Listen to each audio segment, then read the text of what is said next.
Previously, as Jinwoo saved Hyun's life by transforming Byung-gu into a shadow soldier. As the Korean hunters departed, Jinwoo stayed behind to clear the remaining ants. Afterward, he reached level 100 and resurrected the Ant King as a shadow soldier, naming him Beru. New characters were introduced, including a Chinese 5-star hunter and 2 potential future enemies, while Jinwoo's father observed them from the shadows. After the Jeju Island raid, Jinwoo honored those who had lost their lives. He then secured permission to open his own guild before stepping into another Red Gate alone. Inside the Red Gate, Jinwoo's shadow soldiers fought against the gate's monsters. He managed to find the boss, and the creature asked him if he was the one who had been killing his people. It remarks with twisted amusement how impressed it is that Jinwoo managed to make it this far, despite having such a small, seemingly fragile body. But that amusement quickly turns to menace. The creature raises its hand and signals to its forces. He had already stationed his minions throughout the area, ready to spring a deadly ambush. But something's wrong. Nothing happens. The creature glances around in confusion. The air stays silent. No allies appear from the shadows. No attack is launched. Just an unsettling quiet. A frown begins to form on the creature's face. Meanwhile, Jinwoo remains still, calm, his gaze fixed firmly on his opponent. Not a trace of panic shows on his face. Then Jinwoo finally speaks. "Call me small again. That's funny." He raises his hand and gives a subtle signal. Suddenly, from the dark edges of the forest, movement stirs. One by one, figures emerge. Shadow soldiers, loyal and fierce, marching out with unwavering purpose. Some drag behind them the severed heads of the enemies fallen. The forest grows darker as the ground begins to fill with Jinwoo's summoned army. Jinwoo, standing tall among his shadows, taunts once more. "Looks like no one from your side made it out." Confusion turns into dread. Then, thud, something hits the creature square in the face. Startled, it reaches up and grabs the object. It's another corpse, one of its own. Eyes wide, the creature lifts its head and sees Jinwoo again, this time surrounded by a vast army, a sea of darkness prepared to devour anything in its path. Panic fully takes over. The creature shouts in desperation, ordering any remaining forces to attack and destroy Jinwoo's army. But Jinwoo remains composed. He calmly gives his order. Wipe them out. Both sides surge forward, and the battlefield erupts. But from the very first clash, it's clear. The outcome is already decided. Jinwoo's shadow soldiers are faster, stronger, and better organized. They strike with deadly precision, overwhelming the enemy with little resistance. As the intense battle unfolds, Sung Jinwoo begins advancing toward the dungeon's boss. Leading the way ahead of him is Tank, the enormous shadow bear who crashes through enemy lines with ease, clearing a path for his master. Sensing the threat, the boss monster erupts with rage. It roars and charges directly at Jinwoo, attempting to stop him before he can get closer. But before it can land a single blow, 2 powerful shadows intervene. Beru swoops in with incredible speed, slicing off one of the boss's arms with razor-sharp claws. Igris follows right behind, his sword flashing through the air as he severs one of the creature's legs. The massive beast collapses to the ground, overwhelmed. As it tries to lift its head, another presence looms over it. Tusk, the high mage of Jinwoo's army. Without hesitation, Tusk casts inverse gravity, pinning the boss down with an unseen force. The ground buckles beneath the weight, rendering the monster completely immobile. Step by step, Jinwoo approaches. Calm, he comes face to face with the fallen creature. His voice is low and cold. "You'll answer my questions," Jinwoo says. "It'll hurt less if you cooperate." He proceeds to interrogate the boss, trying to extract vital information. But once it's over, Jinwoo stands before its lifeless corpse, silently reflecting. Again, nothing useful. He suspects the same interference as before. The system itself may be blocking the flow of information. Frustrated but not surprised, Jinwoo opens his inventory. "I'll figure it out eventually," he mutters. "So it's fine." From within the inventory, he retrieves a peculiar object, a key. It's one he obtained earlier from a cursed random box. Jinwoo recalls an important moment. He had reached level 100 during the Jeju Island raid. That achievement fulfilled the minimum requirement to unlock a special dungeon. Now the item's name becomes visible. Key to the Temple of Carthion. A countdown timer ticks beside the key's description, indicating the limited window of time before the key would expire and the dungeon would be lost. As he studies the item, vivid memories flood his mind. Flashbacks of the double dungeon, the place where everything began. He realizes something. This may not be random. The system is calling him back. But he's not the same man who once crawled out of that dungeon barely alive. Now he's stronger, far stronger, stronger than anything that temple might hold. He wonders if all of this was orchestrated from the beginning, if that dungeon is still waiting for him, and if it is, then wait for me. Meanwhile, deep inside the Temple of Carthion, a shadowy figure stirs. Sitting in the darkness, an entity smirks, sensing Jinwoo's resolve from afar. It hears his words and prepares. Jinwoo is coming. The scene shifts to a dark and eerie dungeon. A man trembles in fear, trapped. In desperation, the man stammers, demanding to know who or what this creature is. But the figure responds coldly, as if talking to himself. He's not the one either. A pause lingers in the air, then the figure mutters again. They're hiding well, those brilliant fragments of light. This cryptic remark refers to powerful beings, ancient rulers known as the brilliant light fragments, scattered and concealed in human hosts. It's Sillid, known as the king of the snowfolk, the monarch of frost. Sensing a familiar aura, Sillid turns. Standing in the shadows is Yogment, the king of demonic specters, also known as the monarch of transfiguration. With a calm and confident tone, Yogment announces that he has news regarding the eastern island. Sillid narrows his eyes, asking if he means the small landmass that lies eastward, the one humans call Korea. That island is the current dwelling of the Shadow Monarch. Intrigued, Sillid asks if Yogment intends to take action there. Yogment explains that the rulers have begun deploying their legions near that region, just south of the Shadow Monarch's territory. He then adds, with a hint of ambition, that he will be the one to claim that place. But Sillid challenges him, pointing out the obvious risk. And how do you plan to deal with the Shadow Monarch himself? Yogment, unfazed, gives a sly smile and responds, if the planner fulfills the contract, everything will go according to plan. Then with growing interest he adds, besides, the greatest of the brilliant light fragments has been confirmed to be there. This revelation changes everything. Sillid's expression sharpens with excitement. He turns toward Yogment, realizing the implications. You came all the way here, just to tell me that. Yogment nods slightly, then inquires what Sillid plans to do with that information. Sillid responds with a smirk. If you're willing to follow me, then why not? But before their conversation can continue, Sillid pauses. His eyes scan the surroundings. Something feels off. We've been lured here. A third figure approaches. Sillid watches carefully and comments that the man they saw earlier couldn't have possibly held the power of a brilliant fragment. Yet somehow the traces of that power are here. This can only mean one thing. Someone intentionally baited them. And now that someone is standing right in front of them. With burning rage in his eyes, the man confronts them. He demands to know more about the small island to the east. He suspects they're referring to his homeland, Korea. Sillid smirks at the man's fury and responds with mockery. And what will you do about it? From behind, Yogment speaks up, clearly uninterested in wasting time. We don't have time to deal with him. They begin to turn away, but Sillid can't resist throwing one last taunt.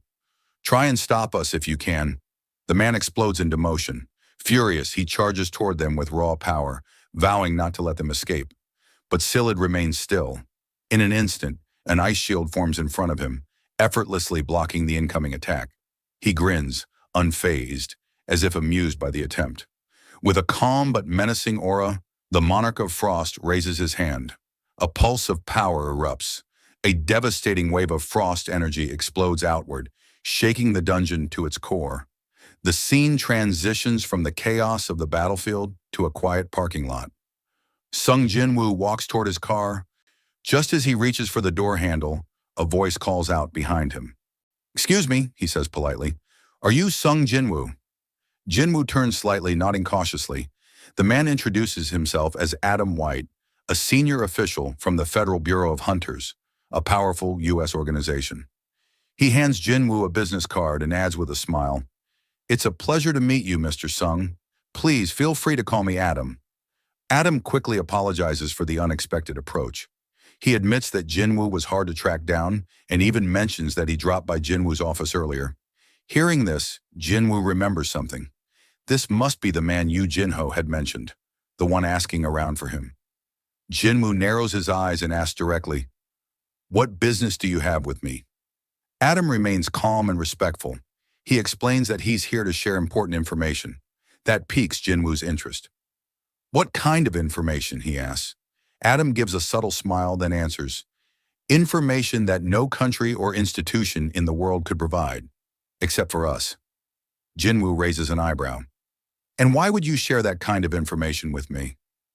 Adam responds without hesitation, "Because people like you are worth sharing it with. It's mutually beneficial," he continues, revealing that their original purpose for contacting Jinwoo was something entirely different. But after witnessing what Jinwoo did during the Jeju Island raid, their deputy director insisted on meeting him in person.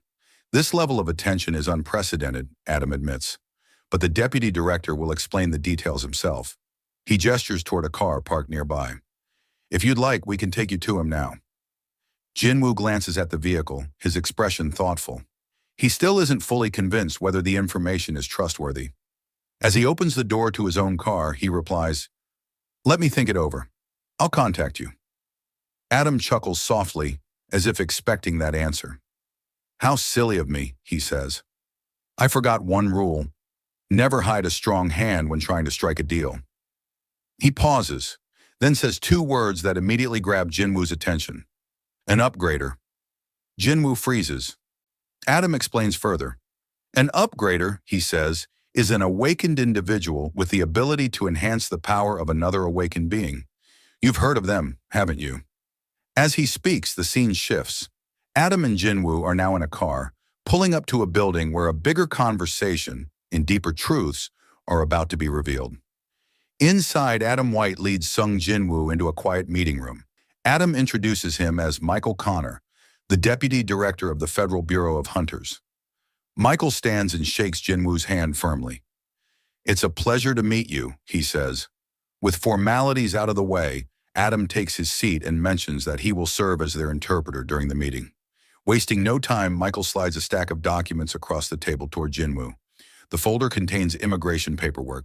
Michael explains that under normal circumstances, acquiring American citizenship would take 1 to 2 years of processing. But for Jinwoo, all it takes is a word, Michael says confidently. "We're prepared to make you a citizen immediately." Jinwoo, however, stays focused. He calmly replies, "I came here because Mr. White said you had information to share." And questions, "Is it truly possible to upgrade a hunter's abilities?" Michael smiles knowingly and gives a surprising response. "In fact, the one who can do that is here, right now." He turns to one of his staff and says, "Please call Miss Sellner in." Moments later, a woman enters the room with quiet grace and calm confidence. Michael stands and introduces her. "This is Norma Sellner," he says, "the only person in the world who can enhance an awakened being's abilities." Jinwoo observes her closely. She feels different, not just in appearance, but in the unique aura she carries.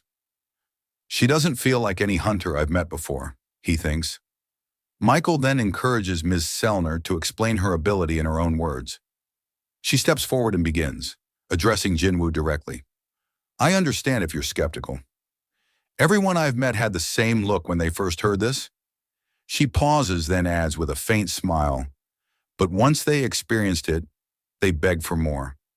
As she walks toward Jinwoo, Michael gently calls out to her, keeping the moment grounded. Ms. Sellner begins to explain.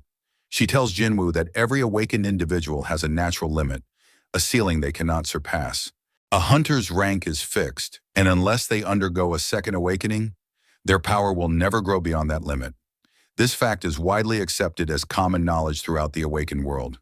But then Jinwoo asks, "So, you can change that?" Without hesitation, Ms. Sellner nods.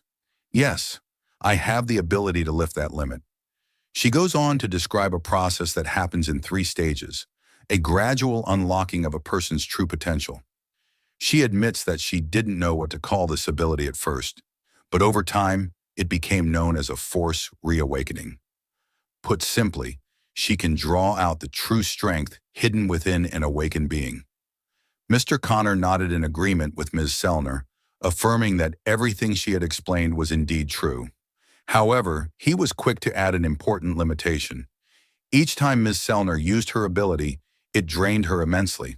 Because of this, she could only help around 3 to 4 people in a single year. Jinwoo remained quiet, but his thoughts were racing. If what they said was true, then he might be one of the few chosen to benefit from such a rare and powerful ability. That alone spoke volumes about its value. Curious, he leaned forward slightly and asked how effective this enhancement process truly was. Ms. Sellner responded calmly, explaining that the results varied from person to person. However, for those who completed all 3 stages, the increase in physical capability ranged from 20% to 30%. That number hit Jinwoo like a thunderbolt. To someone already at the peak of their abilities, a 30% boost was almost unthinkable. He finally understood why someone like Hwang Dong-soo had accepted the U.S. offer, even if it meant public backlash. It all made sense now. Who in their right mind would turn down such a chance? Still, a thought crossed his mind. What would happen if others discovered the truth about Miss Sellner's power? Mr. Connor answered that concern without hesitation. That was precisely why the U.S. government kept her under close protection. In exchange for her cooperation, she received full security and a generous salary.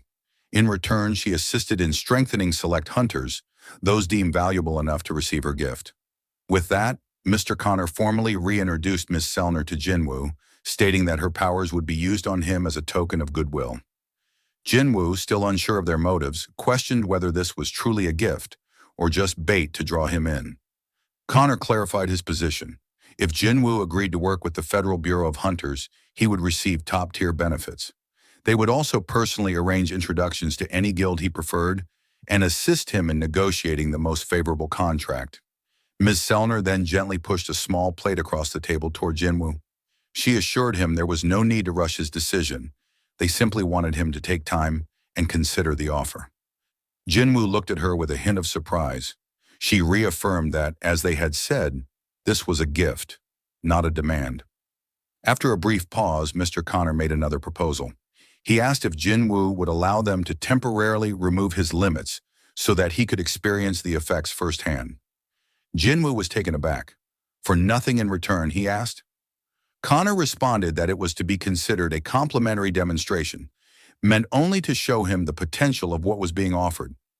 At that moment, Jinwoo remembered something Miss Sellner had said earlier, that once he felt the power, he would come back on his own, begging for more. Her confidence now made perfect sense. Ms. Sellner then requested that Jinwoo hold out his hand and look directly into her eyes. She explained this was the first step in the process. Watching from the side, Michael Connor observed quietly. From his perspective, Jinwoo had already taken the bait. He was calm, calculating, and listening. But Connor believed that once Jinwoo experienced even the first stage, he would come back to them voluntarily. And if he was the impulsive type, he might even sign the papers right then and there. As the process began, Jinwoo extended his hand toward Miss Sellner. The moment she took hold of it, a faint glow started radiating from his skin. A green aura gradually enveloped him, and a flicker of light ignited deep within his eyes. Mr. Connor silently observed, his mind drifting to Jinwoo's past achievements. He recalled how Jinwoo had turned the tide during the catastrophic Jeju Island raid, displaying powers that defied explanation. Even now, he couldn't help but wonder, what more is this man capable of? The energy continued to surge. Ms. Sellner's eyes began to shimmer, and her entire body was cloaked in a radiant yet eerie light. Then, something shifted. It was as if her consciousness had been pulled elsewhere. Suddenly, everything around her faded into a vast void of darkness. Within that black expanse, a vague outline began to emerge. A shadowed figure stepped forward, slowly, from the depths. Each step it took brought it closer, closer to her. And then, it stood directly in front of her. Its presence was overwhelming. Its glowing, fearsome eyes pierced through her soul. It wasn't just looking at her, it was watching her, as if silently warning her that she had trespassed where she shouldn't. Overcome with fear, Miss Selner let out a scream. The glowing energy shattered. The process came to an abrupt halt. The atmosphere in the room instantly turned hostile. Agents nearby sprang into action, drawing their weapons and aiming them directly at Jinwoo. Panic and confusion filled the air as they demanded to know what he had done to Ms. Selner. But before they could escalate any further, Mr. Connor exploded in rage. Slamming his hand on the table, he yelled at the agents, calling them fools. "Do you even realize who you're pointing your guns at?" he barked. "If you're so concerned, go check on Miss Selner. Don't stand there acting like amateurs." Turning toward Jinwoo, Mr. Connor lowered his head and apologized. His voice was firm but regretful. The agents had overstepped. Jinwoo, still composed despite the sudden hostility, accepted the apology with a calm, "It's all right." But the tension wasn't gone yet. Fuming, Mr. Connor walked over to the nearest agent and leaned in, his tone colder than ever. "If this were Thomas Andre or Liu Jigang sitting in that chair," he said, "you'd all be dead right now." The terrified agent could only nod in silence. Connor then turned his attention back to Miss Selner, who was now visibly shaken. Her body trembled, and sweat clung to her skin as if she'd just escaped a nightmare. Concerned, he asked if she was feeling unwell. Seeing her condition, Mr. Connor quickly addressed Jinwoo again, explaining that it would be best to postpone the procedure. Jinwoo, understanding the situation, agreed without hesitation. With a subtle gesture, Mr. Connor instructed Adam White to escort Jinwoo out of the room. Once the door closed behind them, the room fell silent, except for the sound of Ms. Selner's ragged breathing. Mr. Connor approached her carefully, his tone softer now. He asked her what had just happened. Ms. Selner, still unable to calm herself, finally spoke. Her voice trembled. "He's a king," she whispered. "A powerful one." Connor blinked, startled by the term. "Do you mean like a national-level hunter?" he asked, still trying to make sense of her words. But Miss Selner shook her head. Her expression turned pale. "No, not like that," she said. "I've never seen anything like this before." She repeated the words again, slower this time. "He's a king, but not just any king." She paused, trying to gather herself. "When I looked into him, he looked back at me. Within him, there was nothing but darkness, a depth I couldn't escape from." Her hands were still trembling as she added, "There's no limit to his power." Inside the newly established guild office, Yu Jin-ho sat at his desk, focused on paperwork. As he wrapped up a few reports, he muttered under his breath with a scoff, "Some people just never learn. Filing complaints after getting sued, whining like kids. That's not how this works." After some time, Jin-ho leaned back and nodded in satisfaction. He believed he had successfully tracked down all the groups that had been spreading false rumors about Jinwoo. While taking a short break, he suddenly noticed Jinwoo standing silently behind him. Startled, Jin-ho turned around. Jinwoo commented with a smirk, "You're working pretty hard." Jin-ho could only think to himself, how does he always appear without making a sound? Jinwoo asked if everything was running smoothly. Jin-ho reassured him that there were no issues. Then, noticing Jinwoo's outfit, he asked why he was dressed like that. Without answering directly, Jinwoo handed him a bag filled with magical cores. "You said we needed funds for the guild," Jinwoo explained. Opening the bag, Jinho's eyes widened. The contents were more than enough.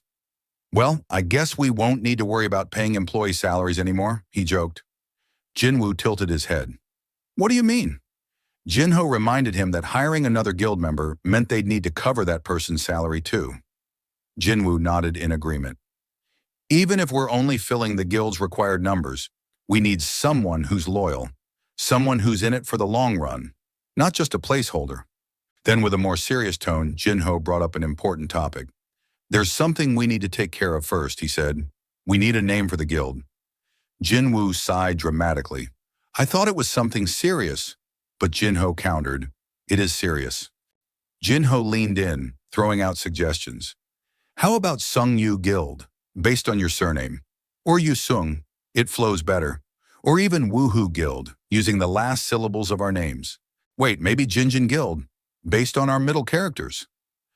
Listening to all the creative, if slightly ridiculous, suggestions, Jinwoo finally declared his decision. "We'll name it Solo Play Guild," he said. Jinho blinked. Was that supposed to be a joke?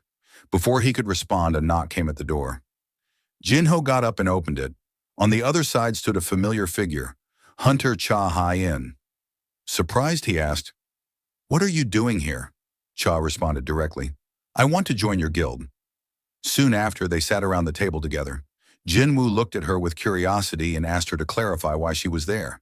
Cha repeated calmly, "As I said, I'd like to join your guild." Jinwoo was puzzled. What's happening?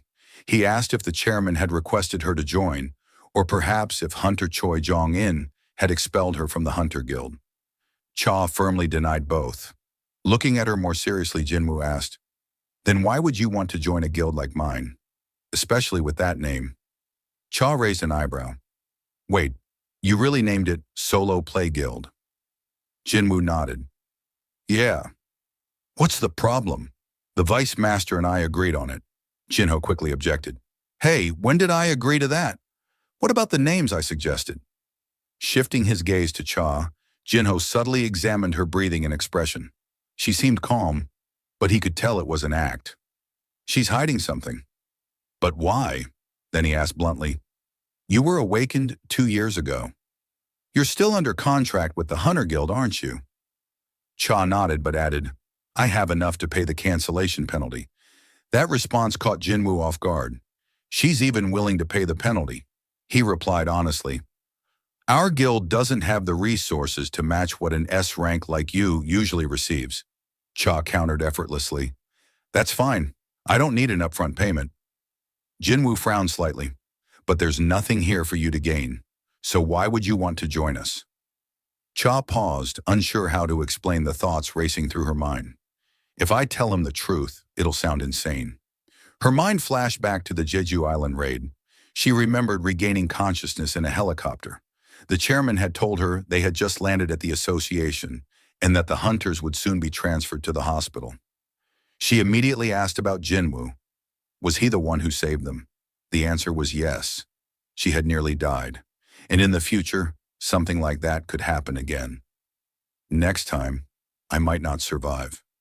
Back in the present, she struggled to find the right words. Her cheeks reddened. "I want to stand by your side, all the way to the end." Jinwoo noticed her silence and the color rising in her face. Why can't she answer? What is she hiding? He asked again. "So you're not going to answer me?" Cha finally responded. "I just want to live a peaceful life." "Is that so wrong?" Jinwoo paused. She's only 22. Carrying the pressure of being an S rank at her age must be overwhelming. After everything that happened on Jeju Island, her choice makes sense. After a moment, he said, "There's an entrance test for our guild." Surprised, Cha replied, "That wasn't in the recruitment notice." Jinwoo shrugged. Probably a new policy from the Vice Master. He turned to Jinho. "Can you get us some drinks and snacks?" Jinho left the room. Once they were alone, Cha asked, "So what kind of test is it?" Jinwoo answered plainly. "You'll have to defeat one of my summons." Cha raised an eyebrow.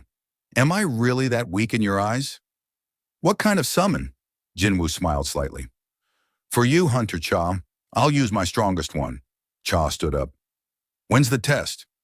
"Right now," Jinwoo said. "Let's go to the association gym." He thought to himself, "This is the perfect time to test whether Shadow Exchange works with two people." He turned to her and said, "You don't need to walk. We'll take a shortcut." He stepped closer. "We just need to stick close together for a second." Darkness enveloped them as Jinwoo activated Shadow Exchange. They vanished. A moment later, Jinho returned to the office carrying snacks. But when he walked in, he didn't see Jinwoo or Cha. Instead, standing in the room was a towering high orc. The two stared at each other in complete silence. Then, without a word, the orc reached out, took the food tray from Jinho's hands, and devoured it in one massive bite. Jinho could only blink in disbelief. The scene shifts to the quiet gymnasium of the Hunter Association. Cha Hai-in looked around surprised. She had just arrived through Jinwoo's teleportation ability. Turning to him, she asked in amazement, "How did you do that?" Jinwoo, keeping calm, thought to himself, "I was right. Shadow Exchange acts like a portal. I can bring someone along. He didn't explain much. Instead, he simply said, let's begin. But Cha paused. She realized she had forgotten her usual weapon. I left it behind, she said. Jinwoo raised an eyebrow. You mean that pickaxe? Cha frowned slightly. That's not my weapon. Jinwoo chuckled. I was just kidding. Looking around, Cha mentioned there might be a spare weapon in the storage area. She moved toward the nearby door and opened it, revealing a stockpile of reserve gear. Not top quality, she thought, but decent enough for practice. She eventually emerged holding a standard sword and told Jinwoo she was ready. Jinwoo glanced at the blade in her hand. Will you be all right? That's not your usual weapon, Cha responded with resolve. Weapons don't matter. Monsters never fight us on our terms anyway. Jinwoo nodded slowly. She's right. Now came the question, who would be the right summon? An ordinary shadow soldier wouldn't stand a chance against someone like Cha. After a brief thought, Jinwoo summoned a powerful knight draped in black armor. Among my forces, he's the best with a sword, Jinwoo thought. The knight stepped forward. His name was Igris. Clad in heavy black armor and radiating silent intensity, Igris stood ready. Cha asked a logical question. What are the win conditions? Jinwoo explained. You win by defeating the summon. You lose if you surrender. Even as he spoke, he reflected on his earlier words. I said I'd use my strongest summon, but Baru would overwhelm her. This knight will do just fine for now. With both sides prepared, Jinwoo raised his hand to begin the test. But just as Cha started channeling mana, Jinwoo stopped them. Wait a moment, he said, motioning for her to turn around. From his inventory, he pulled out a gleaming blade, the Demon King's longsword. He handed it to Igris. Use this, he ordered. Once the weapon was in place, Jinwoo gave the signal again. Begin. The battle started instantly. Igris moved first, channeling the power of the enchanted sword. A streak of crackling electricity surged forward, aiming for Cha. But she was already on the move. With a swift motion, she dodged the electric arc with grace and speed. As expected, Jinwoo thought. She's fast. That sword would have cut down anyone else with a single swipe. What followed was an intense exchange of blows. Igris pressed forward with practiced precision, while Cha countered with sharp instincts and skill. The sound of steel echoed through the facility. Meanwhile, in his office nearby, Chairman Go Gun-hee was reviewing some documents when the noise caught his attention. He paused. No one should be in the gym today, he thought. He reached for his phone and called an assistant. Connect the gymnasium's security feed to my monitor. As the footage came into view, his eyes widened. It was Jinwoo and Hunter Cha. He watched silently for a moment. Then a knowing smile crept across his face. I see. So that's what this is. He remembered Cha's expression from long ago, when he had told her that Jinwoo was the one who saved everyone on Jeju Island. That look now made perfect sense. He turned back to the call. Turn off all surveillance cameras in the gym. Log the inspection today as a routine check. Then he leaned back into his chair. The rumbling from below caused the building to briefly tremble. The chairman felt the vibration and chuckled to himself. They're enjoying their youth, he said with a soft smile. Back in the gym, the fight had reached its conclusion. To Jinwoo's surprise, Igris was kneeling, defeated. Cha stood tall, breathing heavily but victorious. She turned to Jinwoo and asked, Was that Black Knight your strongest summon? She then asked Jinwoo, You said you'd summon your strongest, didn't you? Please summon him now. Hearing that, Jinwoo replied, You might get hurt, but she insisted. As she spoke, a dark aura emerged behind Jinwoo as he summoned Baru. He asked her, Are you sure you'll be okay? Jinwoo understood something very clearly. Most shadow soldiers were weaker than their living counterparts. But Baru was an exception. Unlike others, Baru had been created for a single purpose, to slaughter hunters. If he fought Cha Hien with his full strength, her chances of victory would be almost non-existent. With that in mind, Jinwoo ordered him to defeat her, but without causing harm. The moment the command was given, Baru's aura erupted. A wave of mana exploded outward, shattering lights and windows throughout the building. Cha Hien staggered for a moment under the sheer force of it, astonished that Jinwoo had once faced this terrifying being himself. Baru then completed his monstrous transformation, ready for battle. But before the clash could escalate, Jinwoo commanded him to sheath his claws. He warned that life would become troublesome if Cha was injured during this test. Startled by the reminder, Baru immediately retracted his weapons. Spotting her chance, Cha lunged forward with a swift attack. Yet in the blink of an eye, Baru was already behind her. Recognizing the same movement from earlier, she countered with a decisive strike, determined not to be deceived again. But her sword never landed. Baru caught it effortlessly in one hand. Calmly, he offered to show the difference in their strength if Jinwoo allowed him to fight without inflicting harm. Cha refused to relent. She pressed forward, swinging again and again, yet Baru slipped past her attacks with frightening ease. He wasn't even moving from his position, simply dodging at close range. Realization dawned on her. This was a gap in speed and power she couldn't hope to close. Then, without warning, Baru stepped right up to her face and released a piercing scream. The shock wave blasted her off her feet, sending her skidding back across the ground. From the sidelines, Jinwoo silently concluded that the outcome was already decided. Still, Cha Hai-in rose to her feet, unwilling to yield. She declared she could continue, even after seeing the overwhelming difference. Jinwoo frowned, questioning what drove her stubborn resolve. Recklessness didn't suit her, not after recognizing Baru's true power. Yet he couldn't ignore the truth. Baru was no ordinary shadow. He was intelligent, merciless, and born to kill. Jinwoo could still feel that killing intent seeping from him like a blade at the throat. Watching Cha's stance, Jinwoo worried. If she tried to gamble on a weak point, he could only hope she wouldn't make a fatal mistake. As the clash dragged on, Baru reminded Cha Hai-in of a simple truth. Every creature instinctively knows whether it is predator or prey. To prove his point, he lunged forward with deadly speed, declaring that prey defying a predator could never be tolerated.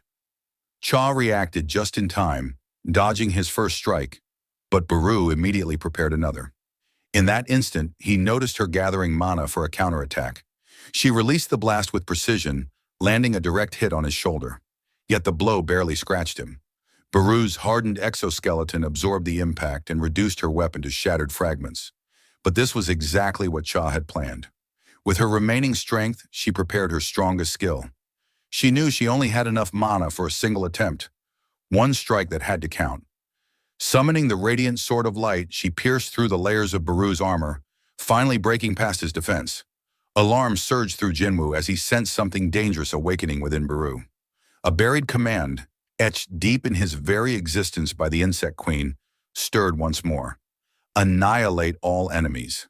The words echoed through Baru's mind as he branded Cha Hai-in an enemy and shifted into pure killing intent. Jinwoo's order to stop went unanswered. Cha closed her eyes, accepting what seemed like the end. A deafening explosion shook the battlefield. When she opened her eyes again, she realized she was still alive. Jinwoo had intervened in time, shielding her from certain death.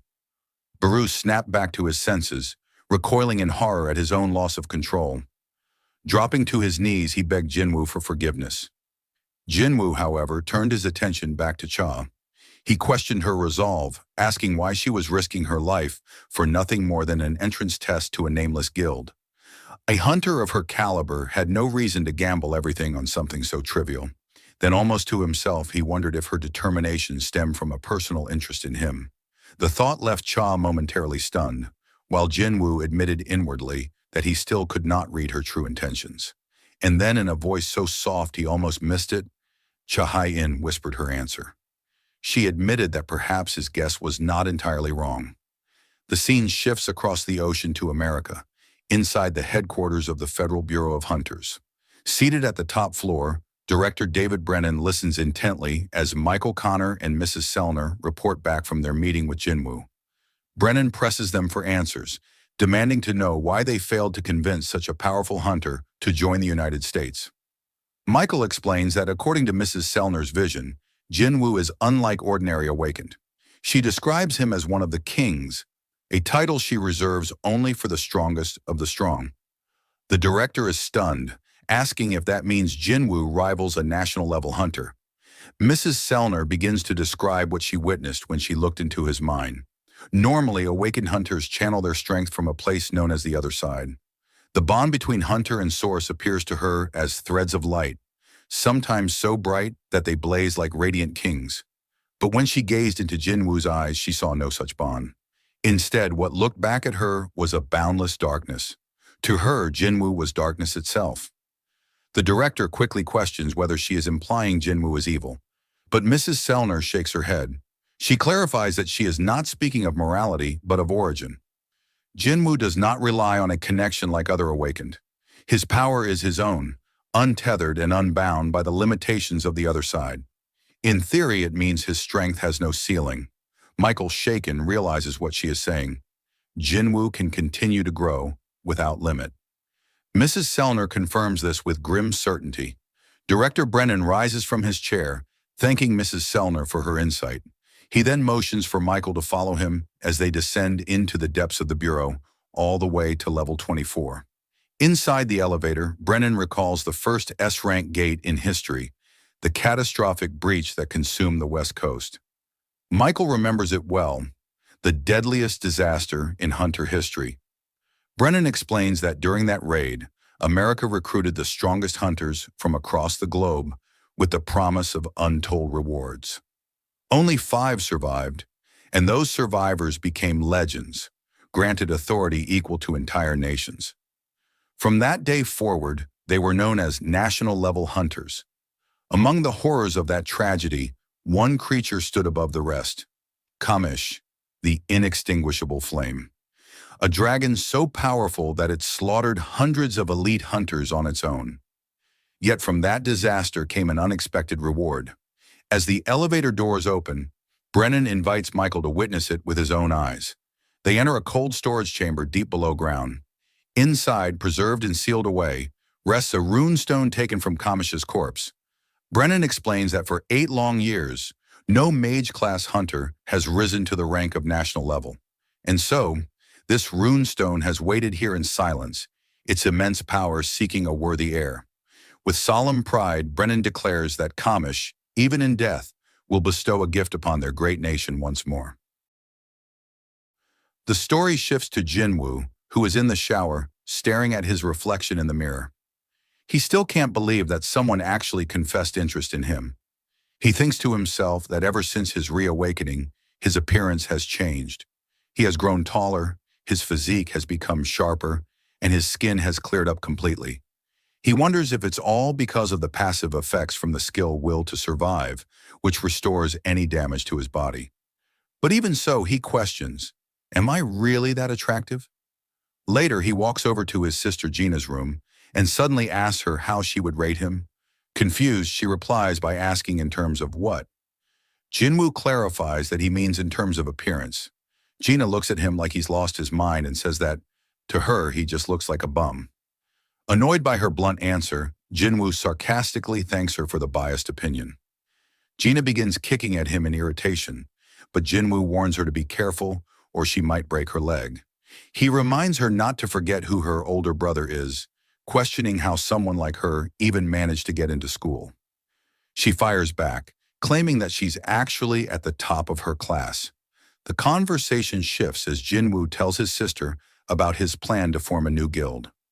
Gina teasingly asks if that means he'll be the big boss now. While she gossips about it over the phone with a friend, Jinwoo wonders out loud about a possible name for his guild. His first idea is Solo Play Guild. Gina immediately shoots down the name, pointing out that it doesn't make sense. Since Jinwoo commands a whole army of shadow soldiers, he isn't exactly a solo player. Realizing she has a point, Jinwoo asks for her suggestion. Gina proposes the name Agent Guild, explaining that the character means to move forward. Jinwoo finds himself actually considering the name seriously. The scene transitions to Hunter Cha-Hyin's home.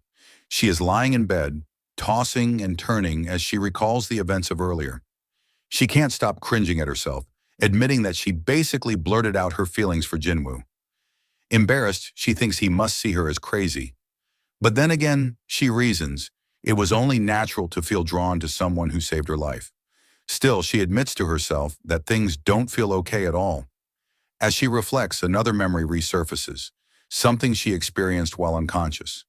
In that vision, she remembers drifting into darkness until a hand reached out and pulled her back. The voice that called to her belonged to Min Byung-gu, the healer who had sacrificed himself. In her vision, Byung-gu pleaded with her to pass on a message. He told her to warn Jinwoo that he must be cautious of the dangerous power that exists within him. Startled by the memory, Hai-in suddenly sits upright, realizing that she had completely forgotten until now. The next day, the focus shifts to the Night Guild's headquarters. Park Jong-soo listens as his vice guildmaster, Yoon Kyung-tae, reports that a massive gate has appeared in their territory.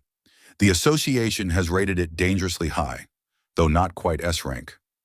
Park Jong-soo frowns, saying that if the raid goes wrong, their entire team could be wiped out. Kyung-tae adds that if it truly were an S-rank, abandoning it would have been the only logical choice, since they lack the manpower. But because they are one of the top 5 guilds in Korea, public opinion would turn against them if they ignored the gate. On top of that, the Fame Guild would surely swoop in and seize the opportunity.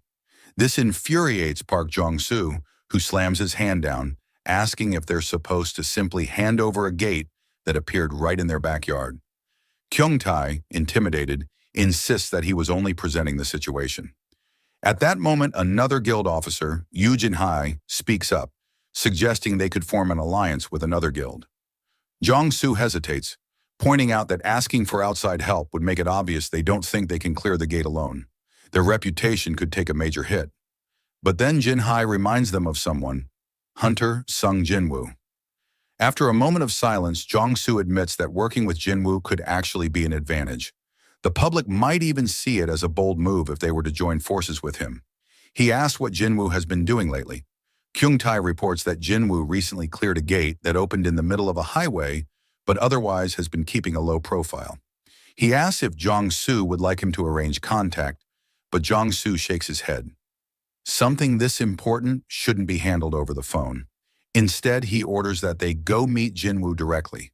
The story then shifts back to Jinwoo, who is in the middle of another discussion with Jinho. Jinwoo tells him that he's leaning toward naming their guild Ajin. Jinho nods enthusiastically, thinking that anything is better than Solo Play Guild. With the name decided, Jinwoo remarks that all they need now is one last member to officially form the guild. Curious, Jinho asks what happened with Hunter Cha. Jinwoo replies that she isn't quite the person he's been searching for. Shocked, Jinho protests, pointing out that Cha Hai-in is a powerful S-rank hunter with an excellent record and undeniable beauty. From his perspective, she's the perfect candidate. But Jinwoo calmly explains that what he's looking for is someone different, not just strength or fame, but someone trustworthy and uninterested in political guild activities. Jinho thinks for a moment and says that he knows a few people who might fit that description. Before they can continue, there's a knock at the door. Jinwoo rises, half expecting to see Hai-in again. But when he opens the door, he's surprised to find Park Jong-soo, Yoon Kyung-tae, and Yoo Jin-hee representing the Night Guild. After polite introductions, they sit down and explain why they've come. Jong-soo shows Jinwoo a video recording of the gate in question. The footage reveals a massive structure radiating enormous waves of magic energy. Jinwoo asks if it's an S-rank gate, but Jong-soo clarifies that it's close, one of the largest ever seen in Busan. Hearing this, Jinwoo begins to wonder to himself if he should reach out to an old acquaintance, reminiscing about the last time he was in Busan and treated to sashimi. Park Young-soo explained the real reason for his visit. The association refused to issue a raid permit because the Night Guild had no S-rank hunter on staff. He asked Jinwoo to join the raid so the guild could legally claim the gate and lead the operation. In the background, Young Yun-tae distractedly considered asking Jinwoo for an autograph. Park then put an offer on the table. Normally, an S-rank hunter took a 10% share for participating in a raid, but he was willing to increase that to 20% for Jinwoo. Jinwoo countered immediately, demanding an even split, 50-50, and added a condition. He would help only if the Night Guild formally allied with his new group, not just with him as an individual. He mentioned that he had just established a guild under the name A-Jin, Jin Guild. Park tried to bargain back, proposing a 40-60 split instead. Jinwoo made it clear he wasn't negotiating out of need. He wasn't the one who required help. Park reassessed the young hunter and concluded he was no pushover after all, then accepted Jinwoo's terms on one condition. Jinwoo would personally handle the dungeon boss. With the deal settled, Park reminded Jinwoo the gate had appeared a few days earlier and insisted the raid must begin by tomorrow at the latest. Park invited Jinwoo to leave with them immediately, but Jinwoo declined, saying he would meet them the next day after finishing some errands. Mid-conversation, Jinwoo's phone rang. He excused himself to take the call. On the line was his mother. They arranged to have dinner together that evening. The following day, a huge crowd gathered near the gate in Busan, mainly hunters from the Night Guild preparing for the raid. Park Young-soo, already armored and waiting, checked the time and worried that Jinwoo might be late, noting they would depart in 5 minutes. Meanwhile, Jinwoo prepared at home, glanced at the sky, and wondered if his sister Gina had brought an umbrella, then used Shadow Exchange to teleport directly to the site. The scene cut to Gina's school, where students complained about an art teacher who unloaded his duties onto them. Entering a dusty, long-unused classroom, one student suddenly noticed something unusual, a sealed gate tucked into a corner. He reassured his friends that the gate was safe while sealed and reminded them only licensed hunters could enter once it opened, estimating it would take about a week to activate. As the students talked, tiny cracks began to spider across the gate's seal, a sign they failed to notice. Without warning, a hand burst through the fissure and grabbed the head of the boy standing closest. He fought and screamed for help, but the creature crushed his skull in front of his classmates. The remaining students watched in horror as monsters poured out of the gate. Hunters acting as nearby scouts felt the rush of excitement at the scent of blood, but they suppressed their instincts and prioritized the mission. One of the creatures sniffed out human presence and told its companion that the building was as complex as a castle, ordering the others to be summoned. The monster declared it would slaughter all humans there, fortify their position, and then begin the real hunt. As it stepped into the corridor, the beast pounced on students before they could react. Cut back to the raid staging area. Jinwoo arrived and remarked that the gate was even larger in person. He surveyed the assembled teams, mining and collection crews alongside the assault force, and counted 13 A-rank hunters and 20 B-rank hunters. He thought to himself that the guild's roster of A-rankers matched the reputation of a top house. Before he could settle, a swarm of guild hunters bombarded him with questions about his abilities and whether he would lead the raid. Uncomfortable with the sudden attention, Jinwoo froze until young Yerim stepped forward to quiet the group. Yerim introduced herself as an A-rank healer assigned to the Night Guild's assault team and tactfully removed the pressure from Jinwoo. Park Young-soo then stepped up to address the gathered hunters and explain the plan. Park announced he would lead the raid operation. Several members protested, arguing that Jinwoo, as an S-rank, should be the one to lead. Park clarified Jinwoo's role. Jinwoo would be assigned to the rear to secure the team and protect their withdrawal. Not as an insult, but as a tactical assignment. Some hunters bristled, offended at the implication they needed protection, and tension briefly flared. Park smiled wryly and admitted their blunt talk was simply the guild's atmosphere, a show of confidence more than disrespect. Jinwoo accepted that interpretation and remarked that such swagger meant they believed in themselves. With roles defined and grudges kept in check, the raid party closed ranks and proceeded into the dungeon. The scene opens inside the Hunters Association Emergency Call Center, where an operator answers a frantic incoming call. A terrified girl reports a dungeon break at her school and tells the operator she is hiding in a bathroom. She explains that she and her friends were suddenly attacked when monsters poured out of a sealed gate. The operator reassures her that hunters are already on their way and urges her to stay calm. The operator asks for a description of the attackers. The girl says they looked familiar from television, green-skinned creatures. Hearing that detail, the operator's voice tightens. She realizes the monsters are orcs and warns the girl they can track prey by scent.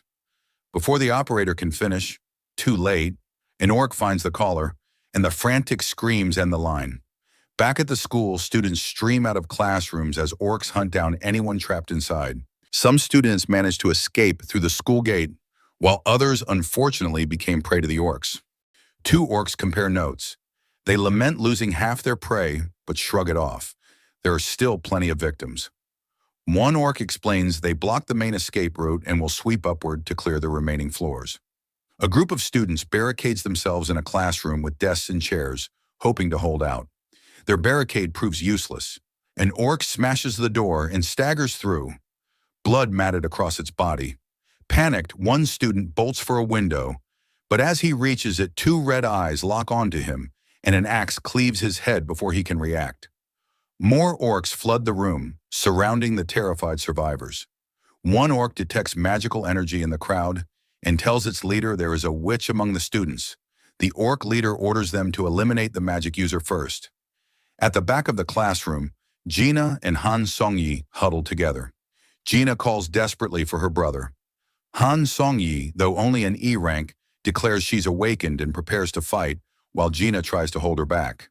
An orc swings an axe toward Gina, certain the smell of power is hers, and declares she must die. The girls close their eyes, bracing for the blow.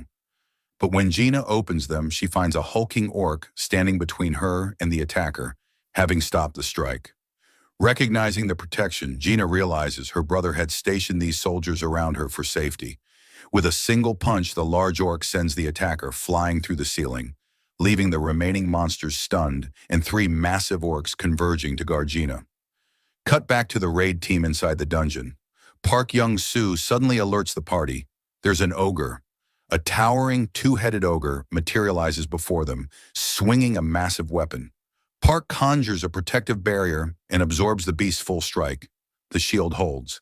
He orders young Yuntai to close in on the ogre's face. Yuntai runs in, manages a risky move that blinds the creature, and shouts for everyone to strike while it's vulnerable. The assault team charges, hacking at the beast while mages rain magic upon it until the ogre is torn apart and scorched. After the kill, Park calls for a regroup and admits they are facing more than he expected. Park warns Jinwoo that encountering a twin-headed ogre this early is bad news. He asks if Jinwoo knows the ogre's other name. Jinwoo replies that twin-headed ogres are called gravekeepers. Park grimly confirms the implication. If gravekeepers appear, an army of undead is likely nearby. Young Yuntai frets that he jinxed them, and the hunters debate whether to keep pushing. But then they notice something strange. The undead do not charge. Instead, they stand perfectly still, staring at the hunters with cold, patient eyes. The team instinctively takes a step back, unsettled by the unusual behavior. Jinwoo, who had expected a brutal fight in this high-tier, A-rank dungeon, senses something off and realizes an urgent matter requires his attention. He tells Park he must leave immediately. Park protests that, without Jinwoo, the raid could become dangerous. Jinwoo answers Park calmly. If they are worried, he will call someone equally reliable to watch over them, then makes his decision to take action. The assembled hunters freeze as a familiar monster appears, and they catch a terrifying recognition. It is the same ant-type creature from the Jeju Island raid. Jinwoo cuts through the formalities and then orders Beru to protect the humans and handle the monsters as he sees fit. Beru answers with a fierce cry and proceeds to slaughter the surrounding monsters, leaving the hunters stunned at the display. When the slaughter ends, Jinwoo tells the guild that the shadow soldiers he left behind will assist them. 20 of those shadows will be more than enough for this dungeon. He prepares to depart, but the hunters plead, "Are you really going to leave after unleashing your shadows?" Jinwoo, annoyed, offers to dismiss the shadows before he goes if it will make them feel safer, but says he doubts that would help. His final check shows Shadow Exchange still has 1 hour and 42 minutes remaining, so Jinwoo begins to run for the exit. Park stands in stunned disbelief as Jinwoo rushes away. While sprinting, Jinwoo notes he keeps receiving faint signals from the shadow soldiers he had left with Gina. A nagging, uneasy feeling builds in him. He encounters a line of undead blocking his path. Furious, he orders them out of the way. To his surprise, the undead bow and kneel, clearing a path. Jinwoo wonders briefly whether they recognize him as a necromancer able to command the dead, but he pushes the thought aside and presses onward.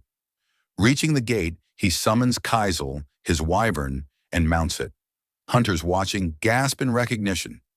Jinwoo commands Kaizel to fly straight to his sister and boost the wyvern's speed and strength by 50%, so they can reach her as quickly as possible. The scene shifts to the school where Sung Jinwoo's shadow orcs are cutting down the invading orc monsters. They methodically clear the classroom and secure the space, rescuing the remaining students as they go. The students stand frozen in disbelief.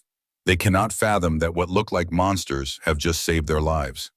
Sung Jinwoo moves forward and approaches one of the towering shadow orcs, searching desperately for any sign of her older brother. She begins to call for Sung Jinwoo, but the shadow orc raises a hand to stop her and points toward the doorway. Heavy footsteps begin to echo through the corridor. Cut to another location. An orc warlord sits upon a crude throne while a subordinate kneels and delivers urgent news. The subordinate reports that the final restrictions have been lifted and the path into the human world is now open. The throne-bound warlord proclaims himself the chieftain of the Red Blade tribe and exudes confidence that nothing will stand in his way. The subordinate adds that high orc warriors are assisting the humans at the school, an unexpected complication for the invasion. Irritated, the chieftain asks for the exact number of those opposing forces. The reply comes back: 3. Hearing this, the chieftain sneers in contempt and grows enraged at the thought that his foes could be held by so small a force, judging the situation pitiful. He rises, grips his weapon, and orders his followers forward. He intends to lead the assault personally and turn the way ahead into slaughter. Meanwhile, deep inside the dungeon, insect-type monsters swarmed around the strike team. Anxiety spread through the hunters as the creatures closed in. The hunters begged their leader not to stay. They feared that if the monsters marked them as enemies, the team would be wiped out. Their leader, Park Jong-soo, refused to abandon the mission. He argued they could not simply withdraw now. Pulling out would invite chaos outside and make a mess of what waited beyond the gate. At that moment, a massive shadow approached. Baru had arrived. Seeing Baru so close unnerved Park Jong-soo, but he forced himself to remain composed and ordered the team to move forward.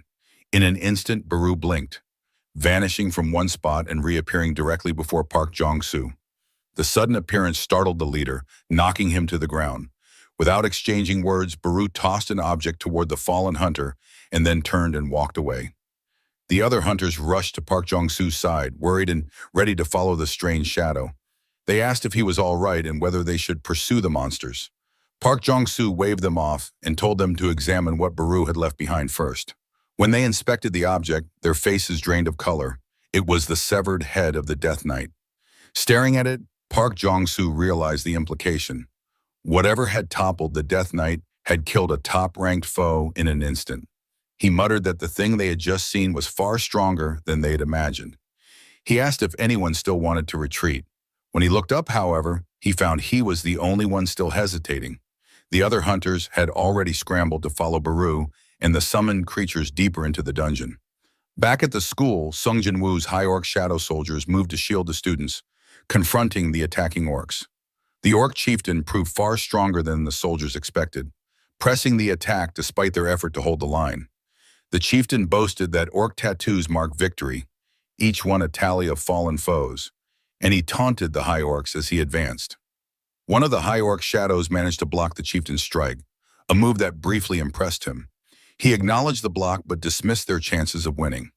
With brutal force, he sliced into the defenders, expecting to break them. Yet the shadow soldiers only fell and reformed, rising again as if nothing had happened. The chieftain froze in confusion. Each cut that should have ended a soldier instead saw them regenerate. He realized this was no ordinary opponent and wondered if some spell protected them. At the same time, a different danger began to trouble him internally.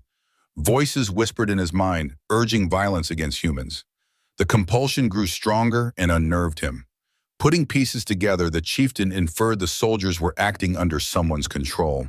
If magic animated the warriors, then destroying the controller would end the interference. He scanned the classroom for the source of power, and his eyes landed on Sung Jinwoo, hiding among the shadows. Convinced she was the key, he ordered his minions to seize her while the high orcs were briefly vulnerable during regeneration. The orc attackers pressed forward and, bit by bit, overwhelmed the three shadow soldiers guarding the students. Panic spread through the room. The chieftain grabbed Sung Jinwoo by the mouth and lifted her into the air, certain he had found the one responsible for the magic. He declared that he could sense the power and that his suspicion was confirmed. Jinna trembled with fear as he prepared to finish her. Then something outside the window cut through his focus. A massive shadow descended from above, its presence so overwhelming that the chieftain staggered back in shock. He barked at his followers to brace themselves. Something terrifying had arrived. Before he could react further, Sung Jinwoo crashed through the building, the impact sending the chieftain flying. The classroom erupted as the threat was interrupted. Sung Jinwoo moved to Jinna's side, gently calming her and reassuring her she was safe. The chieftain struggled to his feet, now staring in fear at Jinwoo and the looming figure of Kaisel at his side. The chieftain tried to proclaim himself, Garrick Darupo, leader of the Red Blade tribe, but Jinwoo cut him off without a word, silencing the boast. Jinwoo swept the room with quick checks. He hugged Jinna tightly and whispered an apology for arriving late, then asked Han Song-yi if she was all right. She shook her head weakly. Noticing a red mark marring Jinna's face, Jinwoo's calm hardened into anger. Without hesitation, he summoned Igris and other shadows to guard the children. He assigned Igris to protect Sung Jinwoo, then ordered his shadow soldiers to escort the students downstairs to safety. An orc tried to flee in the confusion, but Jinwoo snapped at him to stay put. Once the students were evacuated, the orc leader stepped forward to confront Jinwoo. The leader realized that the immortal high orcs were not creatures of their kind, but soldiers under someone's command, and demanded to know who Jinwoo was and how he spoke their language. Jinwoo gave no answer. The orcs signaled his troops to attack. The orcs charged. The first raised an axe, but Jinwoo caught the weapon hand mid-swing, crushing the fingers and slamming the attacker to the ground. He finished the strike with a stomp that ended the orc instantly. Two more orcs lunged, only to be stopped mid-air by Jinwoo's Dominator's touch. He crushed them with a single, merciless motion. Enraged, the remaining orcs swarmed him, but Jinwoo cut through them without mercy until only one combatant remained, pinned to the wall by Dominator's touch and trembling. Jinwoo seized the last orc by the mouth and demanded to know why they wanted to slaughter humans. The creature, terrified, confessed that voices spoke inside their heads, ordering them to kill. Jinwoo narrowed his eyes and asked if the voices continued when the orc stood near him. The beast stammered and begged for mercy, but could not answer clearly. Jinwoo tightened his grip and demanded a response. When none came, he called forth his dagger. He observed that, in the orc's eyes, he was not even human. Yet Jinwoo said he would grant forgiveness. His forgiveness came with a warning: it would not be painless. Back in the dungeon, Cha Hae-in tried to stop one of the summoned shadow ants from devouring a fallen creature, scolding it for eating something rare and valuable. She warned the ant not to waste it. The ant scratched her shoulder and continued feeding. Cha Hae-in flinched from the pain, but a massive shadow, Baru, moved in and began to heal her injuries. Cha Hae-in watched, surprised. The summoned shadow's healing felt more potent than her own magic, and she could not help but wonder at the difference. The party pushed forward into the boss chamber and froze. A monstrous figure hovered at the center, encircled by many undead minions. The hunters identified the foe instantly. It was an arch-lich flanked by 10 death knights, a combination no ordinary A-rank team should face. Park Jong-soo remembered a past disaster in China. The Gold Dragon Guild had once been wiped out by an arch-lich, a catastrophe that had led to a dungeon break. He felt the weight of that memory and knew how dire their odds were. As he considered their options, a lookout warned that more undead were closing in from the rear. Park Jong-soo reacted fast. He ordered Cha Hae-in to seal the entrance with a magical barrier. She erected the ward and warned the group she could only sustain it for about 5 minutes.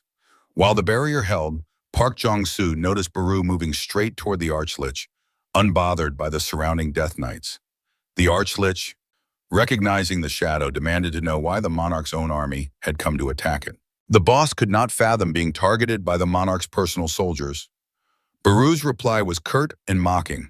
The shadows had been chosen by the Monarch, and the Lich had not.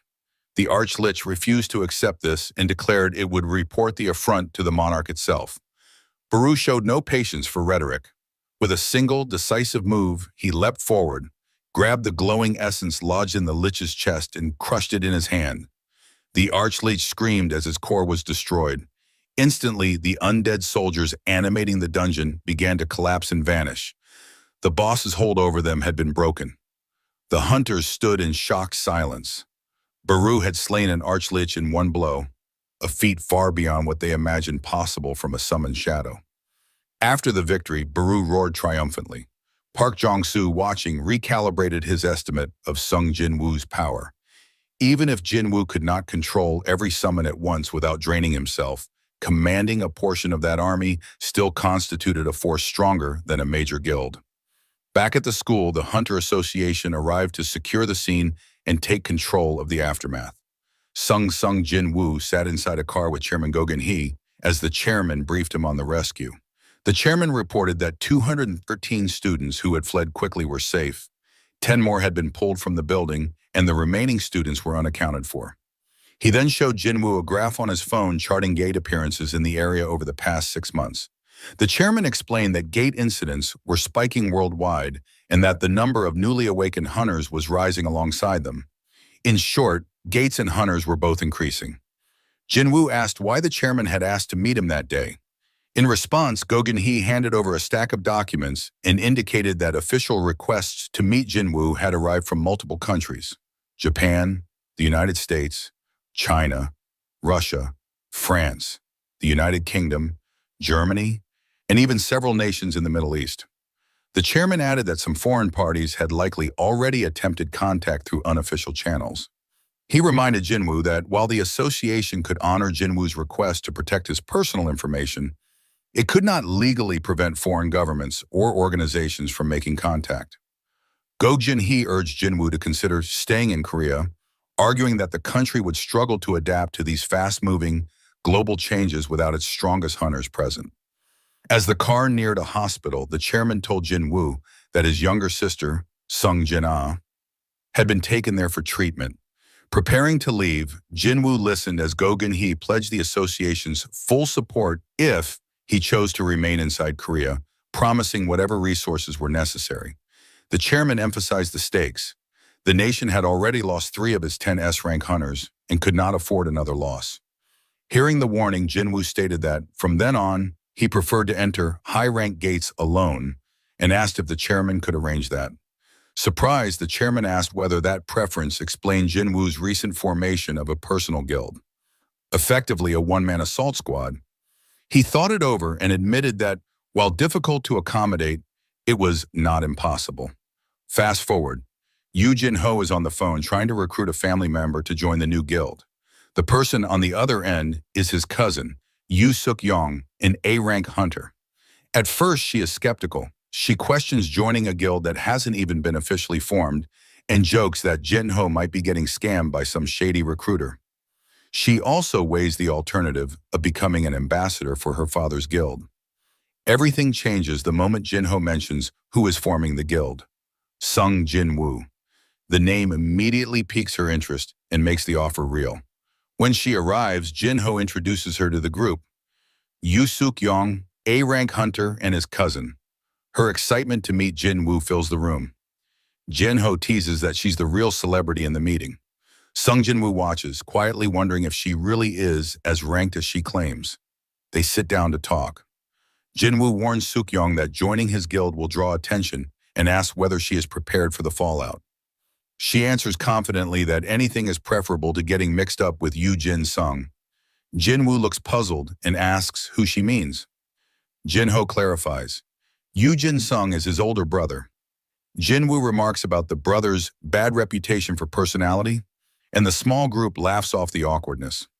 After the brief banter, Suk-yong asks if she can take a selfie with Jinwoo to post online. Cut to the Hunter Association building. A stormy political scene unfolds as Senator Nam Jung-wook confronts Chairman Go Gun-hee over the chairman's plea to let Sung Jinwoo enter high-level dungeons alone. Nam argues that the special regulation was effectively created the moment Jinwoo set up his private guild and calls the arrangement blatant preferential treatment. He insists the association exists for all hunters, not for the convenience of one individual, and demands a formal explanation. Chairman Go Gun-hee concedes the basic point. Yes, it appears preferential, but he immediately lays out the practical reasoning behind the compromise. He frames the choice starkly. when a dangerous dungeon breaks open, would the country rather deploy 20 A-rank hunters or authorize a single proven assault squad led by Sung Jinwoo? The question forces officials to weigh efficiency against principle.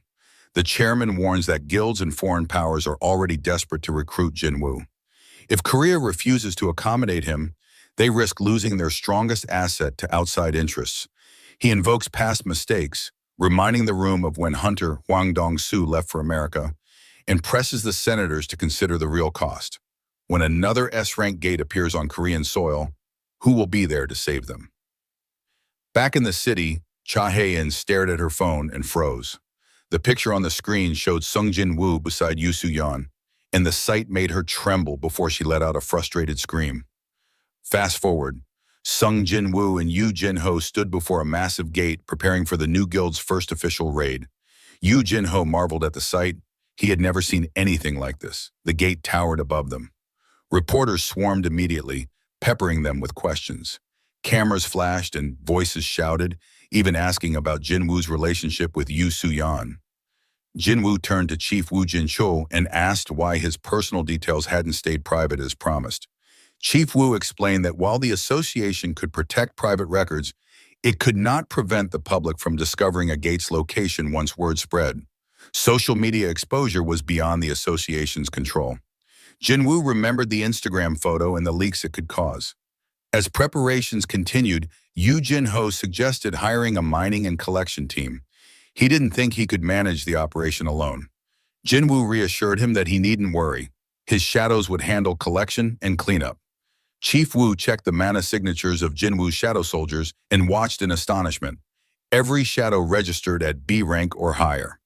He observed that a squad like this more than qualified for a raid permit into an A-rank gate. The sight of Jinwoo's organized high-rank shadows undercut the complaints about preferential treatment. Practical capability was making the argument moot. Chief Woo added that he had orders from the chairman to observe the raid in person and confirm whether the decision to allow a solo assault squad was safe. He asked if he could accompany them that day as the inspection team's representative. Jinwoo smirked and asked whether the chief would be all right inside with them. Chief Woo looked puzzled by the retort. A few minutes into the raid, Chief Woo Jin-chul stood sweating as he watched Jinwoo's shadow soldiers tear through A-rank threats with terrifying ease. The foremost monsters were Nagas, elite A-rank serpentine foes, creatures that normally give even top hunters trouble. Yet Jinwoo's army overwhelmed them, their rapid regeneration making the assault look unstoppable. Woo's eyes locked onto the blood-red commander at the front, Igris. The knight moved like a war machine, cutting down enemies with brutal efficiency. He thought to himself that Igris was unusually powerful. He also noticed flashes of lightning magic among the shadows, a skill usually reserved for the highest-tier mages, and wondered whether some of these summons were even stronger than a normal A-rank. If he faced one of them one-on-one, would he stand a chance? As the battle raged, Woo spotted a small, ant-like shadow gnawing on a corpse. Jinwoo stepped in, kicked the creature toward the ceiling, and scolded it for eating valuable remains. He then turned to the lower-ranked shadows and ordered them back to work, mining mana crystals and collecting corpses. Watching Jinwoo manage the fight while overseeing extraction, Woo realized this was more than a one-man assault squad. Jinwoo was simultaneously clearing the dungeon, retrieving valuable remains, and gathering mana. One operator doing the job of a full team. When the minions fell silent, the true boss finally appeared. Jinwoo called out orders. Those still mining could stay. The rest should return. Chief Woo asked why he'd sent so many shadows away. Didn't they have enough strength to finish the boss by themselves? Jinwoo summoned his daggers and replied that relying too much on his shadows would dull his own edge. He needed to keep his combat instincts sharp. Then, moving with impossible speed, he ran up the boss's scaled body and, before it could react, split its face in two with a single swing. Woo stood speechless. He had never seen anything like that in all his years as a hunter. The boss fell, and Jinwoo's status updated. He gained a level and several skills improved, including Shadow Exchange. The cooldown on Shadow Exchange decreased by 1 hour. Jinwoo realized the pattern. Each level up shaved an hour off the skill's cooldown. If he kept leveling the ability, he could travel with far fewer limitations. exactly what he needed to protect his mother and sister. Chief Wu stared at the corpse and thought about the scales. Nagas had hide tough enough for shields or armor, yet Jinwoo had sliced through them with only 2 daggers. He watched, still trying to process the sheer lethality on display. Jinwoo performed shadow extraction on the fallen boss. A new shadow began to form from the corpse, and a notification confirmed that the shadow's power had been enhanced, and that it would start at level 13th. Observing the newly born soldier, Jinwoo assessed that its rank matched that of Tusk. It was as strong as the original creature had been in life, even though the summoned form was smaller. Despite the reduced size, it radiated an enormous mana signature. Jinwoo judged the new summon to be roughly Tusk's equal and accepted the prompt to name it. He christened the soldier Jima. The cave trembled afterward. Yu Jin-ho warned Jinwoo that they needed to leave, and Jinwoo paused a moment longer, wondering what to do about the fallen boss's remains. After a short wait, Tusk reappeared through the gate carrying the boss's corpse over his shoulder. Reporters outside immediately recognized Tusk as one of Jinwoo's summons and swarmed to take pictures. As the entire squad exited the dungeon, Chief Wu looked shell-shocked, overwhelmed by everything he'd seen inside. Later, he sat across from Chairman Go Gun-hee and gave a full report on the raid. The chairman listened intently and admitted he understood why even a veteran like Wu would be shaken. Wu summed up bluntly, what he'd witnessed wasn't merely a raid, it had been a massacre. After Wu left, the chairman sat and thought, realizing the implication. Hunters in Korea, and across the world, were about to see the balance shift. A new dominant force had arrived on the field. The story shifts to Japan, where an unnatural sight hangs above the city. A gigantic red gate looms in the sky. Citizens stop and stare in confusion, powerless to understand what they are witnessing. Conversations spread quickly. People remark on the sudden appearance of the red gate and the alarming spike in high-level gates across the country. Officials call an emergency meeting and summon every major guild to decide how to respond. The urgency is plain. Japan recently lost 7 S-rank hunters during the Jeju Island raid, including Goto Ryuji, and the nation no longer has the manpower to handle another S-rank disaster on its own. Remaining S-rank members of the Draw Sword Guild walk into the conference room, heads down but determined. Observers whisper that President Matsumoto Shigeo of the Japanese Hunters Association is being pushed to his limit after Goto's death. Some commentators mutter that it is almost satisfying to see the association struggle. After all, they once held a near monopoly on S-rank talent. The talk turns to whether the Draw Sword Guild will lose its top position in Japan. Sugimoto overhears the barbed comments, stops, and fixes the men with a cold glare. They fall silent and back away. Outside the conference, Minoru tells Sugimoto that those critics weren't so bold before Goto's loss, and Kane adds a rumor. The Black Tiger Guild and Snowcloud Guild might merge, bringing their combined S-rank count up to 4, the same number the Draw Sword Guild still has. Sugimoto waves the concern off. He argues that simply counting S-ranks doesn't tell the whole story. Those other guilds lack the depth and real strength necessary to stand up to a true S-rank crisis. The scene cuts to a government meeting room where tempers flare. An angry official demands to know why the Hunters Association hasn't mounted a response to the S-rank gate in central Tokyo and warns of the catastrophic consequences of a dungeon break. Chairman Matsumoto Shigeo answers soberly. The remaining S-rank hunters in Japan are not capable of clearing an S-rank gate without support from national-level hunters. Another official points out the obvious and painful lesson from the Jeju raid.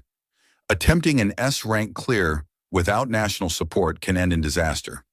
Japan already lost its best men, including one who was rumored to be nearing national level. Someone suggests contacting Thomas Andre, the American national-level hunter, but the room quickly realizes Japan lacks the funding to hire such mercenaries. Every nation is now scrambling. With gates popping up worldwide, mercenary national-level hunters are in demand and expensive. The discussion grows tenser as options dwindle and diplomatic channels strain. Japan has few external recourses left. At that moment, Sugimoto speaks up with a different solution. He mentions a specialist known as the barrier expert, Yuri Orlov, someone who might be willing to help, but only for the right price. The scene opens with Sung Jinwoo sitting alone in his car, reflecting on his progress. He notes that he's reached level 101. At level 100, he received the key to the Kartanon Temple, and at 101, all his job-specific skills leveled up. He can't help but wonder what level 102 will bring as he steps out of the car. In the parking lot, he spots Cha Hai-in. She freezes when she sees him and immediately turns to walk away. In a blink, Jinwoo is beside her. He questions, silently and with a half-tease, why she ran. If she planned to flee, why come to his office at all? Flustered, Cha Hai-in stammers and points toward a parked car, explaining it's still there. Last time she couldn't take it because they used Shadow Exchange to teleport to the gym. Cha asks whether Jinwoo has time to talk. He invites her to continue somewhere private. Inside his office, Cha glances around at the emptiness.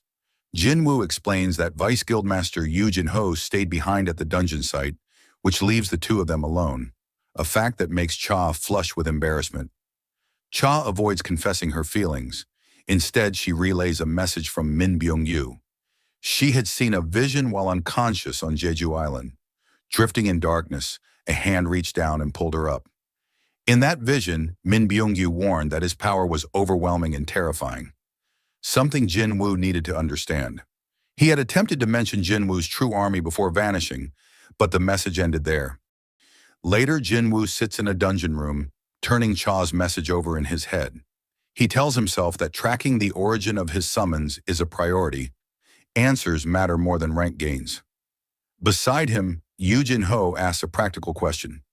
If Jinwoo's summons can move on their own, why do the team members need to accompany them?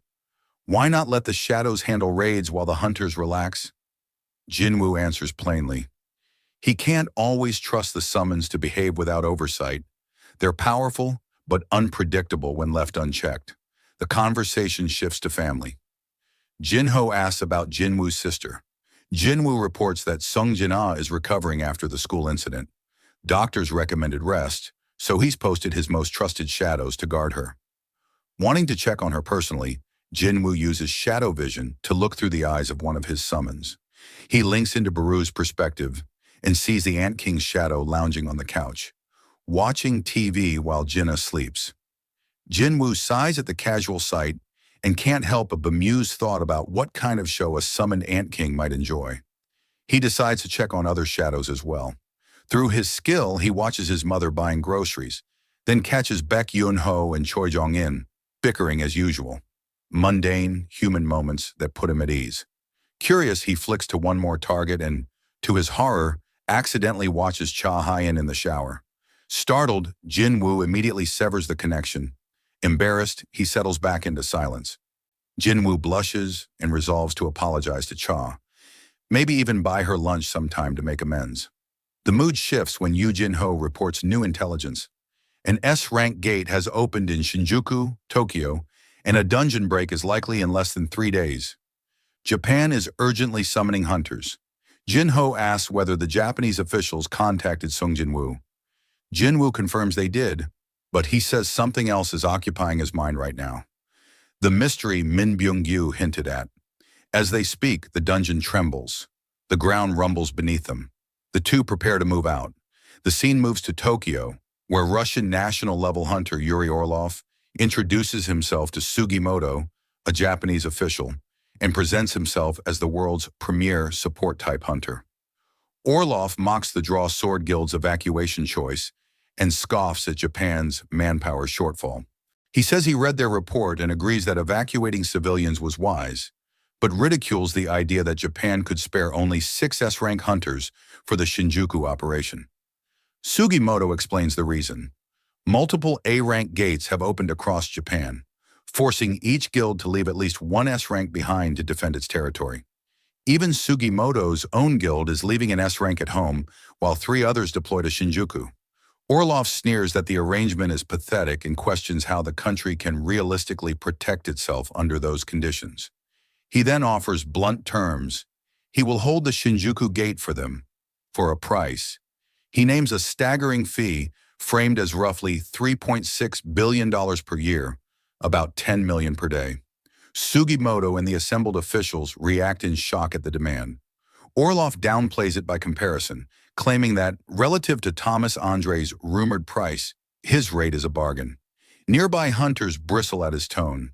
Minoru whispers to Kanzaki and asks what the Russian is saying. Kanzaki, who understands some Russian, reports that Orloff's words are hostile even if the precise phrasing is unclear. Pushing the provocation further, Orlov challenges them. Are you trying to save your country or trying to save money? His insults draw Minoru forward, furious at the implication. Without flair, Orlov activates his power. A shimmering barrier snaps into place and traps everyone in the room. Movement becomes impossible inside the field.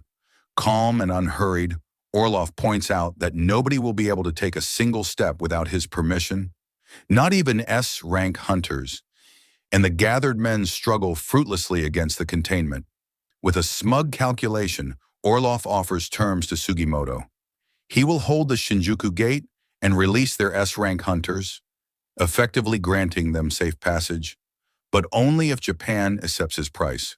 Cornered and with no better option on the table, confirms Orlov's abilities. Sugimoto reluctantly agrees and prepares to place the call.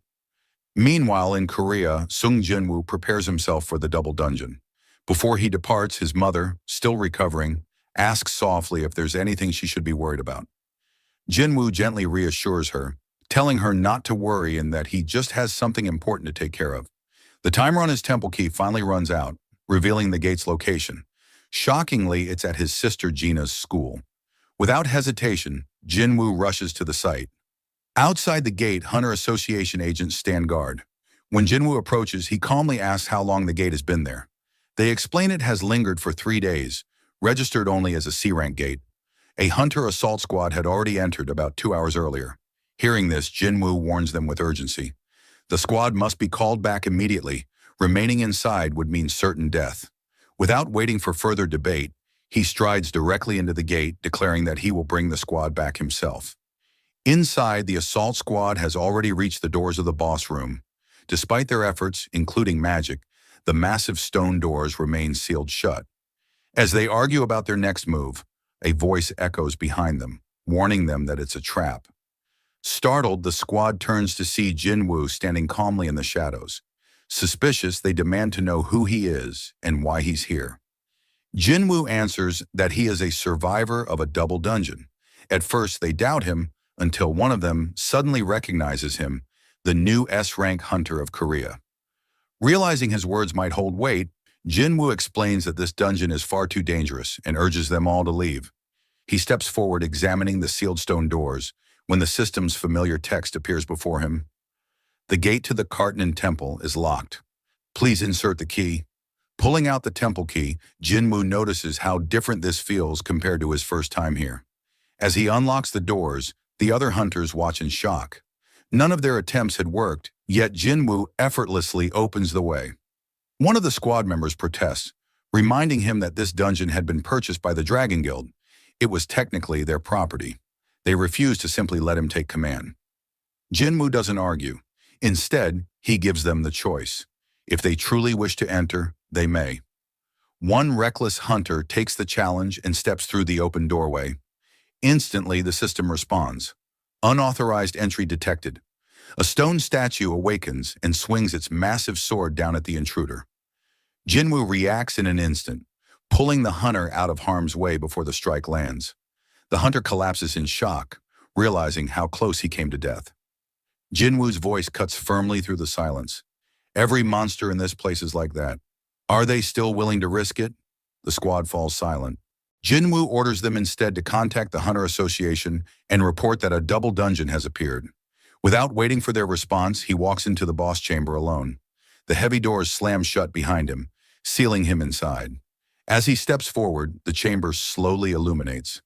Dozens of massive stone statues stand frozen, their shadows stretching across the walls. Among them, a winged statue cradles a stone slab filled with inscriptions. At the very center, an imposing figure sits motionless upon a throne, its presence suffocating.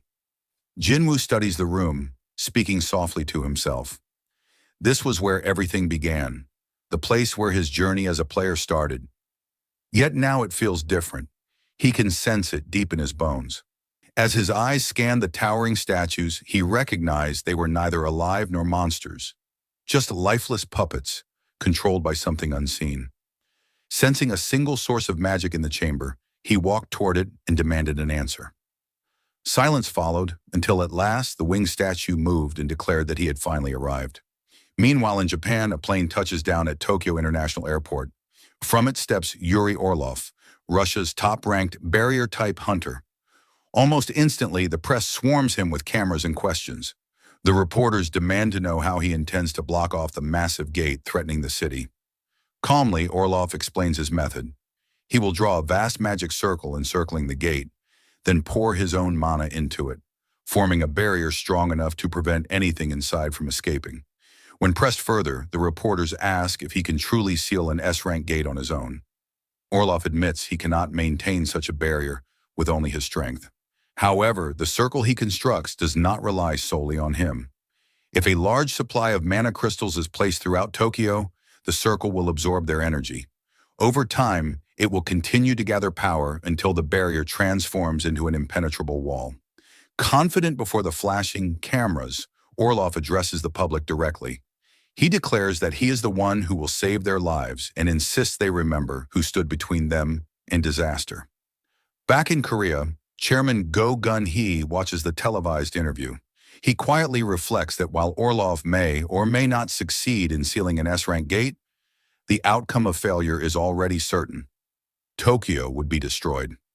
Turning away from the screen, he asks his right-hand man, Woo Jin-chul, what hunter Sung Jinwoo has been doing recently. Woo reports that Jinwoo has been actively clearing gates around Seoul. He adds that Jinwoo's Ajin Guild has filed requests to take over every portal marked on a particular list. The issue, however, is that those gates lie within districts normally managed by the White Tiger Guild, the Hunters Guild, and the Fiend Guild, a decision that may spark conflict. After some thought, Chairman Go Gun-hee approves the request regardless, deciding to support Jinwoo's moves despite the political risks. As Woo Jin-chul prepares to leave, his phone rings. He steps aside to take the call. On the line, a field officer reports the sudden appearance of another gate. At first, it seems routine, but the location stands out.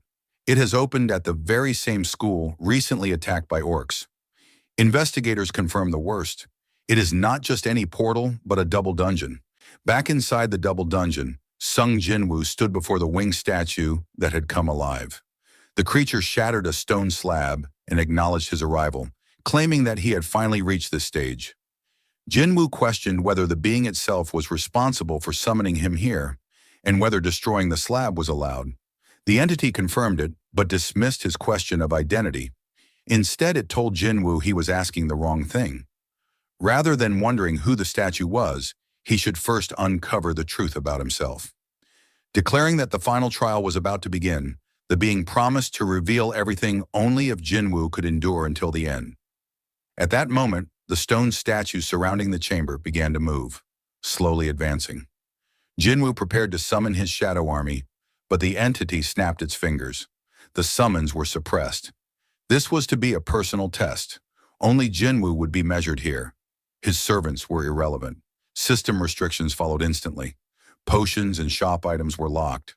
Recovery from quest rewards or level-up bonuses was denied. An escape from the chamber was no longer possible until the test ended. Jinwoo realized every advantage he had relied on had been stripped away. Yet his inventory remained untouched. He clenched his fists, deciding he would fight using only his strength. The first stone soldier swung its massive sword at him.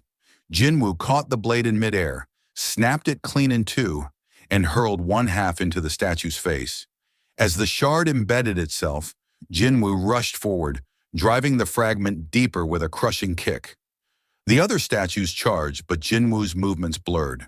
He slipped past their strikes, leaped high, and plunged his dagger through one's head. From the corner, another statue loosed an arrow. Jinwoo reacted instantly, slicing the projectile midair and kicking a shard back into the archer's face, shattering it. One by one, the guardians fell to his relentless assault. As he fought, Jinwoo realized something. Once, these statues had seemed impossibly fast, like they were teleporting. But now, with his sharpened eyes and honed reflexes, He could track each of their movements. They were powerful, but no longer untouchable. Above, the winged figure hovered silently, observing every clash. It admitted, at least to itself, that Jinwoo's progress was remarkable. Such strength born within the limits of a human body. But the trial was far from over. The creature raised its hand, and the temple floor shook violently. From the shadows of the chamber, an enormous stone colossus emerged, dwarfing the others by several times. Its heavy steps made the ground tremble, its presence overwhelming even compared to the guardians Jinwoo had just dismantled. As the giant advanced, the entity watched with a faint smirk, eager to see how far Sung Jinwoo had truly come. The scene shifts to the chairman's office, where Go Gun-hee is holding a private meeting. An official places a set of documents before him, explaining that the contract clearly states Japan will hand over all rights to the essence stones found on Jeju Island. Sitting across from him, Matsumoto Shigeo, the chairman of the Japanese Hunters Association, calmly explains the reasoning behind this unusual proposal. Their objective is to hire the Korean hunter, Sung Jinwoo. Chairman Go responds carefully, reminding Matsumoto that Jinwoo is not formally affiliated with the Korean Hunters Association. Matsumoto acknowledges this fact, clarifying that what they seek is not ownership or control over Jinwoo, but simply the Korean Association's assistance in arranging a meeting. They had been unable to reach him directly, and this offer was their last resort. Hearing this, Go Gun-hee reflects inwardly. He cannot believe that Japan is willing to sacrifice such a vast fortune simply for a chance to speak with Jinwoo. He suspects that their desperation comes from their inability to deal with the looming threat of the massive S-rank gate in Tokyo, especially after the death of their strongest hunter, Goto Ryuji. After a pause, Chairman Go places the documents back on the table. He then requests to continue the discussion without interpreters present. Speaking in fluent Japanese, he shocks Matsumoto, who stares at him in disbelief. When asked how he knows the language, Go calmly explains that his father had once run a small business in Japan when he was younger. Once the interpreters leave the room, the atmosphere changes. Chairman Go addresses Matsumoto directly, warning him that if this is yet another one of his deceptive schemes, he would do well to end it immediately. Matsumoto looks startled and asks what he means. But Go Gun-hee presses further, revealing that he already knows the Blade Guild has severed ties with Matsumoto. Startled, Matsumoto rises to his feet, demanding to know how the Korean chairman came by this information. Go explains that it was obvious. He had observed how the Blade Guild rejected financial support from the Japanese Hunters Association, choosing instead to rely solely on government subsidies. Once the Blade Guild had been the backbone of the association under the leadership of Goto Ryuji. But with Goto's death, the balance of power in Japan had crumbled, leaving the association weakened and struggling to maintain control. He warns Matsumoto that if the gate in Tokyo is not sealed properly, the entire burden of failure will fall upon him. At that moment, Go Gun-hee produces a recording device. He explains that it once belonged to Goto's team. He accuses Matsumoto of harboring malicious intentions, declaring that all the tragedies unfolding in Japan, the death of Goto, the collapse of the Blade Guild, the infighting between guilds, and the countless lives lost, are the direct result of Matsumoto's actions. When Matsumoto nervously asks about the device, Chairman Go reveals that it is directly connected to Matsumoto's personal receiver. Without hesitation, he clenches his fist, shattering the device with such overwhelming strength that the table beneath it cracks apart. Go Gun-hee then speaks with unwavering resolve. He states that he is not so heartless as to allow an entire nation, and by extension the whole of Asia, to fall into ruin because of the selfish scheming of a single man. He ends the meeting by saying that, in the end, Matsumoto will have no choice but to be grateful to hunter Sung Jinwoo for this one. Meanwhile, back inside the double dungeon, Sung Jinwoo continued his desperate battle against the endless wave of stone creatures. He cut down many of them, yet no matter how many fell, more kept advancing. His attention shifted toward the colossal statue at the back of the chamber, its glowing eyes locked on him. The giant began preparing an attack. Realizing that he couldn't dodge in time, Jinwoo quickly used Commander's Touch, lifting several of the smaller statues and forming a makeshift shield. But the massive beam tore through them with ease, disintegrating the summoned soldiers and shattering the barrier. Jinwoo barely escaped with his life, thinking to himself that a direct hit would kill him instantly, even with his current strength. Knowing that the smaller enemies would keep coming unless he dealt with their source, Jinwoo decided to target the larger statue first. The giant lifted its foot and brought it down with devastating force. Jinwoo dashed forward at the last second, avoiding the stomp that left a deep crater in the ground. The statue smirked as if it believed it had crushed him, but Jinwoo reappeared, rushing toward it once more. The statue prepared another deadly attack, but Jinwoo activated Monarch's domain, enhancing his speed, and moved behind the massive figure. Using Ruler's authority, he realized the gravitational force he now commanded was stronger than ever. Even with just a small amount of mana, he was able to affect such a massive target.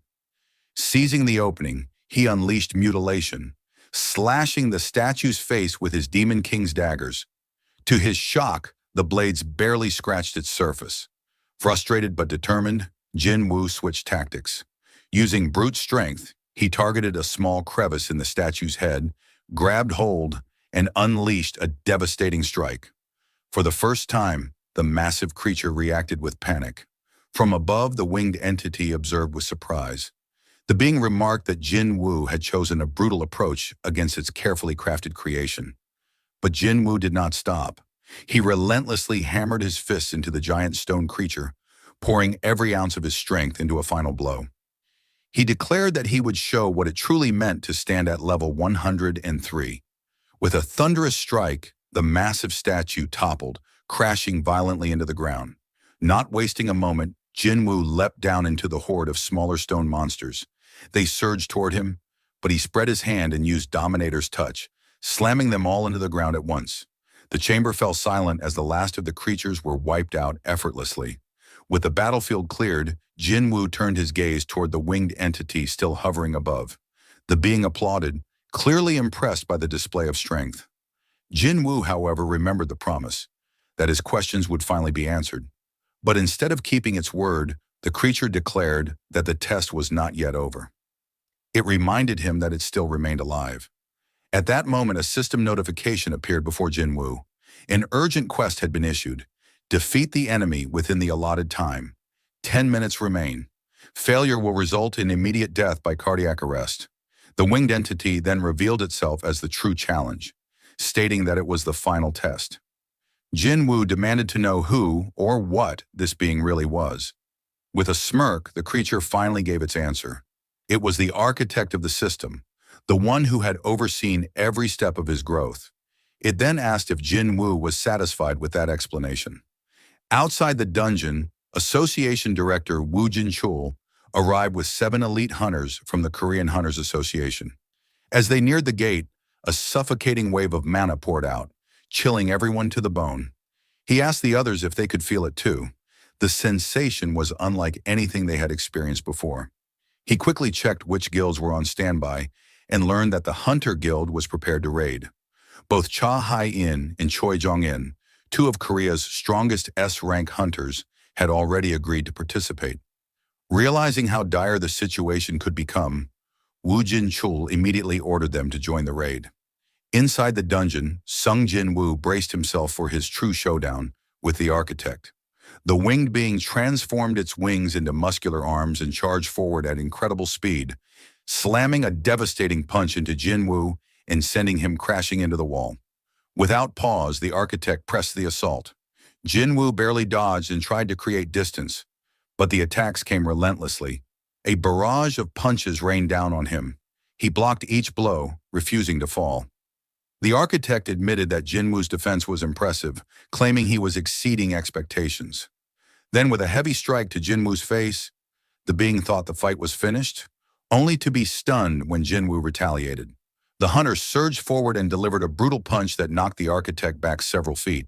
A grin spread across the architect's face. For the first time, it admitted it was enjoying a battle against a human opponent. Jinwoo quickly analyzed the situation. The being had invited him here the moment he surpassed level 100, expecting him to be powerless before it. But Jinwoo refused to accept defeat. He demanded answers: why the system was created, why he had been chosen as its player, and what fate awaited this world. The architect lunged again, mocking the idea that Jinwoo thought killing him would reveal those answers. Knowing close combat was dangerous, Jinwoo attempted to fight at range with ruler's authority, hurling objects from a distance. But the architect unleashed a massive explosion, nullifying the attack. Jinwoo realized with frustration that the being could use the same abilities he had. Range combat was useless. The architect then declared that the truth had already been decided long ago, since the moment the system had been designed. It summoned every weapon in the chamber, demanding to know how such a system was even possible. Jinwoo asked how a mere architect could give him so much power. Calmly, the creature explained that it had not chosen him at all. In fact, it had been against his selection. Its role was only to design and moderate the player selection system. With just 6 minutes left on the quest timer, Jinwoo had no choice but to face the architect head-on. The winged being ascended, declaring it would now fight with its full power. Its attacks came like a storm, yet Jinwoo moved with supernatural precision, vanishing and reappearing with each dodge. He noticed something strange. His senses were sharpening, his body growing faster.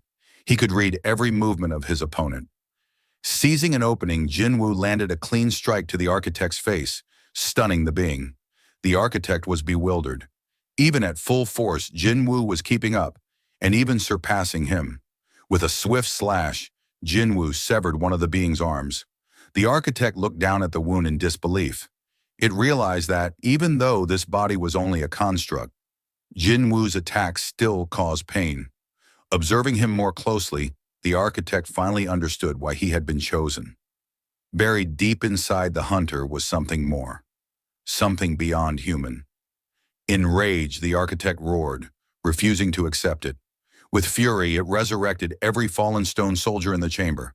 The countdown ticked down to 3 minutes. Jinwoo rushed headfirst into battle once again. With ruler's authority, he swept through the revived enemies. A massive statue swung at him, but he dodged effortlessly and closed the gap toward the architect, striking with overwhelming speed and severing another arm. The architect countered with a crushing blow, sending Jinwoo crashing back into the wall.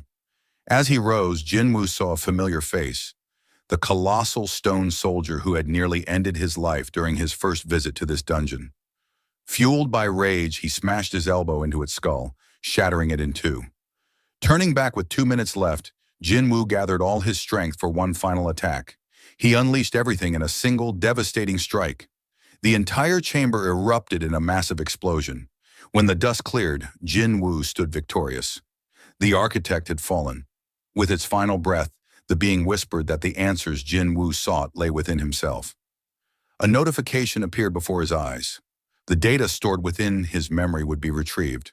The architect told him that the choice was his to make. After a moment of hesitation, Jinwoo accepted. Suddenly, light engulfed him, and his spirit was transported to another realm. Below him stretched a sight both terrifying and awe-inspiring, an endless army of monsters. The sight left Jinwoo frozen. Every creature in that army was gazing upward, and when Jinwoo followed their gaze, he saw it. A massive gate hanging in the sky, set against a purple backdrop. From ice elves and high orcs, to goblins, giants, and countless other monsters, the army stretched endlessly across the battlefield. Jinwoo realized that if such an army ever crossed into Earth, humanity would be utterly destroyed. Then the sky split open. Soldiers clad in radiant armor, with wings like angels, descended from above. These were the Silver Soldiers, the army of heaven. An epic battle erupted between the Silver Soldiers and the endless horde of monsters. The ground shook with each clash. Weapons shattered, armor crumbled, and screams of agony filled the air. At first, the Silver Soldiers held the upper hand, overwhelming the monsters with divine strength. But then the tide shifted. One by one, the Silver Soldiers froze in their advance as a new presence entered the battlefield. Jinwoo felt it immediately, the overwhelming aura of a monarch. A shadowy figure stepped forward and raised its hand. Instantly, the fallen monsters began to rise again. Using shadow extraction, the being resurrected the dead into its own army. Jinwoo's eyes widened in shock. This was the Shadow Monarch. An immortal army was born from death itself. The slain monsters returned with blackened blood, their bodies reforged in shadow. Jinwoo trembled as he realized the truth. The monarch's ability to summon was beyond comprehension, an endless tide of shadow soldiers, each more fearsome than the last. The silver soldiers, once so dominant, began to falter. The battlefield descended into chaos as shadow and silver clashed violently. The ground split and the skies thundered with the weight of their war. The Silver Army should have claimed victory, yet with the arrival of a single being, everything changed. Wherever the Shadow Monarch walked, destruction followed. Using a power Jinwoo instantly recognized as Dominion's authority, the monarch tore through the silver soldiers.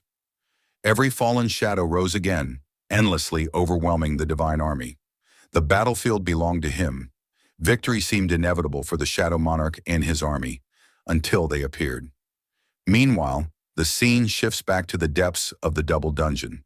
Wu Jinchul, Cha Hai-in, Choi Jong-in, and several other hunters arrive at the chamber. The moment they step inside, they sense the enormous pressure of mana radiating through the air. Cha Hai-in turns toward Wu Jinchul, questioning whether he is certain that Jinwoo is inside. Something about this energy feels wrong. This mana is powerful, but it doesn't belong to Jinwoo. If not his, then whose could it be? As the hunters advance deeper into the chamber, they are struck with shock. Before them lie shattered remains of massive stone statues and broken fragments of stone soldiers scattered across the floor. Wu Jinchul mutters to himself, realizing that the rumors were true. The legendary statues and sculptures really had existed. Before the group can gather their thoughts, a cold voice echoes throughout the chamber. It remarks that humans were never invited here, calling their presence an unexpected intrusion. Startled, the hunters hesitate, some wondering if they had only imagined a monster speaking, but the truth becomes clear as the figure behind the voice reveals itself. The architect steps forward, its voice filled with disdain as it commands the hunters to be silent. It accuses them of disturbing the king's slumber. Confusion spreads among the hunters as they question among themselves who this king could possibly be. In the corner of the chamber, their eyes fall on Sung Jinwoo.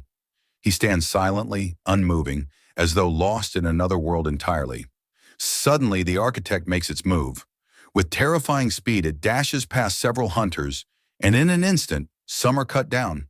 The architect declares that strong humans like these would make perfect offerings for the king. Meanwhile, Jinwoo's consciousness drifts elsewhere. Within his vision, countless portals begin to open one after another, filling the void with ominous energy. From within those rifts, endless armies emerge, marching forward with terrifying might. Jinwoo recognizes them instantly. They are the armies of the monarchs. Among them is Quresha, the plague monarch, Baran, the demon king, and Rakan, the beast monarch. Others also appear, powerful monarchs from distant clans such as Yogman and Legia. Among the advancing forces, a colossal wolf steps forth, radiating savage killing intent. Its very presence confirms that the beast monarch has arrived. The vast armies grind to a halt, assembling in formation before the Shadow Monarch. The air grows tense, heavy with anticipation. Both sides know what comes next. The stage is set, and the final battle is about to begin.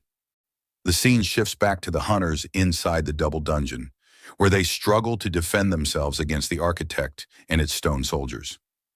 Choi Jong-in takes command of the situation. He instructs the hunters to use every skill they have and to move the wounded toward the back. The architect watches with disdain. It declares that by the time its puppets fall, anyone left alive will receive the great honor of witnessing the king's awakening, if any manage to survive.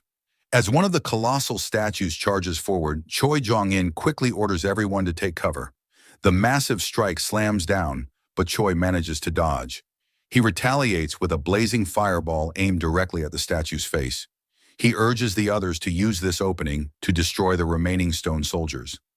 Wu Jinchul steps up and throws a powerful punch at the colossal statue. To his shock, the blow has no effect at all. Choi attacks again with another fireball, but even his magic fails to leave so much as a scratch. Panic spreads among the guild members as they realize none of their attacks are working. With options running out, Choi Jong-in comes to a conclusion. The only hope is to wake Sung Jinwoo, who appears trapped as if under hypnosis. He hurls a fireball toward Jinwoo, believing it to be the only way to break him free. But before the attack can land, the architect intercepts it and launches itself at Choi, furious that anyone would dare disturb the king's slumber. Choi freezes in shock, convinced this is the end for him. But before the architect can strike, Woo Jin-chul and several other hunters intercept its assault, barely saving him. Meanwhile, Sung Jinwoo remains lost within his vision. He finds himself witnessing a colossal battle between the Shadow Army and countless demon clans. He observes how the shadows, even after being cut down, rise again endlessly.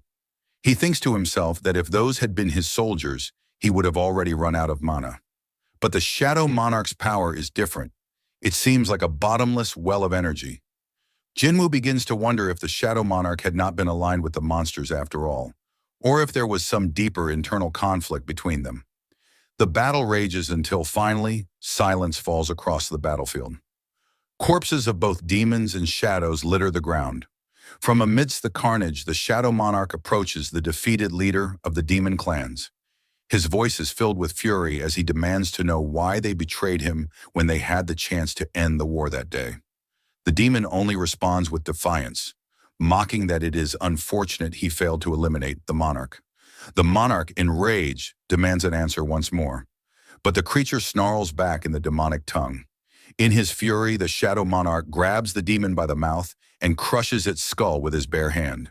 Yet even that brutal strike is not enough to kill it. The monarch stares deeply into its eyes, puzzled, as though he recognizes them from somewhere before. He tears away the demon's helmet and at last realizes the truth. It is Baran, the demon king. Shocked, the monarch wonders why Baran was here among the clans. But then his attention falls to his own body. He looks down at his hands in confusion, and the truth becomes clear. The one fighting the demon clans and the Silver Soldiers had been Sung Jinwoo himself all along. Jinwoo reels at the revelation, stunned that he had not realized it sooner. Then in his chest he feels it, a heartbeat, but not just one. He discovers he has two hearts, one normal, human heart, and another dark and black. Before he can process what this means, Silver Soldiers begin to descend from the skies above. A cold notification echoes in his mind. Playback of retrieved data has ended. Back inside the double dungeon, the architect turns his attention to Cha Hyen. He calls her interesting and challenges her to push beyond his designs. Cha launches forward with her sword dance, but the architect blocks the strike with ease. He counters immediately, his blow slashing across her shoulder. A sharp cry escapes her lips as pain overwhelms her. The architect explains coldly that the dungeon system anticipates every possible outcome. He reveals that their weapons, no matter how strong, are useless against his statues. Suddenly, Choi Jong-in intervenes, landing a surprise strike on the architect. His attack buys Cha the chance to dash toward Jinwoo. But before she can reach him, she glances back, and her heart sinks. The architect has already appeared behind her, his hand stretching forward to grab her. Cha narrowly dodges, barely escaping his grasp. The architect notices something strange, a faint shadow lingering on her shoulder. With curiosity, he questions what her relationship is with Sung Jinwoo. Cha replies firmly that she is his friend and that she came here to save him. The architect smiles ominously and declares that he will give her a chance. He states that, on this very day, one of the greatest monarchs in the world will rise. She may bear witness to it, but the rest of the humans will die. Before the architect can act further, another voice cuts through the chamber. A furious strike follows. Jinwoo appears and smashes his fist across the architect's face, shattering its jaw. The creature crashes to the floor as Jinwoo steps forward, demanding to know what had been done to his body. The hunters exhale in relief. Sung Jinwoo has awakened. Without hesitation, Jinwoo pins the architect down and crushes its head under his foot. The architect screams in protest, insisting that Jinwoo is not the king. It cries out in disbelief that he can control himself even while bearing the black heart. From this, Jinwoo realizes the truth. The overwhelming power coursing through him is coming directly from the black heart. A system notification appears. His mana has increased by 100,000. Jinwoo studies the architect's reaction. This development was never intended. The black heart was not supposed to strengthen him. Even the retrieved data he had absorbed had not revealed the full truth. He questions the architect, demanding to know why he had opposed choosing him as a player. What was the purpose of selecting someone? What did the system truly intend to achieve? The architect, desperate, cries out that Jinwoo has doomed them all. By claiming the Shadow Monarch's power, he has drawn the gaze of the other monarchs. They will not remain silent. Jinwoo unsheathes his daggers, pressing for an answer. At the same time, panic spreads among the hunters. Around them, the once motionless statues begin to stir, coming to life once again. The architect warns that if Jinwoo kills him, there will be no one left to stop the dolls. Jinwoo responds coolly. If the architect dies, he will simply deal with the statues himself. The architect insists that if he perishes, the entire system will collapse. Jinwoo smirks, remarking that there was always a chance he could return to being nothing more than an E-rank hunter. He reasons that even if the system's creator disappears, it does not mean the system itself will vanish. The architect desperately tries to access the system, but notifications flash repeatedly before him. Access denied. Stunned, he turns back toward Jinwoo, who declares that he will not only destroy the system, he will swallow it whole. The architect rejects this as impossible, insisting that it must be a system error. Overcome with rage, he lunges forward, but Jinwoo moves faster. With a swift motion of his daggers, he slices the architect into pieces. As the fragments of its body collapse to the ground, the architect utters one last prophecy. It warns that, when the pillars of fire that hold the heavens are raised, an inevitable death will approach your way. Jinwoo, with a steely glint in his eyes and a cold smirk, simply responded, "As you please." Meanwhile, outside the dungeon, members of the association stood anxiously, waiting for the hunters to return. It had already been over an hour since the Hunter Guild entered, and the unease grew heavier with every passing minute. Whispers spread among them as they wondered what could possibly be happening inside a C-rank gate that required this much time. At last, movement appeared at the entrance. The hunters of the guild began to emerge one by one, but the sight that greeted the association members left them frozen in shock. The so-called elites of the Hunter Guild were in a dreadful state, battered, broken, and some never to rise again. Confusion and disbelief filled the air. The question that no one could answer lingered silently among them. What had actually happened inside a C-rank dungeon that could leave S-rank hunters in such a condition? Hunter Woo Jin-cheo quickly stepped forward, his expression grim. He turned toward the Bravery Guild members who were present and requested their assistance in moving the bodies of the fallen. Still stunned by the sight, the guild members could only nod in silence before rushing to help. Amidst the chaos, another figure emerged from the gate. Sung Jinwoo walked out quietly, his thoughts heavy. The battle with the system's architect was over, but many questions still lingered in his mind. Even with the architect gone, the mysteries of the system had not yet been unraveled. Once everyone had exited, Woo Jin-cheol approached Jinwoo. His tone was heavy as he reported that nearly 20 of the nation's top elite hunters had lost their lives inside. If the incident had turned into a full-scale dungeon break, the devastation would have been beyond imagination. Unable to contain his curiosity, Woo asked Jinwoo how he had known about the presence of a double dungeon hidden within that particular gate. In response, Jinwoo explained that the dungeon had summoned him there. A message had appeared before him, instructing him to come. Woo asked if they could see this message for themselves, but Jinwoo shook his head. It had been something only he could perceive. The sincerity in his voice and his expression convinced Woo Jin-cheol that this was no joke. He knew Sung Jinwoo was not a man who fabricated stories. At that moment, Cha Hyen rushed over. Her eyes scanned Jinwoo with concern as she asked how he was holding up.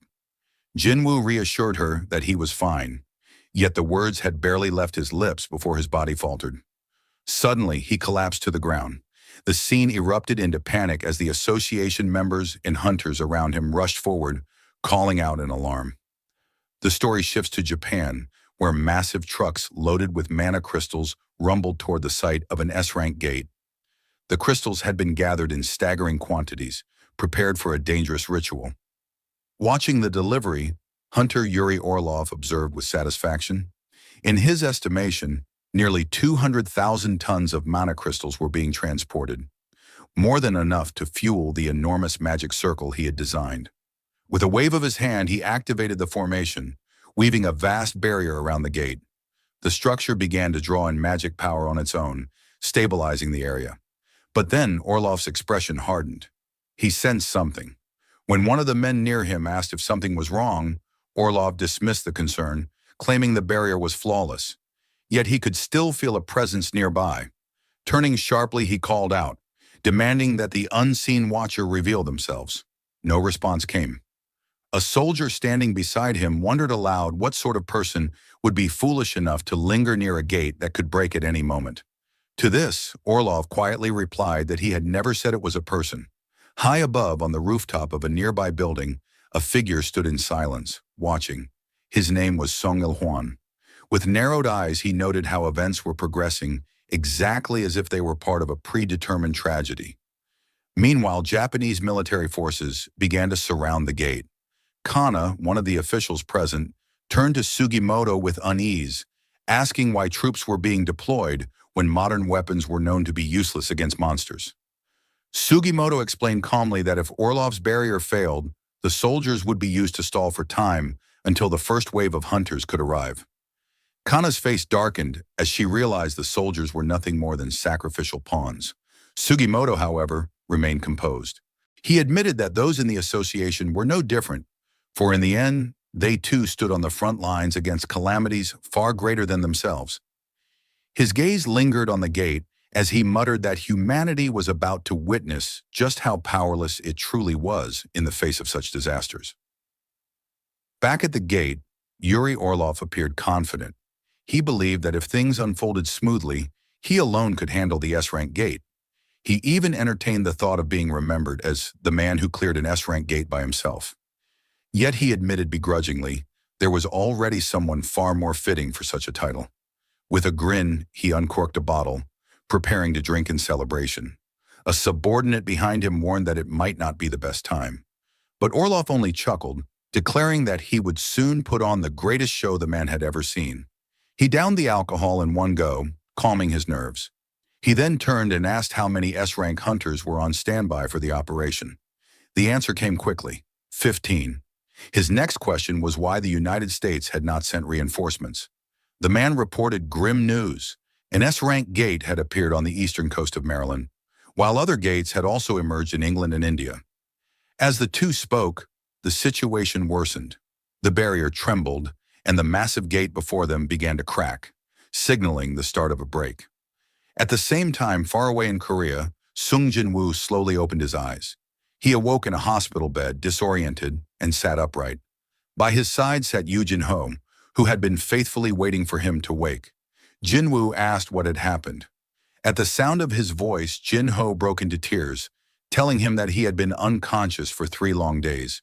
Without wasting a moment, Jinwoo's thoughts turned immediately to Japan. He asked about the situation at the S-rank gate. The scene shifts to the day of the dungeon break. From the massive gate, colossal figures began to emerge. Giants, monsters so powerful that under normal circumstances, a single one of them would serve as the final boss of an A-rank dungeon. But here, there were many. Confident in his preparations, Hunter Yuri Orlov activated his barrier, drawing upon the massive supply of mana crystals. The giants crashed against the shimmering wall of magic, but the barrier held firm. Orlov grinned, convinced that creatures from mere A-rank gates stood no chance against his magic. But his confidence quickly turned to horror. From within the gate, a giant far larger than the others stepped forward, its weapon gleaming in the light. With a single swing, the monster cleaved through the supposedly unbreakable barrier as though it were nothing but glass. The story then returns to the present. Yoo Jin-ho sat beside Sung Jinwoo's hospital bed, explaining the chain of disasters that had occurred while his Hyung had been unconscious. Elsewhere, Chairman Yoo Myung-han stirred awake in his office after a long rest. He turned to his secretary and asked how long he had been asleep. The man replied that it had been 23 hours. They had been prepared to send him to the hospital if he remained unconscious beyond 24, just as he had ordered. The secretary then handed over a stack of documents. Within them was information on a patient who had been miraculously cured of eternal slumber. According to the report, that patient was none other than the mother of Hunter, Sung Jinwoo. Chairman Yu Myung-han's eyes narrowed as he considered the implications. He began to suspect that Jinwoo himself might hold the ability to cure the incurable. Before he could dwell on it further, his secretary announced that someone had arrived to meet with him. A woman entered the office, her eyes immediately focusing on his weakened condition. She asked how long he had been like this. Back in Japan, the devastation of the dungeon break unfolded. Yuri Orlov, the man who had boasted of holding the gate alone, was devoured whole by one of the towering giants. His barrier shattered, his body vanished without a trace. The Japanese military responded swiftly, unleashing every weapon at their disposal. But modern firepower was useless against the creatures of an S-rank gate. Bullets and shells bounced harmlessly off their enormous bodies. Realizing the scale of the disaster, Japan's Hunter Association chairman, Matsumoto Shigeo, gave a desperate order. He commanded the remaining S-rank hunters to intercept the giants and halt their advance. Without hesitation, every available S-rank charged toward the battlefield. They targeted the giants' eyes, hoping to blind them, but the monsters proved unnervingly fast. Despite their immense size, they moved with shocking agility, dodging attacks that should have struck true. Hunter Kanai Takeda, watching in disbelief, could hardly comprehend what she was seeing. She wondered how such massive creatures could possibly move with such speed. Meanwhile, back in Korea, Sung Jinwoo sat in his room, watching footage of the battle in Japan. The images of the giants rampaging filled the screen. He reflected grimly that at this rate, just like during the Jeju Island raid, the entire Asian continent could soon be in danger. His thoughts turned to action. He began to consider leaving for Japan to personally deal with the dungeon break. But before he could make a decision, a familiar voice called out from behind him, urging him not to go. It was his younger sister, Sung Jinwoo. Startled, Jinwoo asked what she meant. She explained that she knew he was planning to leave. Jinwoo softened his voice and reassured her. He told her he wasn't going anywhere. Claiming he had been working too hard lately, he insisted that he only planned to rest for a while. He told her not to worry.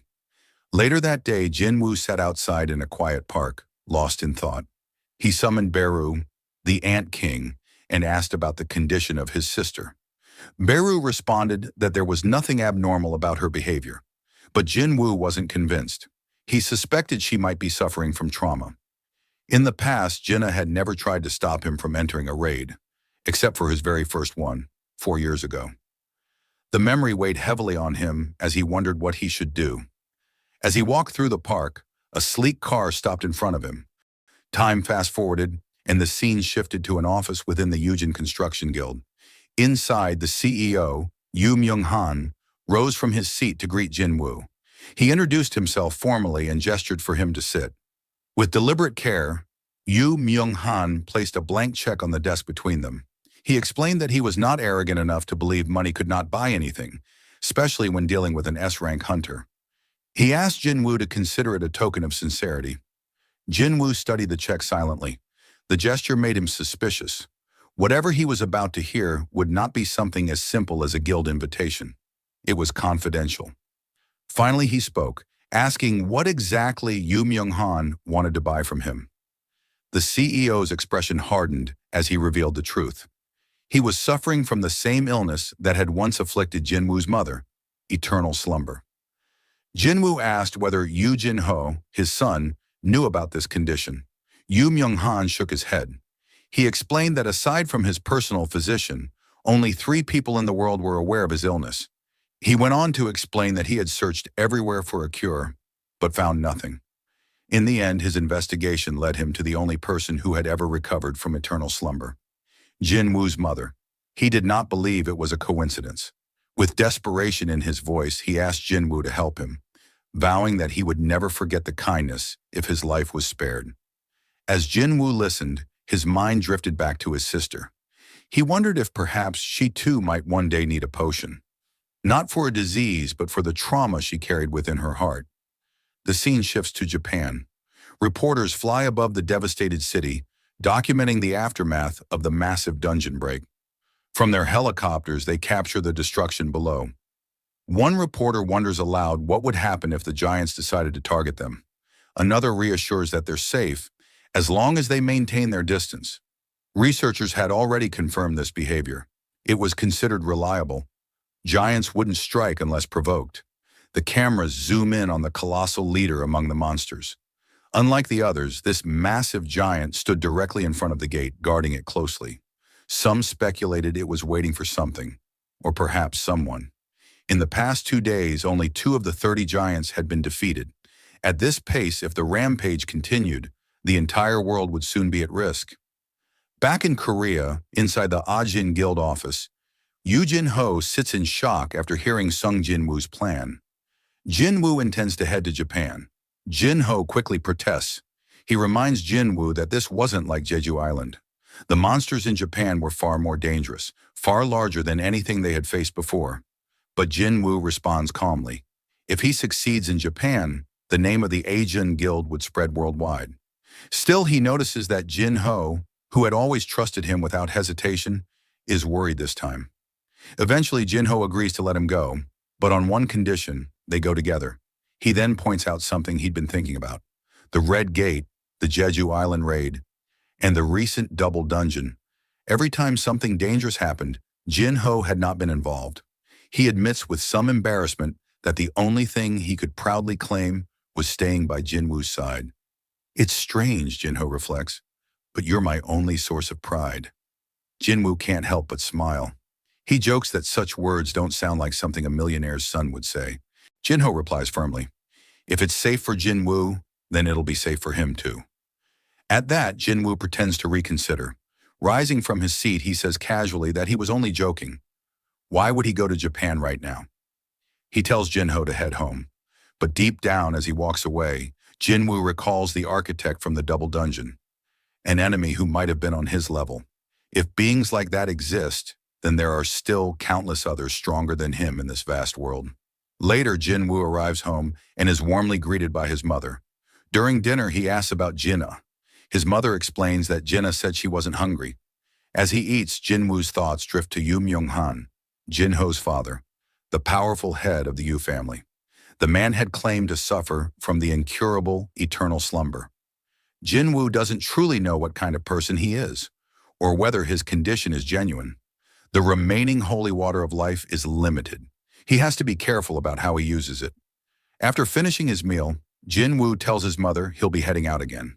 He knows there are beings stronger than him out there, and if he wants to reach that level, he must continue to fight on the battlefield. Before leaving, he enters Jinna's room. Sitting beside her, he hesitates, wondering where to start. Finally, he confesses that he had almost died recently. He explains softly that he's always walking into danger, but this time was different. For a moment, he truly thought it was the end. Somehow, he made it back alive, and for that, he's grateful every time he comes home. He pats her head gently and promises her he will return safely this time as well. He thanks her for stopping him earlier when he tried to leave. With tears welling in her eyes, Jinna whispers that he would have left anyway. Jinwoo smiles faintly. Perhaps, but he reassures her once more. He will always come back. Time fast forwards to a press conference held by Chairman Go Gun-hee. Before the gathered media, he addresses the terrifying dungeon break in Japan. At the same time, Jinwoo has already made his decision. He will go there himself and deal with the S-rank gate. At the airport, as Jinwoo prepares to depart, he notices Yoo Jin-ho among the crowd. Despite being told not to follow, Jin-ho had managed to come along anyway. Realizing he won't back down, Jinwoo sighs and reluctantly allows it. Together, the two prepare to board the plane bound for Japan. The story shifts to Japan once again. Chaos consumes the streets. The military desperately tries to evacuate civilians, shoving them onto trucks. A soldier shouts that there's only space for a few more people, 3 or 4 at most. The civilians hesitate, worrying about others left behind. The soldier urges them to stop wasting time. The giants are approaching, and if they stay, they'll all die. He tells them to find shelter quickly, but when he looks up, his eyes widen in terror. The giants have already found them. The soldiers unleash a hail of bullets, but their weapons are useless. One of the towering monsters stretches out its hand toward the survivors. Just as it's about to crush them, a massive trident pierces through its chest. sending the giant flying across several blocks before crashing lifeless into the rubble. The soldiers stare in disbelief. Who could have done this? Then they notice another monster-like figure. This one is protecting them. From the smoke, another figure steps forward, a lone man. He warns them to evacuate immediately. The area is no longer safe. That man is Sung Jinwoo. At that moment, debris from a collapsing building begins falling toward the civilians. Yu Jin-ho rushes forward, raising his massive shield just in time to protect them. He declares that he will stay behind and help the survivors escape. Hearing that, Jinwoo prepares to take out all the monsters in the area. Alongside Jima, he charges at the creatures. The giants are no match for Jima's strength, and it takes out multiple enemies with ease. Seeing this, Jinwoo then leaps forward himself. With a single strike of his dagger, he cleaves a giant cleanly in two. The story shifts across the ocean to the United States, inside the Scavenger Guild headquarters. Several hunters gather, gossiping about Sung Jinwoo's bold actions in Japan. One hunter remarks that Lady Selner, the American Awakened Enhancer, had not boosted Jinwoo's power. Another scoffs, saying that even with a reawakening, every hunter has limits, and Jinwoo would eventually die if he kept throwing himself into such battles. Their idle chatter soon turns into a cruel game, as they begin betting on how long Jinwoo might last in the raid against the giants. But their laughter suddenly stops when a powerful voice interrupts from behind. It is none other than Thomas Andre, the guildmaster of the Scavenger Guild and one of the world's strongest hunters. Thomas declares that he would bet the entire guild headquarters itself that Jinwoo would survive. His words silence the room. Then with a cold glare, he warns the hunters to worry less about mocking others and more about themselves. A dungeon break in an American S-rank gate was only a day away, and he doubts many of them will even survive that battle. Looking out of the window with a grin, Thomas mutters that while Japan might have been entertaining, tomorrow's events in their own land would bring a different kind of spectacle. The scene then returns to Japan, where news outlets broadcast live footage of the battlefield. The chaos of the giant invasion fills every screen. Viewers watch as one of the monsters screams in agony, its flesh ripped apart as Ant King Baru's minions swarm and devour it alive. Elsewhere, a small girl runs through the ruins, desperately fleeing from a pursuing giant. Just as its massive hand is about to seize her, a figure clad in black armor appears like a shadow. It is Igris. With one swift strike, Igris slices off the monster's hand, saving the child. The giant bellows in pain, but before it can react, another shadow soldier charges forward. Iron slams into its skull with devastating force, crushing it into the earth. Standing triumphantly atop the corpse, Iron beats his chest proudly. Igris, watching his comrades' antics, lets out a subtle sigh, as if mildly exasperated by Iron's excitement. From a distance, Jinwoo observes his soldiers at work. Watching Iron, he notes to himself that the knight seems more spirited after his upgrade. Still, Jinwoo is relieved. His army is performing well. As he monitors the battlefield, a Japanese soldier cautiously approaches and expresses his gratitude. Not understanding the language, Jinwoo simply responds with a thumbs up, calling the man a brave soldier before signaling to Jinho. He orders Jinho to assist with the evacuation of survivors. With the civilians gone, Jinwoo turns his attention to the corpse of the fallen giant. Extending his hand, he channels shadow extraction, pulling its soul into his growing army of darkness. Meanwhile, at the Japanese Hunter Association headquarters, officials rush to inform Chairman Matsumoto Shigeo that their forces are gradually regaining control of the city thanks to Jinwoo. Hearing this, Matsumoto leans back in his chair, deep in thought. He reflects that perhaps Goto Ryuji, who once clashed with Jinwoo, had not been wrong after all. The memory of Jinwoo's piercing eyes at the airport resurfaces. Matsumoto had encountered countless hunters before, but Sung Jinwoo's presence was on another level, untouchable, unmatched. He recalls their meeting upon Jinwoo's arrival in Japan. At that time, Matsumoto explained the dire situation. The giants were advancing toward Osaka, and he requested that Jinwoo defend the city. Matsumoto had believed that no matter how strong Jinwoo was, one man alone could not possibly defeat every giant in Japan.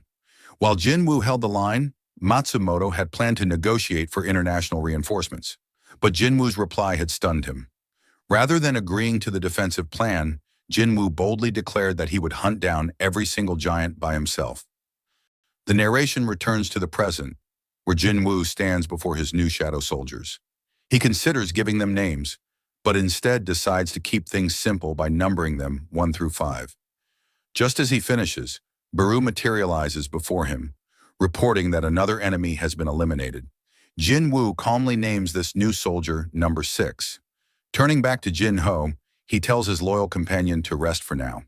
Internally, Jinwoo reflects that while things have been progressing smoothly, this is only the beginning. Across Japan, his shadow army spreads like wildfire. The soldiers are unstoppable, tearing through giant after giant. Their regenerative ability allows them to rise again, even after being defeated, making them an immortal force of destruction. However, the aftermath of the S-rank dungeon break has created further problems. Smaller rifts have opened throughout the country, releasing hordes of lesser monsters. As a result, the Japanese Association struggles to balance simultaneous evacuation efforts and suppression operations, barely keeping the chaos under control. 7 days later, Sung Jinwoo and Yu Jinho were still scouring the ruined city, searching for any remaining survivors and exterminating the last remnants of the giants. Eventually, their search brought them to the massive leader of the giants, stationed directly before the S-rank gate. Taking in the devastation around them, Jinho sighed in dismay. To him, it felt as if everything had been completely ruined. Just then, a familiar voice called out. It was Hoshino Hankawa, the Japanese interpreter who had once traveled to Korea alongside Goto Ryuji. Jinwoo immediately asked her about the whereabouts of the other hunters. Hankawa explained that she was the only one left in Tokyo. The rest had either perished or scattered in the chaos. She added that the giants had spread across the country, but thanks to Jinwoo, the majority had already been annihilated. Now the few that remained were being hunted down by other awakened hunters in Jinwoo's shadow soldiers. Hearing this, Jinwoo concluded that only one remained, the colossal giant standing guard before the gate. As he surveyed the ruined city, a haunting thought entered his mind. The destruction before him reminded him of the demon castle. Could that endless wasteland have been a model? Did the system's architect design the demon castle as a reflection of this possible future? But the architect was already dead, and Jinwoo hadn't received a single message or vision since. Perhaps that really had been the architect's true body. Regardless, Jinwoo resolved not to allow this future to come to pass. That was the reason he had trained, the reason he pushed himself to wield power no one else could match. With renewed determination, he turned to Hankawa and said they were ready to move. Hankawa hesitated, telling him that the other hunters hadn't yet arrived. But Jinwoo assured her calmly that they had. Meanwhile, Kino grumbled in frustration, complaining about how exhausting and annoying this ordeal was. Minoru quickly reminded her that they should at least be grateful to still be alive. Hankawa, however, could not hold back her frustration. She vented that Jinwoo and his shadow army were pushing forward on their own, dominating giants that Japanese hunters couldn't even dare to approach. To her, it felt as if they were only here to clean up scraps, an infuriating realization. As she voiced her thoughts, shadows began to ripple across the battlefield. Jinwoo's army started returning to him, the air growing heavy with their presence. Then, Baru emerged from the dark mass, kneeling before his master.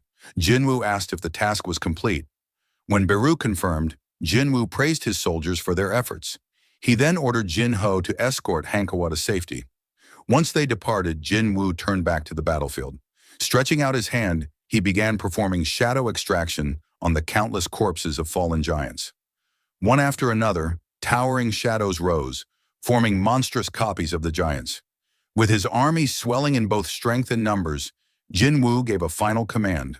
All soldiers were to charge directly at the massive giant standing guard before the S-rank gate.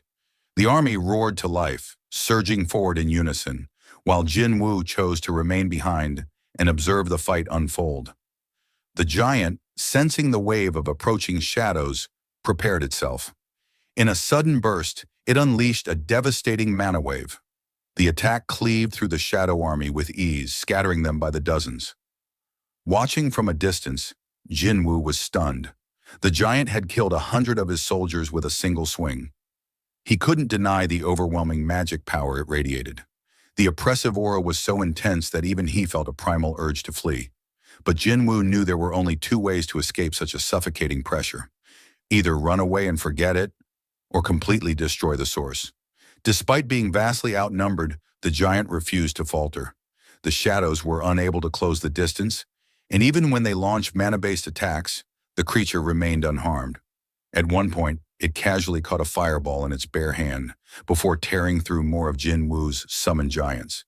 When insect-type shadows swarmed at its feet, the giant simply crushed them underfoot without effort. Baru, enraged by the sight, stepped forward, prepared to leap into battle. But Jinwoo raised a hand and stopped him. It wasn't time yet. For now, he had to keep pressing forward until he discovered the creature's weakness. His mana reserves were still plentiful, allowing him to continually regenerate his fallen soldiers.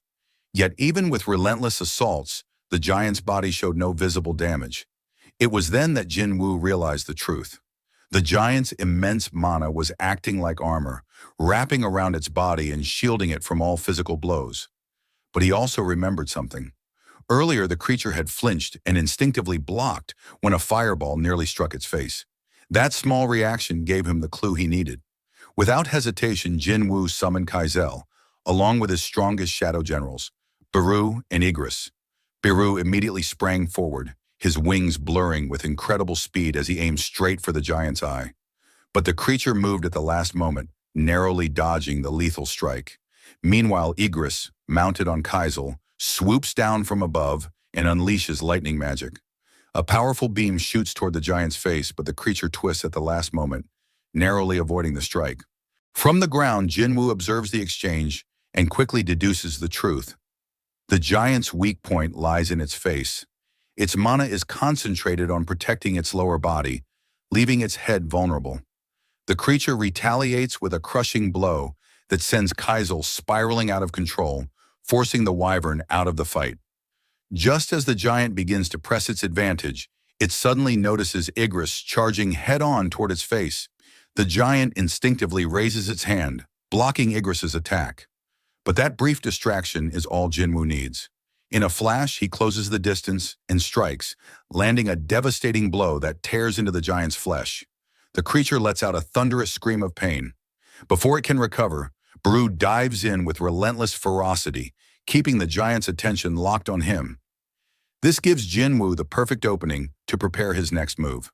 Summoning every dagger in his arsenal, Jinwoo channels his strength through Ruler's authority. The blades float around him, then surge forward in unison, raining down on the giant's face with lethal precision. From a distance, Jinho and Hankawa watch the battle in stunned silence. Hankawa mutters in disbelief, realizing that this no longer resembles a fight between hunters and monsters. Instead, it looks like a clash between monsters themselves. Back in the fray, Jinwoo channels his power into a violent slash, ripping straight through one of the giant's eyes. The creature bellows in agony, clutching its face. At that moment, Jinwoo signals to Baru. Without hesitation, the insectoid monarch darts forward, slipping into the creature's skull through the gaping eye socket. As Baru tears it apart from within, Jinwoo continues his assault from the outside, unleashing blow after blow. The giant convulses, blood spewing from its mouth as its body falters. With one final shudder, it collapses to the ground, its massive form shaking the battlefield. And then, the familiar system notification appears before Jinwoo's eyes.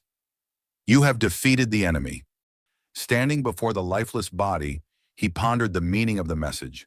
But something felt strange. Jinho rushed over, full of excitement, praising Jinwoo's strength and congratulating him for taking down the giant. Yet Jinwoo's sharp instincts told him something was off. If that had truly been the dungeon's boss, there should have been a system message declaring the dungeon cleared. His eyes narrowed. The raid wasn't over. Looking closer at the giant's body, he realized something else. There was no black smoke rising from it. Without that smoke, he couldn't extract its shadow.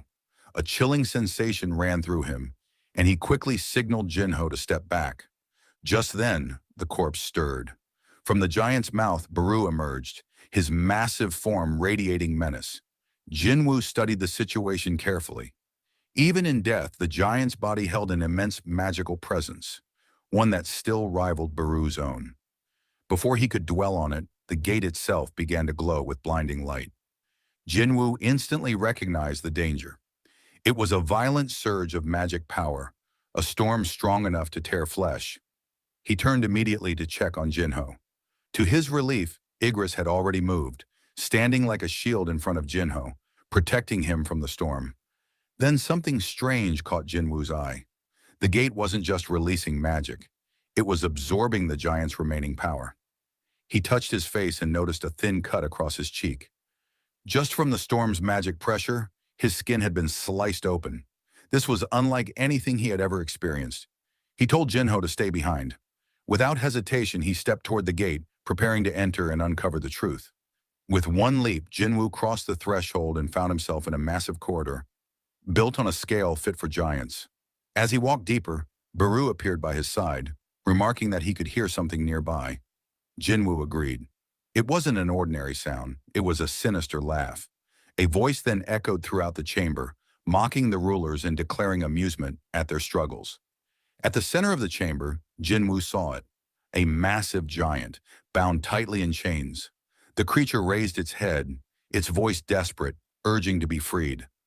It claimed to know the ruler's true plans and begged to deliver this knowledge to the other monarchs. But then its gaze sharpened. Realization dawned, and it said that Jinwoo was not the person it had expected. Jinwoo asked whether the rulers were responsible for imprisoning him. The chained giant confirmed they were, explaining that he was being used as a tool, a stepping stone for the rulers to prepare the battlefield for an inevitable war. Jinwoo studied him carefully. He had spoken with intelligent magical beasts before, but none had been able to explain their true origins. Perhaps this one could. He asked the chained monarch what he knew about the rulers. The giant replied that they were the ancient enemies of the monarchs. Jinwoo's mind raced. If the rulers were enemies of the monarchs, then by extension, were they also his enemies? He pressed further, asking if the chains binding him were proof of being a monarch. The giant nodded and revealed his true identity. The monarch of the beginning, king of giants. He warned Jinwoo that both rulers and monarchs sought him. With his current strength, Jinwoo was not yet ready to stand against either side. To survive, he would need allies and influence. Jinwoo demanded proof of his words. The monarch then began chanting in an ancient tongue. A system notification appeared before Jinwoo. The monarch of the beginning has activated the skill, Oath of Truth. Accepting the pact, Jinwoo felt the weight of the contract. Neither he nor the monarch could speak lies until the oath was annulled. Again, Li Jie asked for freedom, promising aid against Jinwoo's enemies. Jinwoo attempted to respond with false assurance, but found himself unable to. The oath bound his words. Li Jie explained this was the power of the truth-binding contract. Jinwoo could not lie now. Curious, Jinwoo asked why Li Jie could speak with such clarity, unlike the other monsters from the gates. Li Jie realized Jinwoo was referring to the creatures of chaos, the mindless beasts who poured out of dungeons. He explained that those were prisoners of the rulers, locked away for so long that their minds had decayed, leaving them nothing but beasts. He, however, was different. He was a king. He had retained his sanity, enduring countless years in chains, waiting for this very moment of release. Jinwoo then asked if the silver-winged soldiers were also part of the ruler's forces. Li Jie confirmed it, adding that the rulers were already preparing for a war against the monarchs. Jinwoo questioned why they sent endless waves of monsters into humanity's world. Li Jie revealed the truth. Their purpose was not to destroy, but to prepare. By injecting magic power into Earth, little by little, they were transforming it into a battlefield capable of withstanding the clash between rulers and monarchs. Magic stones and crystals, what humanity thought were blessings, were in fact part of this grand design. The blood and deaths of hunters and civilians alike were the very fuel transforming the planet. Jinwoo finally understood. The world was being prepared for war. When Jinwoo asked what war Li Jie meant, the monarch's answer was simple: the rematch between rulers and monarchs. And Earth would become the front line of that conflict far sooner than Jinwoo expected. The giant then warned that Jinwoo himself was a target. The power he wielded was not truly his own. By inheriting it, he had marked himself as an enemy to both sides. Yet Li Jie swore that he would stand by Jinwoo's side in the battles to come. Jinwoo, however, remained suspicious. If Li Jie truly wanted to help, wouldn't it be easier to join him as a shadow soldier? At that moment, the monarch froze. Behind Jinwoo, he saw something, a figure cloaked in darkness, the true presence of the Shadow Monarch. He tells Jinwoo that rulers and monarchs are bound to spiritual forms. When they die, they can't become shadows. Li Jie then asks, "Was that enough to convince you to help me?" Jinwoo draws his weapon, slowly approaching. He understands the situation, but something feels off. He senses he's missing a crucial detail. As he begins to free Li Jie, Jinwoo asks, "You said you'll stay by my side, right?" Li Jie replies, "Of course. If you help me, I will help you. This is a fair and absolute deal between monarchs." But Jinwoo, still wary, asks, "Are you on the human side?" Li Jie remains silent. Jinwoo repeats the question, "Why aren't you answering? Is it because of the oath of truth?" Then Jinwoo notices something. There's a magical crystal embedded at the back of Li Jie's neck.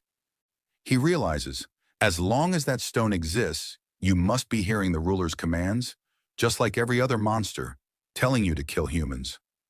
Li Jie lunges, but Jinwoo dodges, saying, "The deal's off." He stabs Li Jie through the chest. "You're too dangerous to let live. You could become a calamity." Li Jie, wounded, looks at Jinwoo and says, "You're wrong. The true calamity is you." He tries to attack again, but Jinwoo is faster. He strikes back, though even that isn't enough to kill the monarch of the beginning.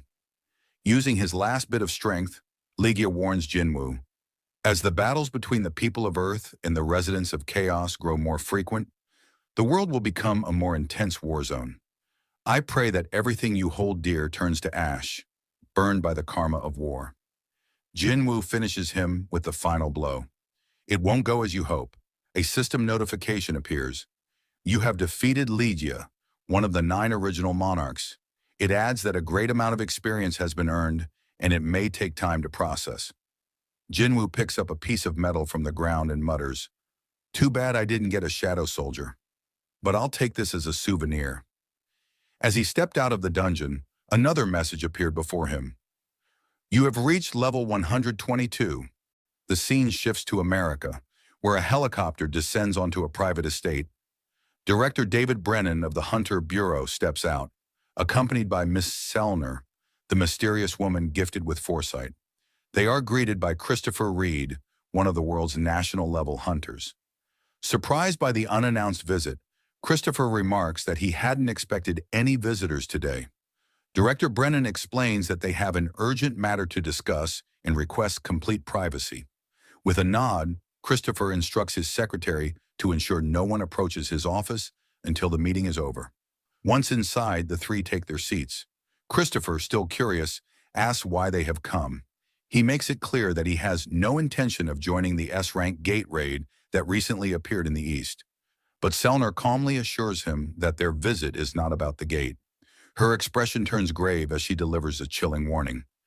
Christopher's life may soon be in danger. The hunter freezes in disbelief. Anger quickly flashes across his face. Though he respects Sellner for what she once did for him, he insists they are not close enough for such a cruel joke. He demands to know who would dare to target a man like him. Sellner does not waver. She tells him that she had a dream, a vision where he was surrounded by men, his life at risk. But Christopher, growing impatient, cuts her off. He calls it nonsense, unable to believe that she traveled all this way to warn him about a dream. Tension fills the room as Christopher reminds her of the rumors about her past. Before awakening her current gift, she had once been a psychic. Some believed her strange powers came from that background, but none of it mattered to him. With a hardened expression, he declares that, as a national-level hunter, no one on Earth can kill him. Still, after a pause, his tone shifts slightly. Calmer now, he poses a hypothetical question. If he were to believe her vision, who exactly should he turn to for help? Sellner's answer is clear. There may be someone capable of standing against even the greatest of threats, Sung Jinwoo. She insists that he may be the only person who can protect Christopher. The scene shifts to Japan. Emerging from the S-rank dungeon, Jinwoo reflects on the battle he had just endured. He acknowledges to himself that killing the monarch had been the right decision. Even while bound in chains, the enemy had radiated suffocating levels of mana, enough to crush those around him. Jinwoo knew that uncovering the Giant King's true intentions before he could act had spared the world from disaster. Fast forward, and news spreads rapidly across the globe. The giants in Japan have all been eliminated. Social media erupts with speculation about the identity of a possible new national-level hunter. Unlike the Jeju Island raid, which was seen mostly as a Korean triumph, this time the entire world is paying attention. Meanwhile, in China, the last surviving giant that had crossed the sea is brought down by Liu Zhigang, the nation's own national-level hunter. Back in Japan, scandal follows triumph. Matsumoto Shigeo, head of the Japanese Hunter Association, turns himself in to the authorities. His sudden confession stuns the public. Though his true motivations remain unclear, many believe he sought to take responsibility for his betrayal during the Jeju Island raid, when he endangered Korean hunters for Japan's gain.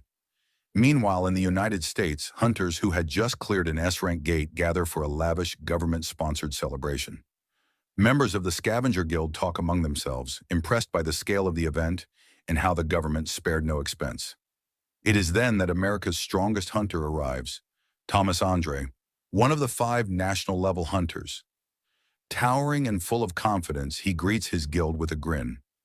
In a playful mood, he teases them about a wager they had made, putting one member on the spot. The hunter nervously insists that he hadn't bet anything at all, which only amuses Thomas further. He jokes about taking the man's tie as a prize, leaning in with mock seriousness. Turning to his assistant, Laura, Thomas asks how he looks. With her usual bluntness, she remarks that although the tie is expensive, it clashes terribly with his Hawaiian shirt. Laughing at her honesty, Thomas removes the tie, agreeing with her. Once the humor fades, Laura provides an important update.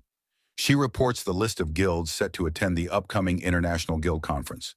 Among them, one name catches Thomas's attention: the Ahjin Guild, newly created in Korea.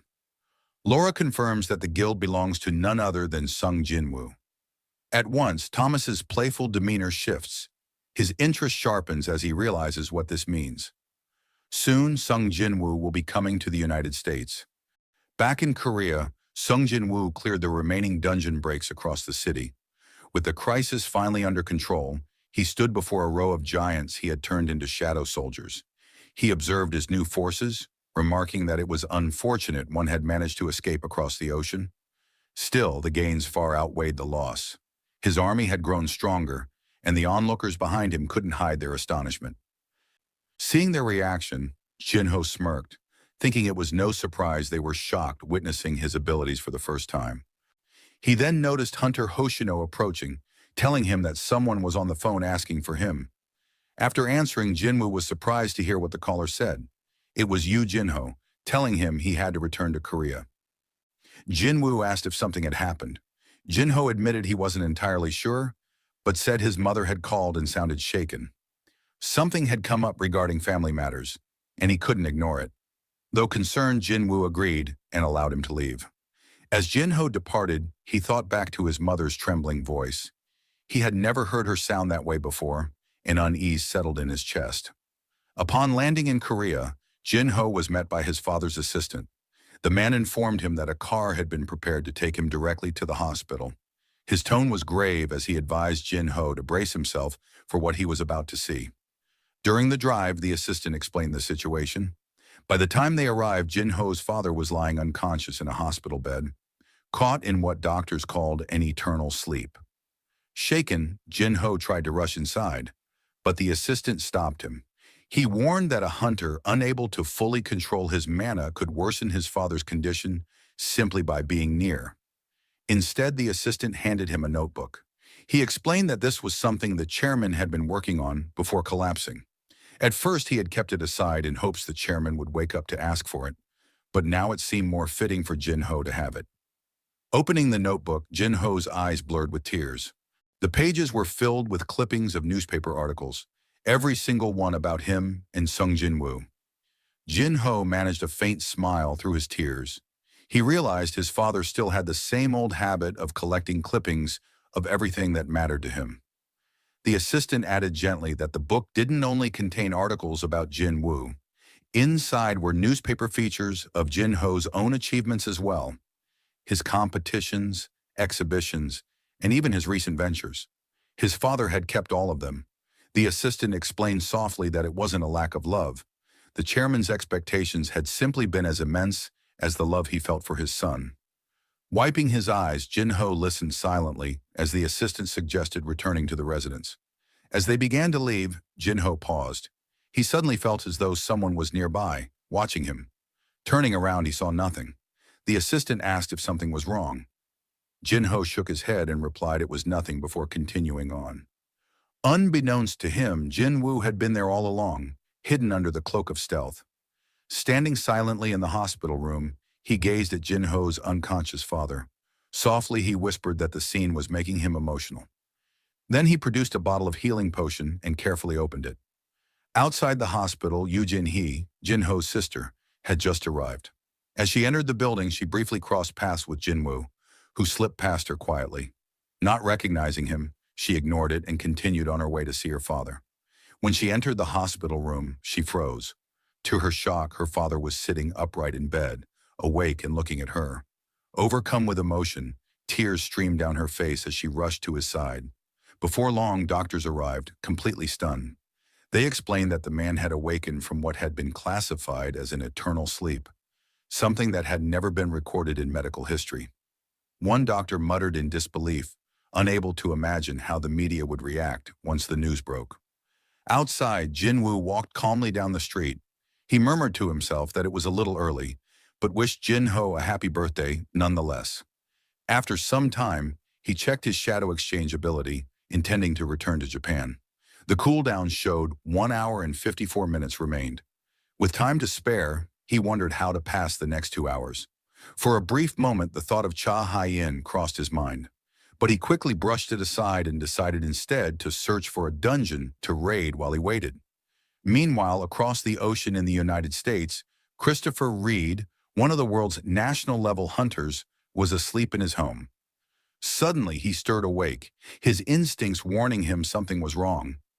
Rising to his feet, he moved through the silent halls of his residence. The stillness was unsettling. He picked up a wine glass and hurled it to the ground. The glass shattered, but not a sound followed. His expression hardened. Something unnatural was at play. He muttered to himself that the glass had broken without sound. Someone was interfering. Christopher remembered Lady Selner's warning and thought back to the business card Michael Connor had once given him, containing Chairman Gogun Hee's contact information. Michael had told him to reach out if he ever sensed anything strange. Now Christopher began to wonder if Michael had already foreseen this very moment. His thoughts were interrupted as a figure appeared before him, a mysterious man, flanked by several others lurking in the shadows. Christopher demanded to know who they were. The man answered cryptically, saying that Christopher would never be able to protect anything so long as he continued siding with humanity. He referred to Christopher as a fragment of brilliant light. Hearing them speak in the language of monsters, Christopher's fury grew. He demanded answers, but the man merely pointed upward, declaring that he was not speaking to Christopher at all. He was speaking to the being connected to him, the one above. Outraged, Christopher snarled, asking if they thought this was a joke. He activated his powers, his body glowing as he entered a state of spiritualization. The intruders were startled, amazed that a human could use such an ability. But Christopher was beyond patience. Fully transformed, he lunged forward. At least one of them, he vowed, would die by his hands tonight. And with that, the fierce battle began. Back in Japan, Jinwoo was seated in a car heading toward the airport. Outside, enormous crowds had gathered, cheering and expressing their gratitude. They had come to honor the man who had saved their country from complete annihilation at the hands of the giants. Jinwoo noticed how countless people had arrived just to catch a glimpse of him. While the exact number wasn't certain, it was estimated that more than 100,000 people had assembled. Later, once the plane took off, the focus shifted inside the cabin. Jinwoo sat quietly, reflecting on the strange odds of coincidence.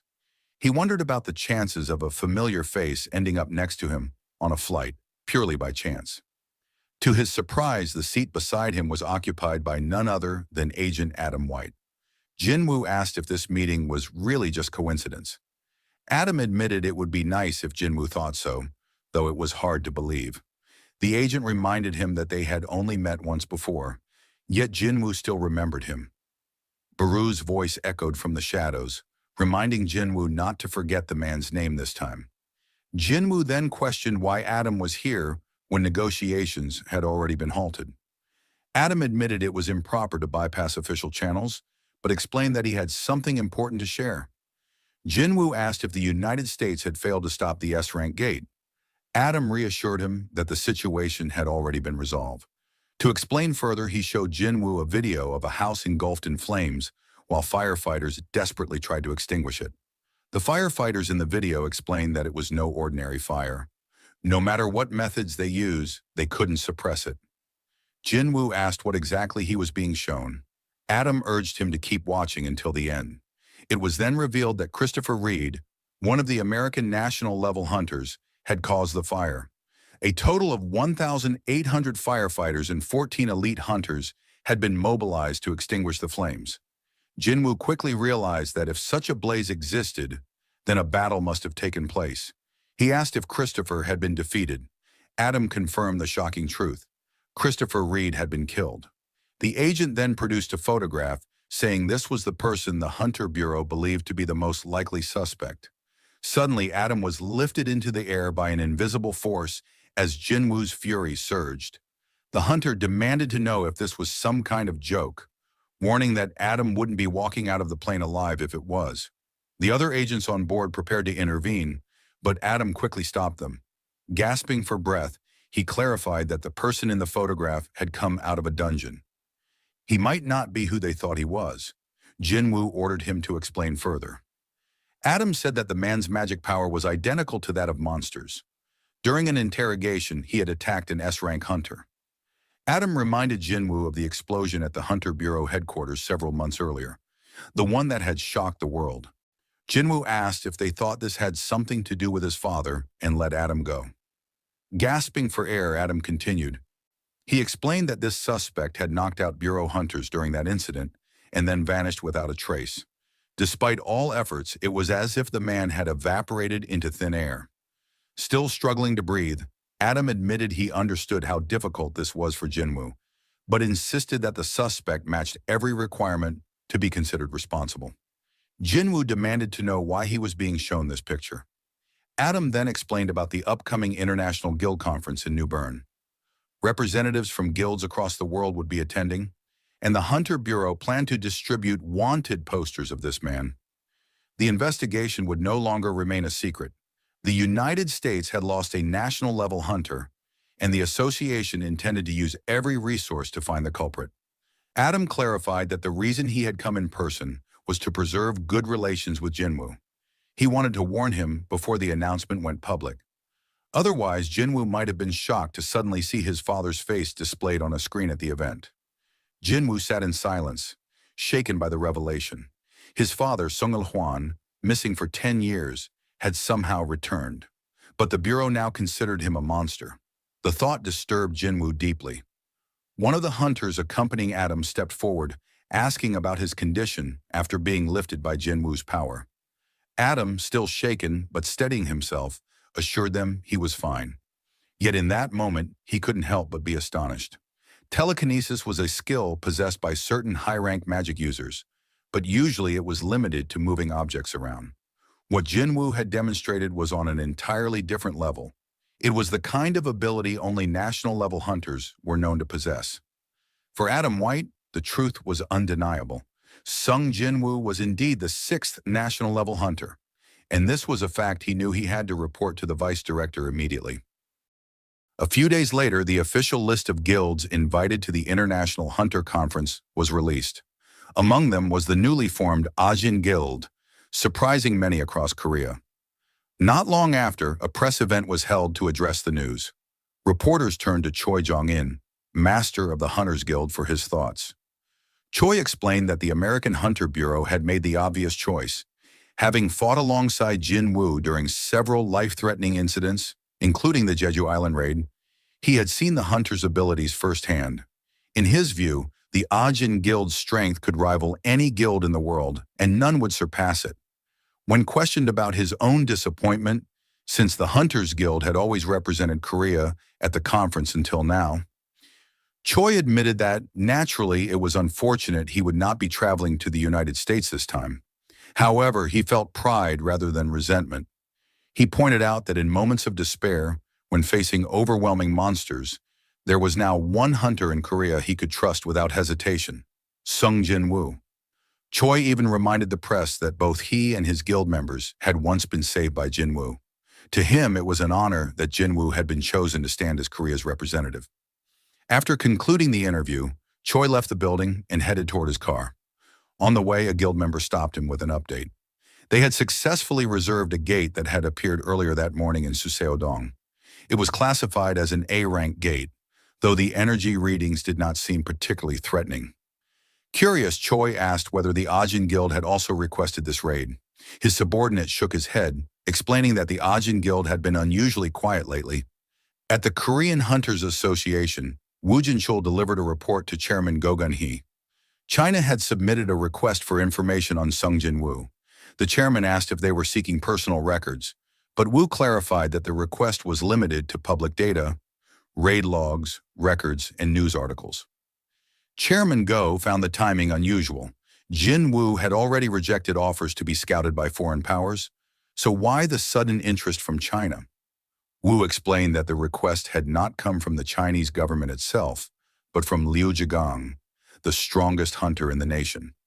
Go considered this carefully. China didn't adhere to the international ranking system. While 5-star hunters were usually the highest classification, Liu Zhigang was treated as an exception, a 7-star hunter in practice. Wu elaborated that Liu had once fought off a giant that crossed into China, and now, after Jinwoo had single-handedly eradicated the giants in the recent crisis, Liu wanted to know more about him. Chairman Go's decision was firm. The request would be denied. If necessary, only superficial details would be released. Meanwhile, in the United States, Laura informed Thomas Andre that Sung Jinwoo would arrive the following day. At that moment, Hwang Dong-soo entered the room. Before Hwang could say much, Thomas cut him off, declaring he had something urgent to say. Without hesitation, he laid down the rule. Under no circumstances was Hwang to touch Sung Jinwoo once he arrived. Hwang tried to protest, but Thomas's overwhelming mana crushed his voice. He reminded Hwang that he had not been given permission to speak and ordered him to listen. Laura watched silently, noting how absolute Thomas's presence felt. Few hunters could issue such a warning to Hwang and make it stick. Even so, Hwang's obsession with his prey nearly matched Thomas's authority. To end the matter, Thomas repeated the order. Sung Jinwoo was not to be touched. He then instructed Hwang to take a vacation at the guild resort for the duration of the conference. As Hwang left, Laura asked if it was wise to let him go. Thomas admitted he doubted Hwang had given up. He ordered her to keep a close eye on him until Jinwoo returned home. When Laura questioned whether Hwang would listen, Thomas replied without hesitation, he would choose being uncomfortable over being dead. Fast forward to the United States, where the world's strongest guilds had gathered for the International Guild Conference. Among the arriving guests were Leonard Nierman, representative of Germany's Richter Guild, and his guild's vice master. As they walked toward the building, reporters swarmed the entrance, their cameras flashing. Leonard wondered aloud why the press turnout was so unusually large this year. His vice master explained that the Korean hunter everyone had been talking about was expected to arrive today, and most of the reporters were waiting for him. Looking across the way, they spotted Sung Jinwoo, accompanied by Yoo Jin-ho and Chief Woo Jin-chul. Leonard considered approaching. There would be no harm in introducing himself to a hunter of such renown, but as he drew closer, Leonard's expression suddenly stiffened. His vice master asked if something was wrong, but Leonard could barely believe what he was seeing. To his eyes, Jinwoo was not a hunter who summoned creatures from another dimension. Instead, his army was already with him, silently surrounding him on every side. With those numbers, Leonard thought, it wouldn't be strange if someone claimed Jinwoo had come to wage war against the United States. Jinwoo noticed the intense stare and casually remarked to Jinho that a foreigner had been watching him for quite a while. Jinho chuckled, reminding him that after so much media attention, it was natural to attract fans. Perhaps, he teased, the man simply wanted an autograph. Jinho then turned his mischief toward Wu Jinchul, asking why he was tagging along. Wu looked uncomfortable as he admitted that he had been officially assigned to protect Hunter Jinwoo. Seizing the chance, Jinho leaned in playfully, making Wu repeat the statement, leaving him flustered. Amid their banter, a familiar figure approached. Adam White of the Hunter Bureau. Greeting Jinwoo, Adam said they had been waiting for him. Jinwoo raised a brow, reminding him that as head of the Bureau's Asian branch, he should still be in Asia. Adam explained that while that was true, he was now also personally assigned to matters concerning Sung Jinwoo. Adam instructed that the rest of the Korean party would be escorted to their rooms, but only Jinwoo would accompany him. Jinwoo agreed, telling Jinho to go on with Chief Woo while he followed Adam. Once they were alone, Jinwoo grew serious. He asked Adam if this was about his father. Adam, visibly nervous, assured him it was nothing harmful. He stressed that the U.S. Hunter Bureau regarded him very highly. As they walked, Jinwoo pressed further, but Adam admitted some matters were classified as top secret.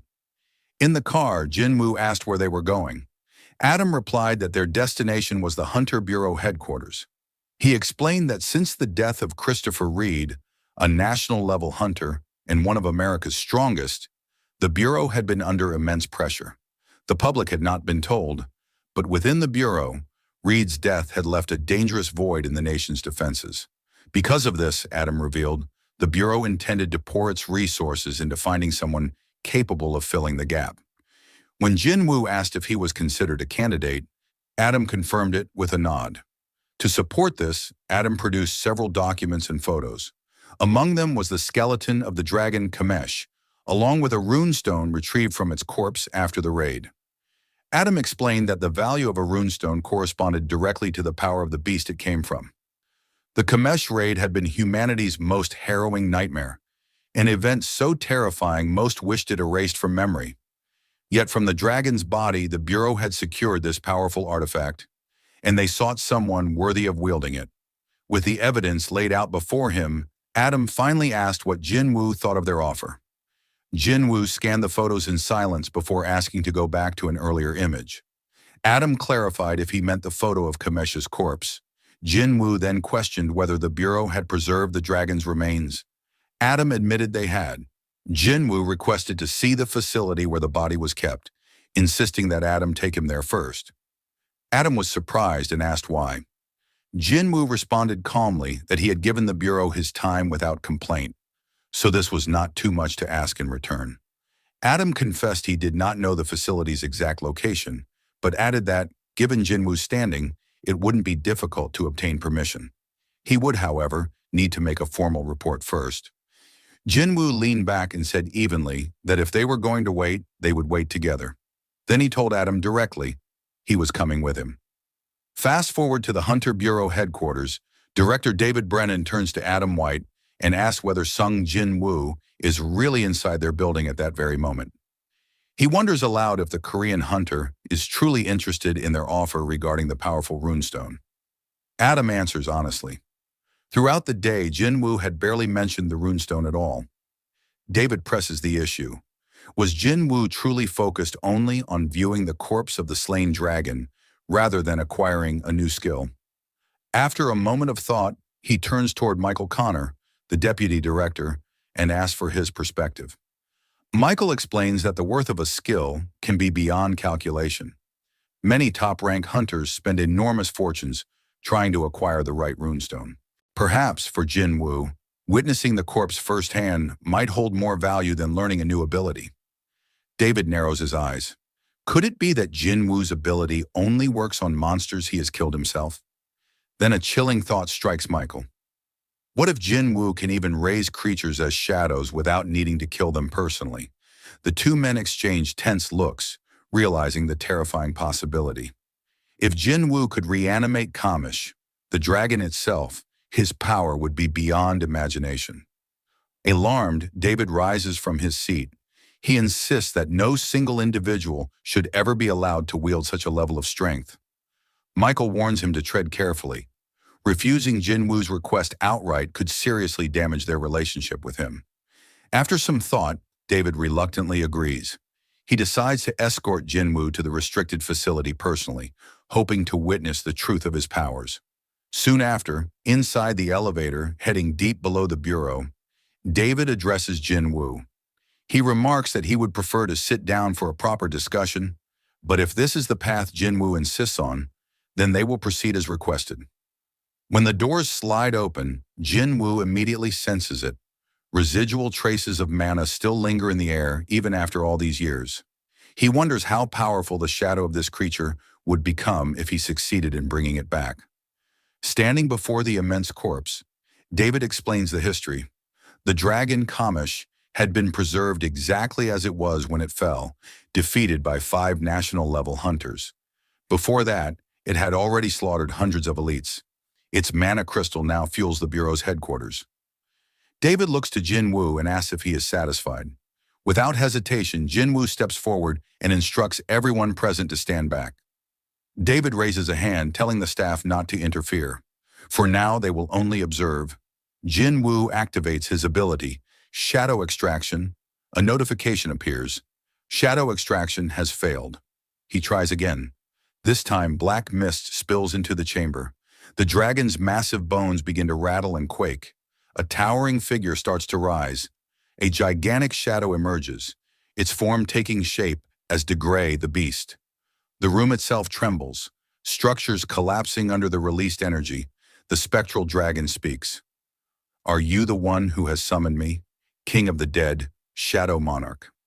Panic erupts among the Bureau agents as they watch the impossible unfold. Kamish, once slain, appears to stand resurrected. The dragon's eyes glow with rage. "Humans! I will kill them all." The creature smashes against reinforced glass, shattering it like fragile ice. David stares in horror. This was glass fortified with the strongest mana, and yet it breaks with ease. Kamish bursts free of containment, drawing in power to unleash its deadly breath. David shouts desperately, "There's no escape." This was the legendary dragon's breath, capable of annihilation. But Jinwoo, calm and unwavering, steps forward. He speaks directly to the beast. "The mana crystal within your skull is long gone. You are no longer bound to the commands of the rulers." Everyone freezes, stunned as they realize Jinwoo is communicating in the language of monsters. Kamish halts its attack. Slowly its tone changes. "So this is what it means, to become the subject of the Shadow Monarch." Lowering its head, the dragon bows. "As one who once served the King of Dragons, I greet you, my new lord." Jinwoo asks carefully if it truly served the King of Dragons. Kamish confirms it served the Monarch of Destruction, the Mad Dragon. Jinwoo studies the shadow before him, amazed. Its ego was strong, independent, even surpassing any soldier he had summoned before. There was no doubt, this was once a being of terrifying might. Meanwhile, the Bureau staff look on in disbelief, seeing the legendary dragon wag its tail like a loyal beast before Jinwoo. Jinwoo recalls the entities revealed to him by the system, the King of the Dead, the Shadow Monarch, the King of Giants, the Monarch of the Beginning. It must be one of the 9 monarch mentioned by the system. But suddenly Jinwoo notices something strange. The dragon's body begins to crumble. Kamish explains with a fading voice, "Too much time had passed since its death. Its soul could not fully endure." Panicked, Jinwoo tries to command the system to halt the collapse, but it is useless. In its last moments, Kamish speaks. "I envy your soldiers, who may serve you for eternity. Beware, my lord. The humans have borrowed the strength of the rulers." With those final words, the shadow disintegrates completely, leaving only the dragon's colossal skeleton to crash to the ground. A notification appears. Shadow extraction has failed. Silence fills the chamber. Jinwoo turns to Adam White. His voice steady, he asks him to tell Director that he is truly sorry for the outcome. He promises to cover all damages caused. As Jinwoo departs, frustration boils within him. Agents nearby flinch in shock as he punches the reinforced metal door, crushing it with a single blow. After the incident at the Bureau, Woo Jin-chul approached Sung Jinwoo, asking where he had been, since he hadn't been able to reach him by phone. Jinwoo calmly explained that he had been somewhere for a short while where no calls could get through. Woo then asked if he had met with Yoo Jin-ho. Jinwoo looked puzzled, and Woo clarified that Jinho had supposedly left as soon as he received a message from Jinwoo, asking to meet him at the Hunter Bureau headquarters. But Jinwoo denied ever sending such a message, saying he had just returned from the bureau himself. Turning to Adam White, Jinwoo asked if he knew anything about the situation. Adam checked the visitor log but found nothing. Yu Jinho's name wasn't listed anywhere. Shocked, Wu explained that a hunter from the Scavenger Guild had come in person 2 hours earlier to pick Jinho up. Adam frowned, pointing out that although the Scavenger Guild had close ties with the Bureau, they had no authority to act on its behalf. He promised to call them directly. Jinwoo's instincts immediately flared. Something felt terribly wrong. On the other end of the call, Laura from the Scavenger Guild answered. When Adam described the person who had taken Jinho, she realized at once that something was off. She asked if Sung Jinwoo was aware of the situation. Adam admitted that Jinwoo hadn't been told yet, but noted that he had already asked about Jinho while at the bureau. Laura promised that the guild would investigate the matter immediately. After the call, Adam assured Jinwoo that the Scavenger Guild was looking into it and would provide answers soon. But when he turned around, Jinwoo was already gone. Moving quickly through the city, Jinwoo's thoughts raced. He realized he had been careless. After using Shadow Exchange to save Chairman Yu Myung-han at the hospital, he had forgotten to place a shadow on Jinho. The memory of what happened to his sister only deepened his fear. What if something similar was happening again? Stopping in his tracks, Jinwoo spread out his mana and summoned every one of his shadows. With sharp determination, he gave a single order: find Yu Jinho. The shadows surged into the night, scattering across rooftops, streets, and alleyways, moving like silent hunters as they searched every corner of the city for Jinho's trail. Meanwhile, several men lay sprawled across the ground, unconscious and badly beaten. The one responsible stood towering over them. Thomas Andre, the strongest hunter of America. He had been interrogating them for information on Hwang Dong-su's whereabouts. Realizing the situation had gotten out of control, Thomas ordered his subordinates to track Hwang down, and above all, to find him before Sung Jinwoo did. In a deserted, crumbling building, Hwang Dong-su loomed over Yu Jinho, who was bloodied and gasping, his body covered in wounds. Meanwhile, in the heart of the city, Sung Jinwoo stood on the edge of a tall building. His shadows spread out like dark tendrils, slipping through the streets to listen in on conversations and sweep for any sign of Jinho. As he searched, Jinwoo wondered if the kidnappers had already fled the city. The thought seemed unlikely. Jinho was a combat-type D-rank hunter, not someone that ordinary people could easily overpower, even in numbers. The only lead pointed toward the Scavenger Guild. Suspicion fell on Hwang Dong-su, the younger brother of Hwang Dong-suk, who had once perished in a dungeon where only Jinwoo and Jinho survived. To Hwang, it was clear who he believed responsible, and he had been waiting for their arrival in America. Anger burned in Jinwoo's eyes. If anything had happened to Jinho, he swore those behind it would pay without mercy. Back at the Scavenger Guild headquarters, staff reported to Thomas Andre that Hwang Dong-su was still nowhere to be found. Thomas reflected on the recklessness of Hwang's actions. As an S-rank hunter, Hwang should have understood the vast gap in power between himself and Jinwoo. Acting against him was nothing short of suicidal. The only explanation was that Hwang believed Thomas would shield him from the consequences. Thomas placed a call to Laura, his trusted aide. He admitted he might have been too lenient with his guild members and asked her for an update.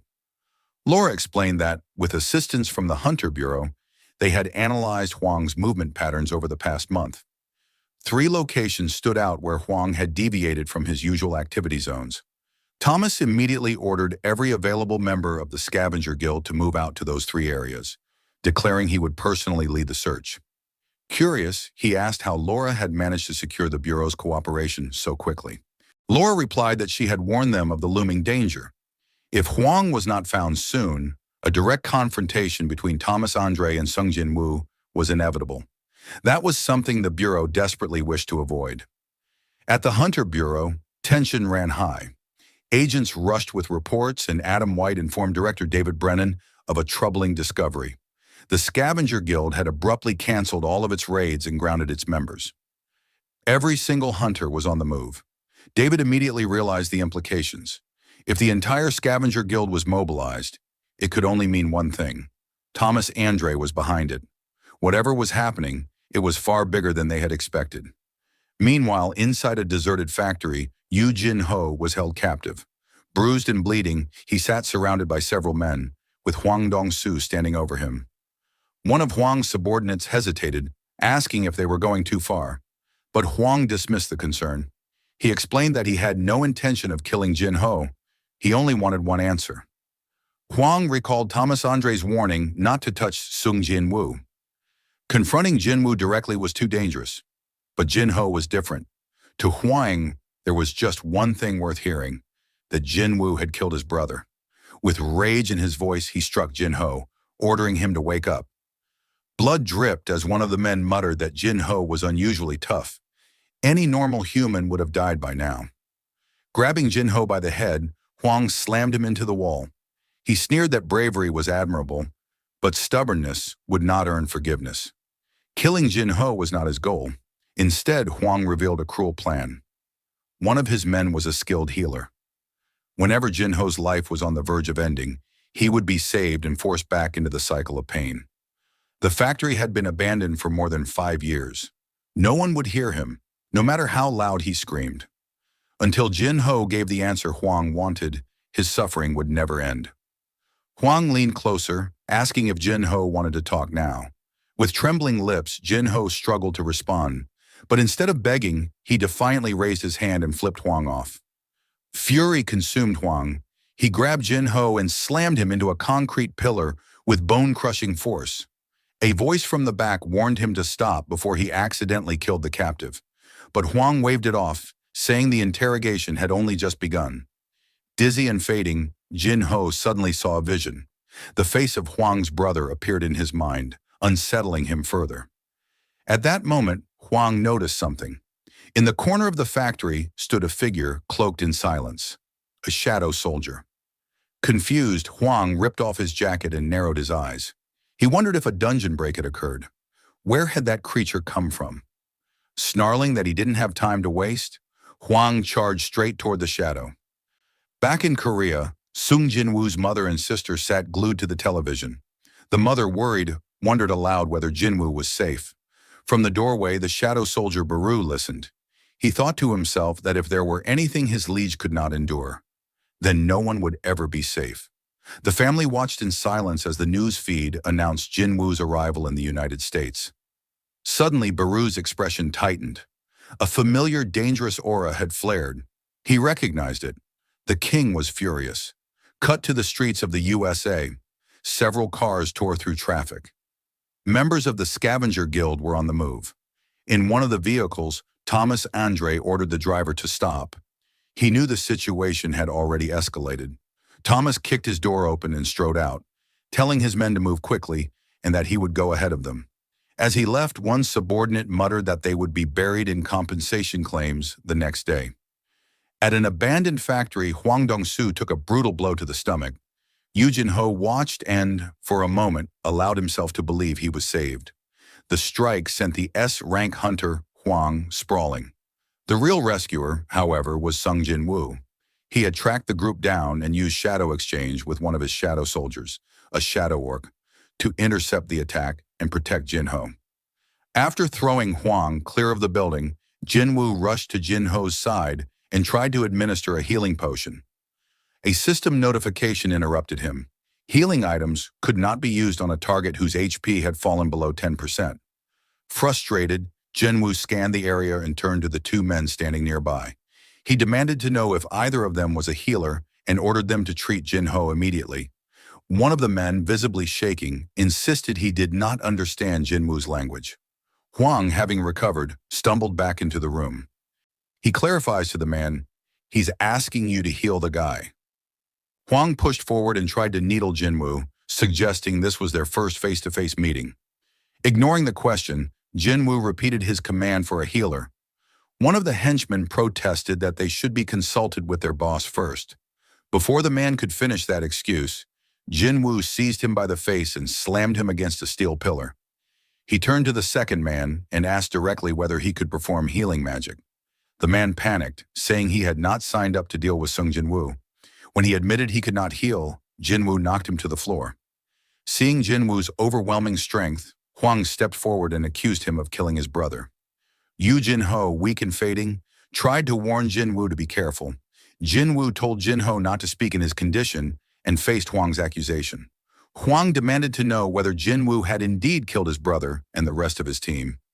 Jinwoo replied coldly that Huang should go ask his brother himself. Enraged, Huang lunged with a punch, but Jinwoo was quicker. Jinwoo dodged and countered, sending Huang flying out of the building. Before Huang could get to his feet, Jinwoo was already beside him, calm and immovable. Huang tried to strike again, but Jinwoo pinned him down and then began repeatedly slamming Huang's head into the ground. At that moment, Thomas Andre arrived on the scene and shouted for them to stop. He scolded Huang for disobeying his warning not to touch Jinwoo, then turned his attention to the man doing the beating. Thomas demanded to know if Huang was alive. Jinwoo replied without softness that he was not finished yet. Thomas, seeking to de-escalate, offered a bargain. If Jinwoo released Huang, Thomas would overlook what had transpired and let the matter slide. Jinwoo asked what would happen if he refused. Thomas, his temper rising, made it clear that refusal would turn the offer into an order, and an order backed by force. Without answering, Jinwoo hurled Huang into the air. As Huang flew, he pleaded silently to Thomas, urging him to intervene and kill Jinwoo. Jinwoo stepped forward and faced Thomas. Thomas warned that perhaps the other man did not yet know who he was. Jinwoo dismissed the warning. He stated that Thomas's identity did not change what had to happen. Thomas, taken aback, thought to himself that Jinwoo clearly knew who he was and yet acted without fear. An unfamiliar but dangerous defiance. A quick flash of Thomas's past filled Thomas's thoughts. He had been born into poverty as an immigrant, survived by relying on a brutal talent for violence. That ruthlessness earned him the reputation of the strongest. Through constant battles, he had accumulated power, influence, and wealth, crushing anyone who stood against him. Convinced that violence was the truest form of justice, he had built himself into a ruler in his own right. Back in the present, more members of the Scavenger Guild poured onto the scene. As they advanced, a massive shockwave tore through the area, an explosion of force that swept past them and demolished everything in its path. When the dust settled, they realized Thomas himself had been thrown back by the impact. His men checked on him, anxious. Thomas motioned for them to keep their distance from Jinwoo. Panic rippled through Thomas's followers as they recognized the danger and began to pull back. While the standoff unfolded, Jinwoo ordered one of his shadow soldiers to take Jinho to the nearest hospital and do whatever was necessary to guarantee proper treatment. Once Jinho's safety was secured by the shadow, Jinwoo turned his full attention to Thomas Andre and the remaining members of the Scavenger Guild. With a single motion, he summoned his army of shadow soldiers, an imposing force that formed around him, ready to engage the entire guild. Seeing this, Thomas Andre's eyes lit up with excitement. At last, he had found an opponent worthy of his strength. Inwardly, he dismissed all thoughts of Huang Dong-su and the past. None of it mattered anymore. The only way to redeem his damaged pride was simple. He had to kill Sung Jinwoo. Despite this burning resolve, Thomas gave one last warning. He told Jinwoo it wasn't too late to admit his mistake, step back, and apologize. If he did, he would spare his life. But Jinwoo didn't waste words. Instead, he raised his hand and flipped him off. The gesture made Thomas's fury boil over. His body began to transform as he snarled that Jinwoo would regret refusing this final chance. Both sides prepared for battle. Jinwoo signaled his shadow soldiers, and in an instant, the Black Army surged forward, charging toward the hunters. Thomas reacted just as quickly, ordering his guild to intercept. The scavenger hunters rushed to meet the assault head-on. Their tanks took a defensive stance, layering their magical shields into a towering wall in a desperate attempt to slow the advancing tide. But the pressure of the shadows was overwhelming. The wall cracked, and the defense was broken. The moment the barrier fell, dozens of shadow soldiers were destroyed in an instant, crushed by the overwhelming force of Thomas Andre alone. Looking ahead, Thomas spotted Tusk. The Orc High Mage had cast Hymn of Protection, summoning a glowing barrier to block his advance. Without hesitation, Thomas tore through the shield, leaping forward and smashing his fist directly into Tusk's face. Even as the blow landed, Thomas realized the truth. His guild members stood no chance against these monsters. Leaving them behind, he charged deeper into the building where Jinwoo was waiting. Inside, the sight was grim. Most of the scavenger guild hunters were already lying defeated on the floor, shadows looming over them. Amid the chaos, Jinwoo himself stood engaged in battle, cutting through the hunters with deadly precision. Thomas roared and launched himself at him. But before he could reach his target, Iron stepped forward, blocking his path. With a single furious punch, Thomas demanded the knight move aside. The impact shattered Iron's shield and armor, sending him crashing to the ground in one blow. But when Thomas looked again, Jinwoo was gone. Confused, he scanned the battlefield, only to sense him appear at his side. Before Thomas could react, Jinwoo's dagger struck, but to the Shadow Monarch's shock, the attack had no effect. Thomas countered immediately. His fist slammed into Jinwoo, sending him flying across the air. He declared that this was the power of a national-level hunter. Even before Jinwoo could hit the ground, Thomas extended his hand, using psychokinesis to drag him back. He declared that Jinwoo should feel the difference in their strength and despair. But Jinwoo was not helpless. While being pulled in, he invoked ruler's authority, locking Thomas in place. The massive hunter's eyes widened in disbelief. He realized Jinwoo was crushing him under invisible power, leaving him completely immobilized. Despite the psychic pull, Jinwoo closed the distance and slashed forward. The blow landed true, forcing Thomas to cough blood as he staggered back and crashed to the ground. Barely staying upright, Thomas stared at the blood dripping from his lips, stunned. Jinwoo didn't slow down. He charged again, reminding Thomas of his earlier words. Now it was Jinwoo who repeated them back. Feel the difference in our strength and despair. With blinding speed, he unleashed a flurry of blows. Thomas struggled to defend himself, his giant frame forced backward under the relentless assault. At last, the world's strongest hunter snapped. His roar thundered across the battlefield. He swore he would stop underestimating his opponent. Golden energy erupted from his body as he activated his ultimate skill. Reinforcement. His transformation had begun. Meanwhile, agents of the Hunter Bureau were already en route to the battleground. Inside the car, Adam White was questioned about the situation. He explained that there was no time to go over every detail. One of the men with him added that, as civilians, they might not realize the danger, but getting any closer could easily cost them their lives. Back at the factory, Thomas Andre had completed his full transformation. At that moment, Jinwoo remembered something Kamish had once said, that 4 humans were chosen to inherit the ruler's power. It became clear now. Those survivors of the Kamish raid had become the 4 national-level hunters, and Thomas Andre was one of them. Thomas charged straight at Jinwoo. The Shadow Monarch moved to meet him, but stopped short as Thomas prepared to strike. In an instant, the ground beneath them shattered as Thomas slammed down with overwhelming force. Jinwoo narrowly evaded the blow. Thomas followed with another skill. Panic spread among the guild members, who screamed for everyone to get away from him. A swirling vortex appeared. Thomas had created a black hole. Everything nearby was pulled toward him, shadows and debris alike. Jinwoo steadied himself with ruler's authority, resisting the pull. What strength, he thought. This power. It's like a black hole. Without my authority, I would have been dragged in as well. Suddenly, a violent explosion tore through the area, obliterating half the building. Amid the destruction, Jinwoo emerged unscathed. Looking down, he saw Thomas below, roaring that he would not miss his target this time. As the remaining hunters evacuated with the wounded, Thomas launched upward at lightning speed. But Jinwoo met him head-on, stepping on his face mid-air and kicking off, sending the giant hunter crashing back down. Thomas used telekinesis again to pull Jinwoo in, but the monarch countered with ruler's authority, dragging Thomas toward him instead. Thomas realized his opponent intended to clash directly. Accepting the challenge, he steeled himself. Their fists collided with explosive force, shockwaves ripping through the battlefield. To Thomas's disbelief, Jinwoo's strike broke through his reinforced armor. The monarch's cold, disappointed glare cut deeper than the blow itself. Thomas was driven into the ground.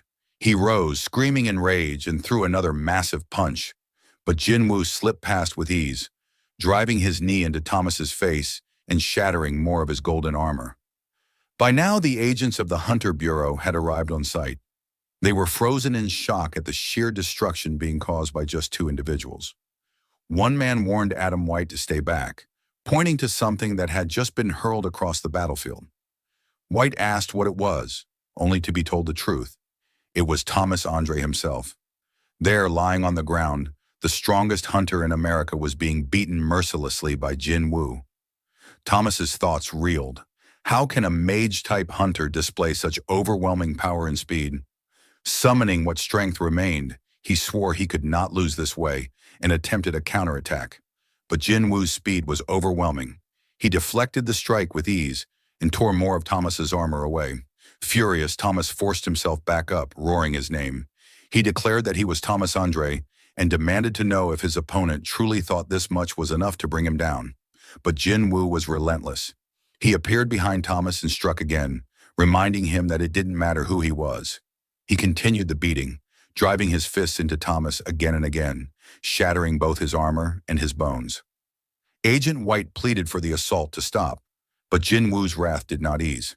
He kept striking until Thomas was broken and barely able to stand. At last, the great Thomas Andre surrendered. He admitted defeat, saying it was over. Only then did Jinwoo finally halt his assault. Adam White looked on in disbelief. To see the world's strongest hunter reduced to such a state, he wondered how many hunters in existence could have accomplished such a thing. Perhaps none at all. And once news of this spread, the entire world would be shaken to its core. White immediately ordered the on-site hunters to treat Thomas at once. One of them reported grimly that every bone in Thomas's body had been broken, and his blood loss was severe. Healing him alone would not be enough. They would all need to combine their strength. Yet amid the devastation, one detail stood out. Despite the sheer scale of the battle, no one had died. White breathed a heavy sigh of relief. For a battle of this magnitude, this outcome was as good as they could have hoped for. But then, an agent called his attention to something nearby. When they arrived, they found a lifeless body lying in the rubble. It was Hunter Hwang Dong-soo, and Sung Jinwoo was nowhere to be found. Back in Korea, Sung Jinwoo sat quietly atop a tall building. Through shadow exchange, he had returned instantly from America, switching places with Baru immediately after his battle with Thomas Andre. Another presence lingered beside him. Jinwoo turned to it and remarked that it had been a long time since it had set foot in Korea. Elsewhere, Baru appeared in a hospital room, using his healing abilities to treat Jinho's injuries. Not long after, a shadow knelt before Jinwoo and asked to be given a name. This was the shadow born from Hunter Hwang Dong-soo. Jinwoo considered him for a moment, then decided, since he had lost his life to greed, his name would be Greed. After naming him, Jinwoo ordered him to bow his head to the ground, establishing the shadow's loyalty. The following day, back in the United States, Jinwoo made his way to the International Guild Conference. Outside the venue, large crowds of reporters gathered. Jinwoo asked Adam White about the attention, and Adam explained that the media had likely caught word of his clash with Thomas Andre. As Jinwoo entered the building, he thought to himself that he no longer wished to dwell on Hwang Dong-soo. His purpose in America was singular. Once his questions were answered, he would have no more reason to remain. Inside the conference hall, the world's leading guild representatives had gathered. The moment Jinwoo stepped into the room, the atmosphere shifted. All eyes turned toward him. Whispers spread quickly through the crowd. People murmured about the man who had stood against Thomas Andre and nearly killed him, the same hunter who had also played a decisive role during the Tokyo Gate crisis. Soon after, the presentation began. A scientist walked up to the stage and introduced himself as Dr. Belzer. He addressed the assembly, reminding them that gates were appearing with increasing frequency across the world. But there was something else, something less known. Strange activity had also been detected high above the skies. He explained that magical energy in the atmosphere was growing thicker and denser than ever before. To describe this new phenomenon, he introduced a term, the Magisphere. A map lit up on the screen behind him, displaying 9 specific locations where the Magisphere had formed.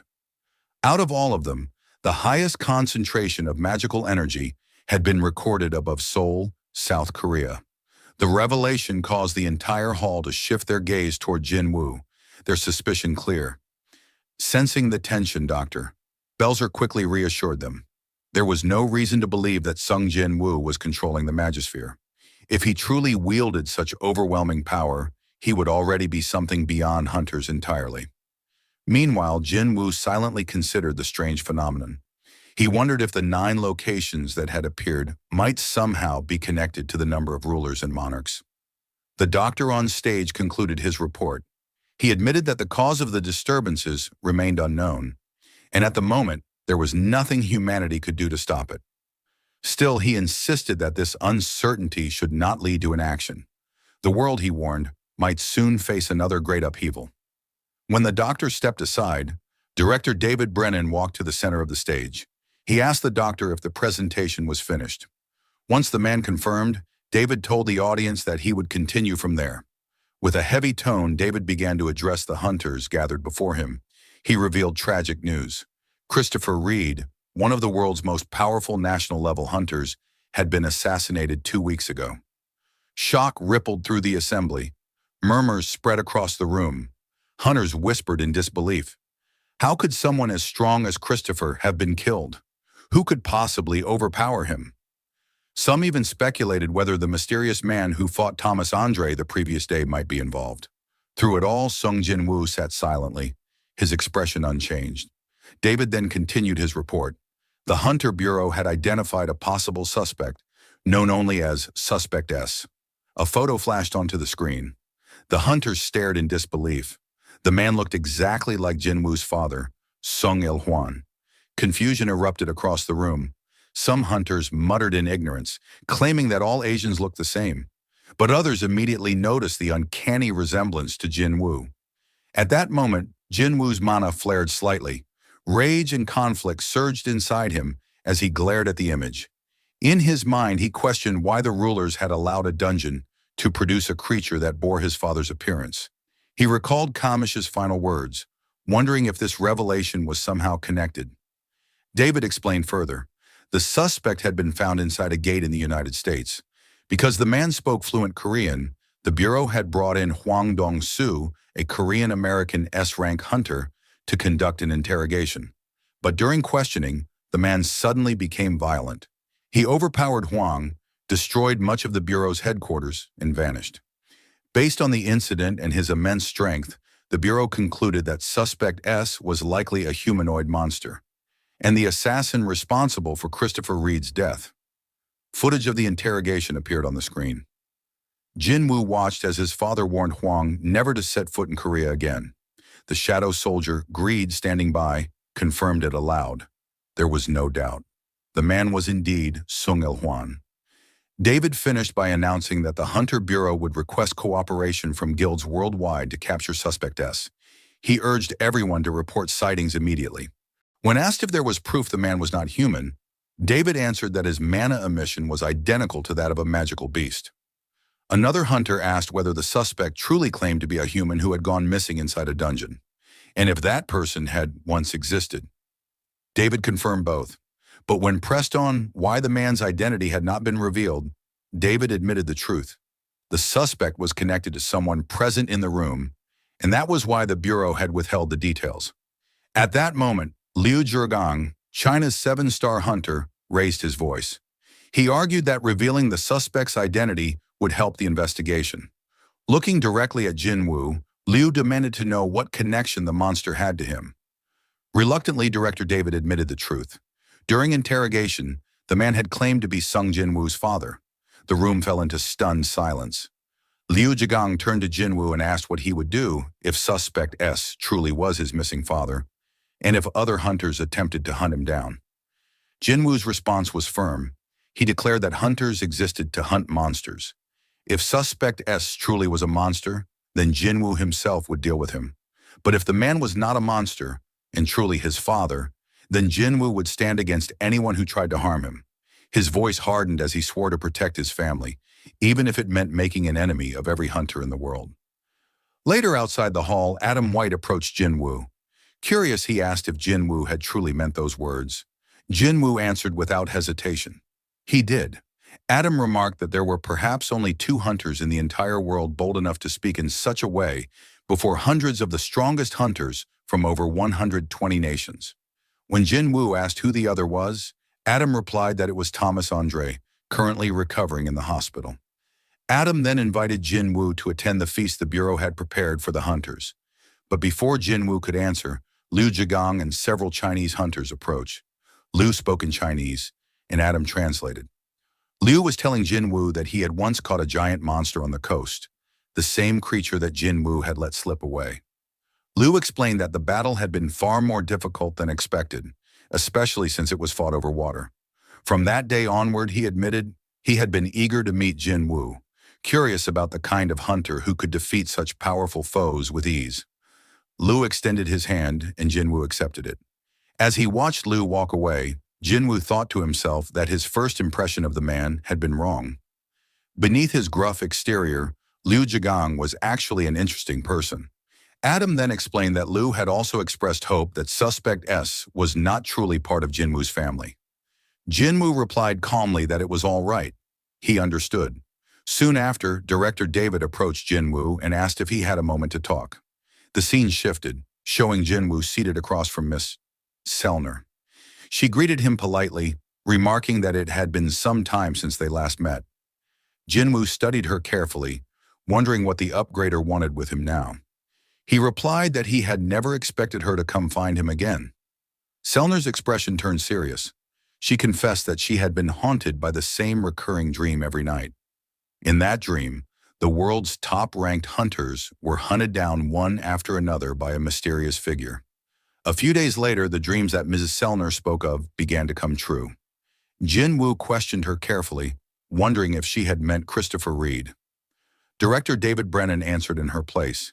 He explained that the Bureau had indeed warned Christopher, but the man had refused to listen, and the result was already known. Sellner continued her explanation. She trembled as she described how the world's strongest hunters, the very people who had been supporting humanity, were destined to be hunted one after another. She insisted that the pursuers would not stop until all had fallen. Jinwoo wanted to know if her reason for visiting was to warn him personally. Sellner shook her head. Instead, she explained that she had come to ask him to protect the hunters themselves. She admitted that she had tried countless times to recall the faces of those being killed in her dreams but failed each time. In an attempt to uncover their identities, she had used her unique ability within the dream itself. But when she came into direct contact with the endless power that surrounded them, she was forced awake. Even so, she remembered something vividly, the voice she had heard when her eyes met that overwhelming force. Jinwoo asked what that voice had said. Sellner recounted how it had ordered her to go back and prepare for war. Hearing this, Jinwoo realized the truth. This was the same war between rulers and monarchs that the King of Giants had once warned him about. He wondered which side was truly hunting the hunters. He then asked Sellner why she wanted him to protect the hunters. She explained that she had sensed within him the same type of immense power she had encountered in her dreams. Jinwoo immediately understood. She must have seen a glimpse of the Shadow Monarch's power within him back then. Director David Brennan then stepped forward. He clarified that the beings hunting hunters were not like ordinary enemies. They existed far beyond the level of humans. The Bureau was asking Jinwoo to use his overwhelming strength to stop them. David admitted that at first they had doubted whether Jinwoo was truly the one capable of protecting the others. But after witnessing his battle with Thomas Andre, they had no more doubts. He assured Jinwoo that the Bureau was willing to offer anything he desired, even the greatest treasure Kamish had left behind, the runestone. He reminded Jinwoo that there were hunters who had been granted powerful blessings, and it was because of their strength that the world still survived. If those hunters were lost, then humanity itself would collapse. But Jinwoo shook his head. Calmly, he told them he could not do what they were asking. David was shocked. He asked whether Jinwoo's refusal had anything to do with holding a grudge against Thomas Andre. Jinwoo denied it. His reason was different. He explained that the real problem was that he still did not know who he should be fighting. With that, Jinwoo rose from his seat and began to leave. As he walked away, Agent Adam White reflected on Jinwoo's earlier words in the conference room, his vow to protect his family even if it meant standing against every hunter in the world. Then Jinwoo suddenly paused and turned back toward Adam. He asked if it would be possible to receive a list of the hunters the Bureau wanted him to protect. He added that he would appreciate the chance to meet them himself. Hearing this, Adam White smiled warmly. He agreed without hesitation. Time fast-forwarded to the final day of the International Guild Conference, an event known as the Night of the Hunters. Jinwoo attended alongside Jin-ho, who had now made a full recovery. Jinwoo asked how his friend was feeling. Jin-ho responded with a grin, saying he was as good as new. As the two walked together, murmurs followed them. People whispered in awe about Jinwoo, remarking that even while standing so close, they could not sense his presence at all. They agreed he was operating on an entirely different level. Their eyes then shifted to Jin-ho. Some noted that he was the man who had fought Thomas Andre in order to protect Jinwoo. During the gathering, a man approached Jinwoo. He introduced himself as the CEO of a global corporation specializing in the trade of monster remains. With a polite smile, he expressed his wish to purchase all of the giant monsters Jinwoo had hunted in Japan, and he asked if Jinwoo had time to discuss business. Jinwoo shook his head and explained that he personally handled raids, while his vice chairman managed business matters. With that, he left Jin-ho to handle the CEO, thinking to himself that Jin-ho was finally living up to the role of a proper vice chairman. As Jinwoo stepped away, Agent Adam White approached and handed him the list of hunters he had requested earlier. Adam explained that the list ranked hunters according to their activity and contributions. Curious, Jinwoo asked where he ranked. Adam replied that considering his defeat of the giants, he would likely fall in third or fourth place. Jinwoo glanced at the names, thinking to himself that it was tedious to memorize them all. Instead, he considered simply placing shadow soldiers on each one. That way he could track allies, identify enemies, and even reach the rulers through these connections if necessary. While he was deep in thought, he sensed a presence approaching. Hunter Wu urged him to be cautious. Jinwoo reassured him that there was no need to worry. The presence turned out to be Thomas Andre. The massive hunter stopped in front of Jinwoo and explained why he had come. Lifting his arm, Thomas revealed that the magical damage he had suffered during their battle was too severe. Even with the combined efforts of healers and doctors, the injury had only partially recovered, healing slowly but incompletely. Thomas admitted that after their fight, Jinwoo had been in a position to annihilate his entire guild. Yet despite the chaos, no one in the Scavenger Guild had died, aside from Huang Dong-su, the one responsible for starting the incident. Looking directly at Jinwoo, Thomas asked why he had spared them. Jinwoo answered plainly, because they had not committed any crime deserving death. Thomas accepted the reply with a nod. As he began to walk away, he mentioned his intention to give Huang a proper funeral. Though Huang had committed sins deserving death, Thomas still wanted him to have dignity in the end. Raising his hand slightly, Thomas added that once his arm healed, he hoped to share a meal with Jinwoo. He suggested that Jinwoo give his contact information to his secretary so they could reach out later. Soon after, Laura, Thomas's secretary, approached Jinwoo. She explained that her master had just shown gratitude in the only way he knew, roughly but sincerely. She admitted Thomas was actually quite shy. Then on his behalf, she asked for Jinwoo's contact information. She explained that Thomas wanted to send a gift of thanks and asked if there was anything specific Jinwoo might want. Jinwoo considered it briefly before answering. A useful dagger would suffice. After Laura left, Adam White suggested guiding Jinwoo to greet the hunters on the list. But Jinwoo declined, saying there was no need. Instead, his eyes scanned the list carefully. Something was missing. He noticed that rank 6 was not included. When he asked about it, Adam explained that contact with the 6th-ranked hunter had been lost a few days before the conference.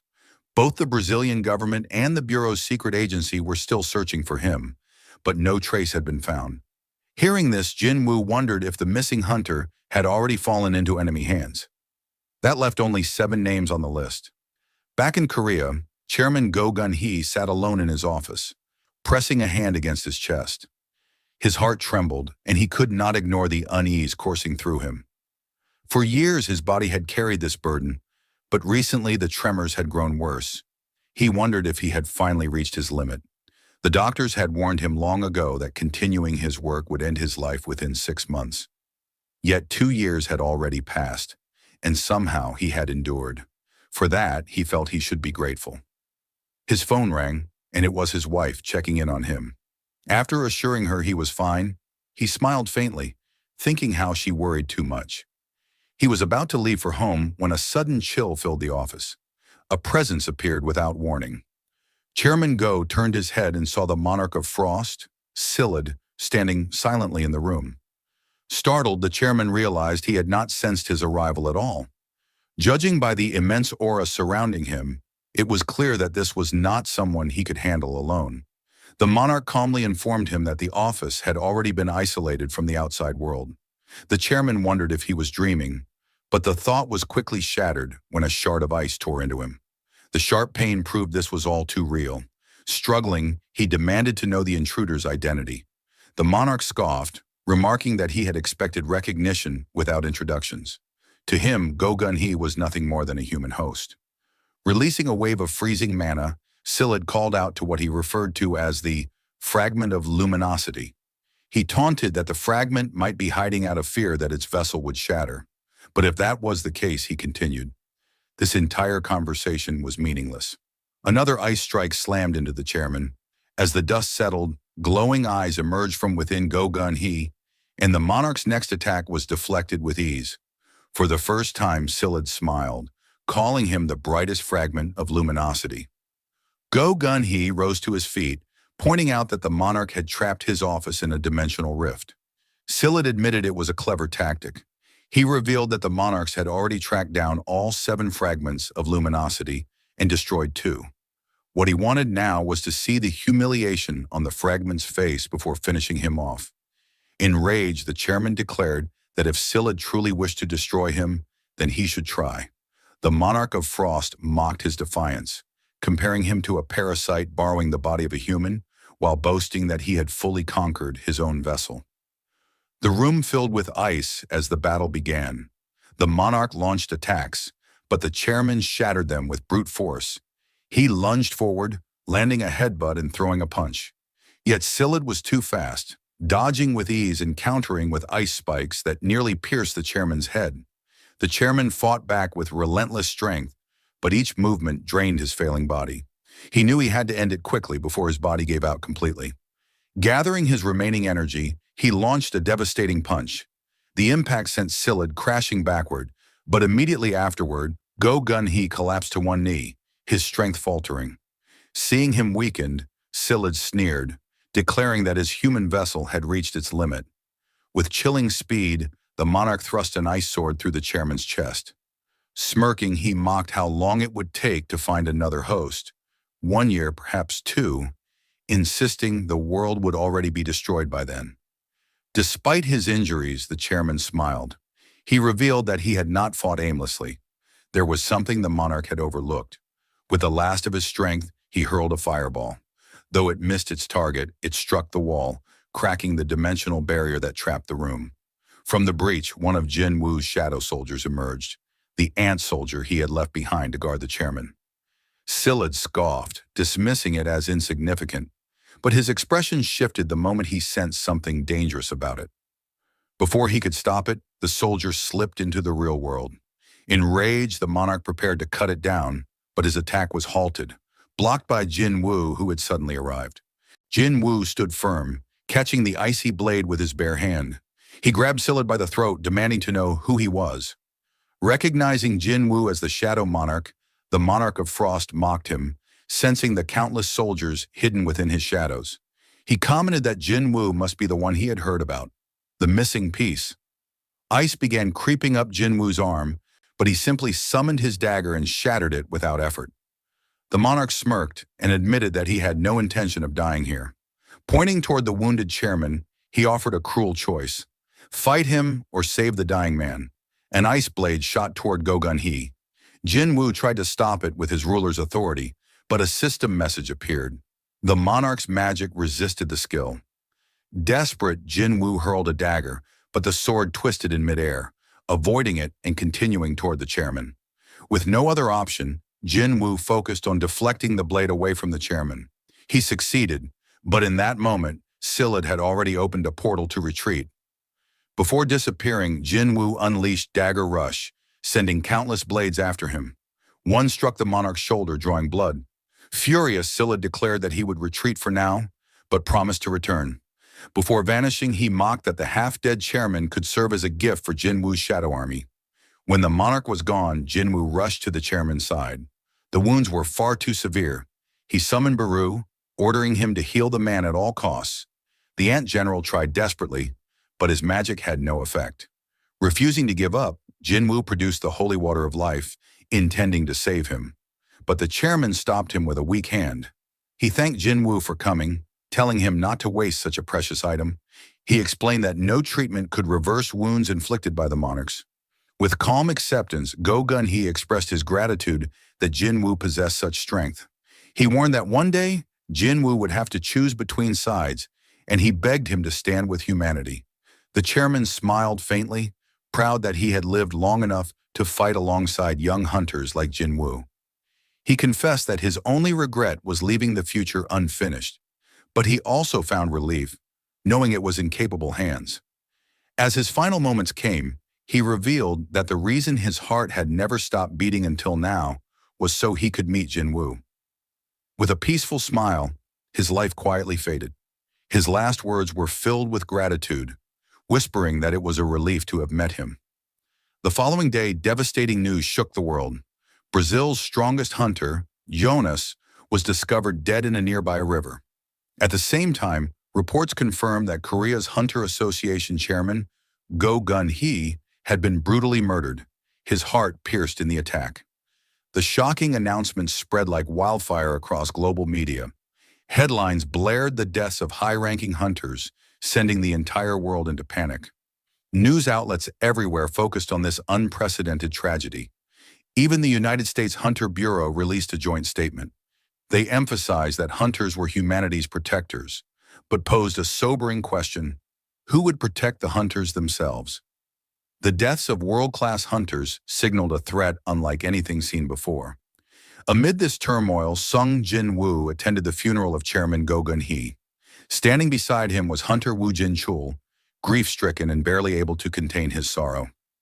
Jinwoo quietly asked if he was holding up. Woo Jin-chul admitted he had not been himself since the chairman's passing. He then asked about the creature responsible, wondering if it had been so powerful that even Jinwoo's strength could not prevail. Jinwoo solemnly explained that when he arrived, it had already been too late. Still in disbelief, Woo Jin-chul confessed that the loss felt unreal. Only the day before, the chairman had spoken with him, asking about his stay in America and urging him to return quickly. Now that voice was gone forever. Fighting back tears, he thanked Jinwoo for trying to save his leader during his final moments. But Jinwoo's eyes burned with fury. He declared that he would not accept gratitude until he avenged the chairman. He swore on his life that he would hunt down and kill the monster responsible. With resolve hardening inside him, Jinwoo turned to Woo Jin-chul and instructed him to call in the reporters. Soon after, a press conference was held. Standing before the world, Sung Jinwoo addressed the rising threat. He revealed that a colony of monsters with extraordinary intelligence was specifically targeting the world's strongest hunters. These creatures were far beyond the capabilities of ordinary hunters. They cared nothing for weapons or tactics. Instead, they excelled at sealing off spaces with powerful magic, isolating their prey, and striking with terrifying precision. Jinwoo warned that hunters who believed themselves potential targets should never stand alone. They needed comrades willing to protect them, or else they would not survive. He recalled the terrifying enemy who had introduced himself as the Monarch of Frost before vanishing. Facing such a being had felt impossible, even for the strongest among them. Finishing his address, Jinwoo delivered a final message to the world. Any hunter without comrades to stand by their side should reach out directly through the Korean Hunter Association. The scene shifts deep inside a hidden cave, where the monarchs have gathered to discuss their next move. The Monarch of Frost, Quarisha, spoke first.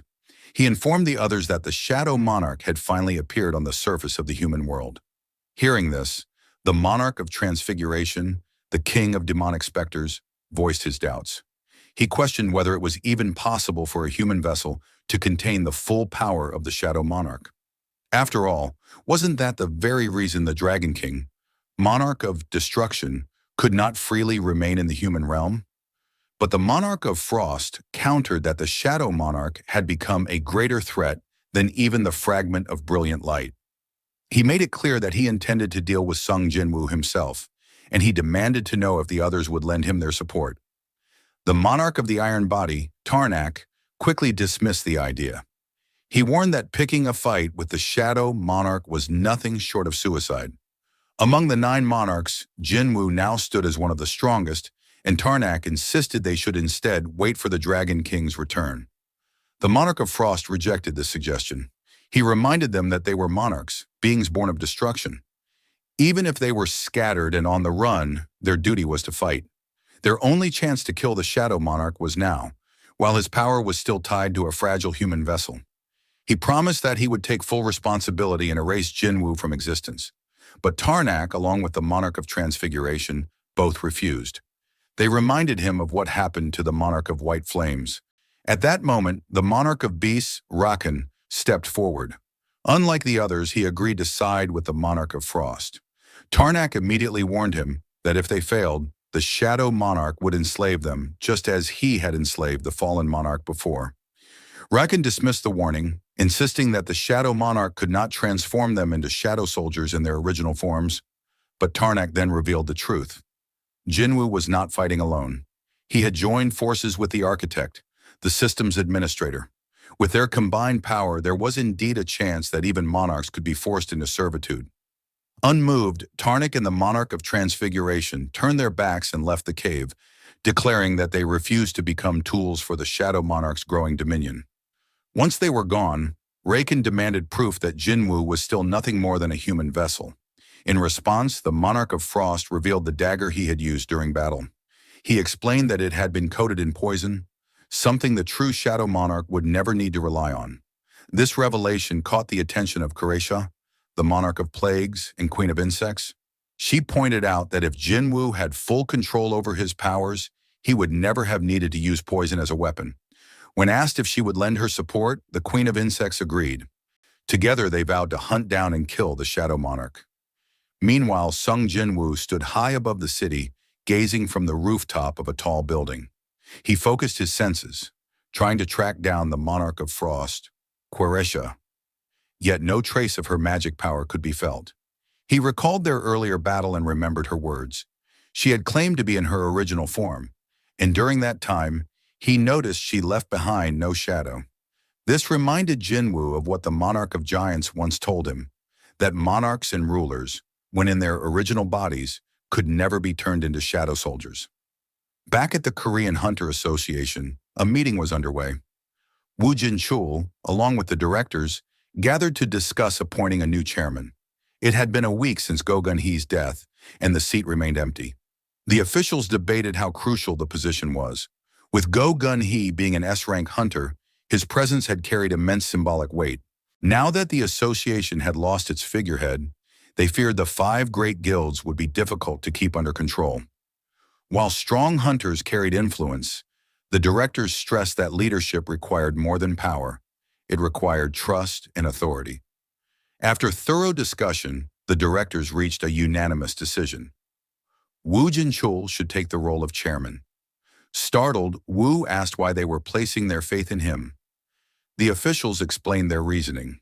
He had worked closely alongside the former chairman, gaining experience and learning the inner workings of the association. He had shown his ability to lead and, more importantly, the authority to command respect and even fear from hunters across Korea. They reminded him there was no law requiring the president to be S-rank.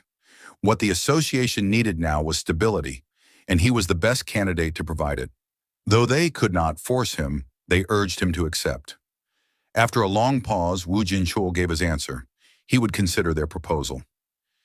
Meanwhile, in America, Thomas Andre and his secretary Laura descended in an elevator deep into the underground facility of the Scavenger Guild. As the doors opened, Thomas remarked that it had been some time since he last visited this place. As they walked through the restricted area, Laura asked if he truly intended to give the item away as a gift. Thomas responded with a question of his own. Was it not worth more than his life and the lives of his guild members?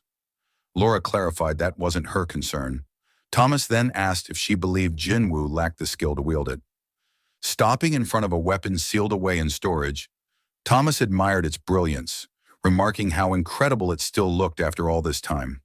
Laura noted that only 2 such weapons existed in the entire world, and she was certain no more would ever be created. Thomas agreed, and when asked again if he truly planned to part with it, he confirmed. A weapon of such power deserved to be wielded, not left to collect dust underground. Back in Korea, Jinwoo's younger sister Gina was watching television. The news was reporting on the appointment of Woo Jin-chul as the new chairman of the Hunter Association. Shaking her head, Gina muttered that the previous chairman had been murdered, and now a younger, more handsome man had stepped in to take his place. She sighed at how unstable not just Korea, but the entire world had become. She turned to her mother, who was quietly washing dishes, and hugged her from behind. Her mother, smiling faintly, asked her to take out the trash if she had nothing better to do. Gina groaned, admitting she was too lazy, and instead suggested they move to a new place. But her mother firmly replied that she liked this house. Curious, Gina asked what exactly she liked about their old apartment. Changing the subject, her mother simply asked her to bring in the laundry. With a shrug, Gina went to fetch it. But as she opened the door, her expression froze. A wave of terror washed over her, and without thinking, she sprinted back, shouting for her mother. Outside the Ajin Guild headquarters, crowds of reporters had gathered after hearing that Thomas Andre was inside the building. Inside, Yujin Ho was doing his best to stay calm. With both Thomas Andre and Leonard Neumann, the strongest hunter in Germany, waiting in the office, the pressure was overwhelming. He kept glancing at his phone, frustrated that Sung Jinwoo hadn't answered a single call. Nearly 2 hours had passed, and still no sign of him. Leonard sat quietly, unease etched on his face. He knew why Thomas had come to Korea. He was searching for Sung Jinwoo.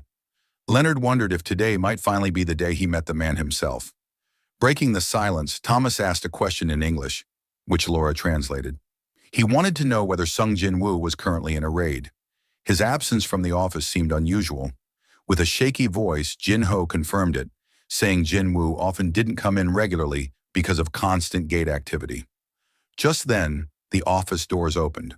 Sung Jinwoo stepped inside. A wave of relief swept over the room. Jin Ho nearly burst into tears as he asked where Jinwoo had been and why he hadn't answered his phone. Seeing the dust on his clothes, he suspected Jinwoo had been handling gate outbreaks.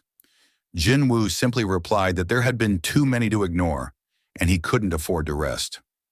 Thomas rose from his seat and greeted him. Jin Ho's heart pounded, wondering if the 2 titans were about to clash right there in the office. But Jinwoo calmly asked why Thomas had come all the way to Korea. Thomas reminded him of a promise, that once his arm healed, they would share a meal together. He also mentioned that he had brought a special gift, something far too dangerous to reveal in the guild office. Hearing this, Jinwoo frowned, half joking to himself that Thomas hadn't brought a bomb. Jin Ho remained deeply suspicious, thinking it could easily be a trap. Turning to the second guest, Jinwoo asked about his identity. The man introduced himself as Leonard Neumann from Germany. Jinwoo immediately guessed he was here to request a protection commission, but before he could say more, Thomas interrupted, urging them to leave for another location. Leonard tried to join them, insisting that after waiting more than 2 hours, he had earned the right to be part of the meeting. Thomas shot him down sharply, saying that what they were about to discuss was top secret and not something Leonard could intrude upon. The dismissal stung. Leonard thought bitterly to himself that he had never been treated with such disregard before. The scene shifted to a restaurant where Jinwoo and Thomas sat across from one another. After signaling his men, Thomas leaned forward with a serious look. He said he had been waiting a long time for this moment, then placed a case on the table. Jinwoo's eyes narrowed. He could sense the immense power radiating from within the case. Thomas explained that it was a gift, a token of gratitude for saving his guild members. When the lid opened, Jinwoo was left speechless. Inside rested a pair of daggers, forged from Kamish's fang. Jinwoo immediately recognized them. He asked if they had truly been made from the corpse of Kamish, the legendary dragon whose body was under the control of the Hunter Bureau. Thomas clarified. Back then, the U.S. government had ordered the Scavenger Guild to comply with the Bureau's request. But during the battle, when Kamish had bitten him, Thomas had one of its largest canines extracted as a personal keepsake. The fang had been too short to make a sword, so he had it crafted into twin daggers. And now he was offering them to Jinwoo. Jinwoo inspected the blades and was stunned. Their attack power far surpassed that of the Demon King's dagger, which had once been one of his best weapons. He tested the new daggers in his hand, feeling how they resonated with his magic. The reaction was almost alive, as if the weapons were greeting their new master. The overwhelming mana pouring from the blades caused everyone nearby to break into a sweat. Watching this, Thomas asked his assistant, Laura, if she still thought it had been a mistake to give them away. Then he turned back to Jinwoo, asking whether he liked the gift. Jinwoo, still in disbelief, asked if he was really being given such priceless weapons for free. Thomas answered without hesitation. To him, the exchange was more than fair. Compared to the lives of himself and his guildmates, the daggers were nothing. Their conversation was suddenly cut short. Both men sensed it at the same time, an immense burst of magical energy. They rushed outside, scanning the sky. Jinwoo wondered if this was the same form of magical power that the doctor had mentioned during his earlier presentation. Thomas's eyes widened in disbelief. He muttered that he had never seen a gate this massive before. It dwarfed even the one from which Kamish had appeared. Looking at the terrifying spectacle, he added grimly that perhaps the world was now moving beyond the limits of human understanding. Outside, civilians could only stare at the sky in shock. But instead of running, many pulled out their phones to capture the unbelievable sight on video. News outlets quickly broadcasted the event. A reporter explained that the colossal gate above Seoul was the largest ever seen since the emergence of magical beasts. The scene then shifted to the United States. Inside a meeting room, Dr. Belzer was being questioned by government officials about the sudden appearance of the gate. Calmly, he reminded them that he had been warning for days about the unusual concentration of magical energy building in the skies above Korea. The gate above Seoul, he explained, was only the beginning. More gates of this magnitude were likely to appear in the skies of other nations as well. When pressed for his professional opinion, given his long years of research on gates and magical beasts, Dr. Belzer offered only a grim reply. He said the world should pray that this phenomenon did not end in tragedy. Back in Korea, Sung Jinwoo flew high above the city on Kaisel's back, approaching the massive gate. As he neared it, he realized something unsettling. He could not pass through. It felt as though an invisible barrier was blocking his way. If it were a physical wall, he could have shattered it with ease. But this was different. This was a force even someone like him could not overcome.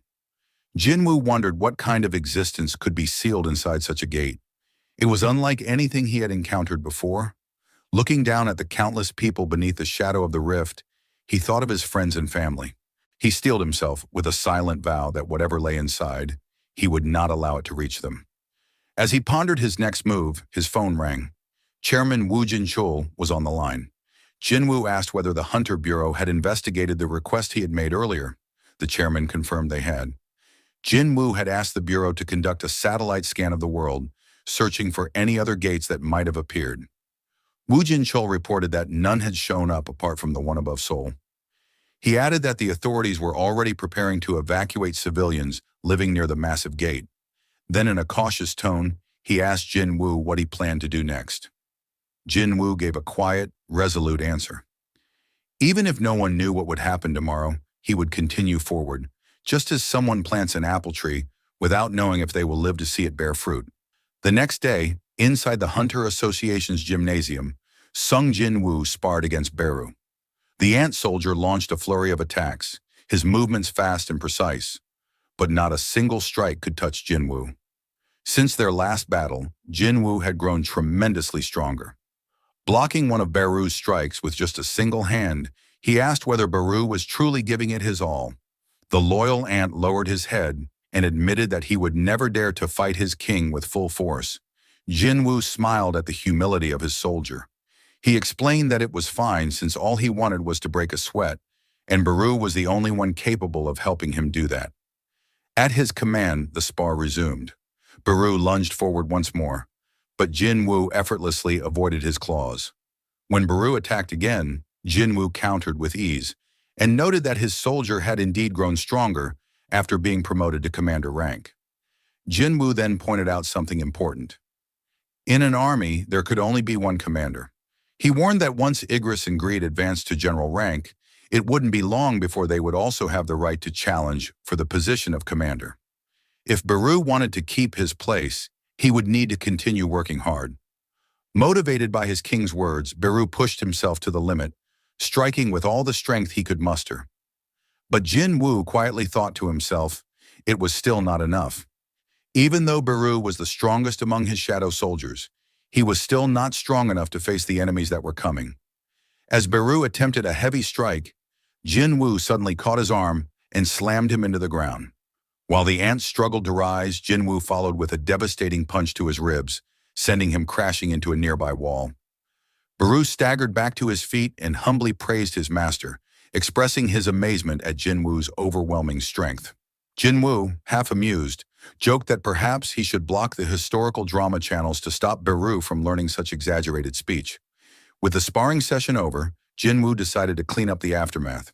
He contacted Chairman Woo Jin-chul, asking him not to be upset since he had 300 ants who were quite capable of manual labor to handle the mess. The scene then shifted to another place, where Thomas Andre was standing with his assistant Laura. She asked whether they were planning to return to the United States. But Thomas, gazing up at the enormous gate above Korea, said that he couldn't possibly leave behind something so grand and awe-inspiring. Laura muttered that while it was certainly large, she wasn't sure she would call it beautiful. Thomas disagreed. To him, anything that stirred the heart was beautiful. The fire-breathing dragon, the massive gate, and the unmatched strength of hunter Sung Jinwoo. All of it, he said, was beautiful. Besides, there were no gates currently appearing in the United States, so he felt no reason to return. Laura mentioned that the Hunter Bureau was worried, but Thomas brushed off their concerns. In his eyes, there was no safer place in the world than being near Sung Jinwoo. If the battle could not be won here, then there would be no future anywhere. That was why he wondered aloud whether this event marked the end of humanity or the beginning of something entirely new. The following day, people began evacuating the area around the massive gate. Meanwhile, at Jinwoo's home, his younger sister Jin-A asked their mother why they were not leaving like everyone else. Their mother calmly explained that if this place was destined to become a battlefield, then it was better to choose where they would stay rather than flee aimlessly. Besides, their home did not fall within the official evacuation zone. Upset, Jinna protested. She argued that she was about to enter college, that she had looked forward to drinking freely, enjoying campus life, and living independently. Her life was only just beginning, and she did not want it to end so suddenly. Her mother smiled warmly at her frustration. She admitted that Jinna had a fair point, but assured her daughter that there was no need to worry.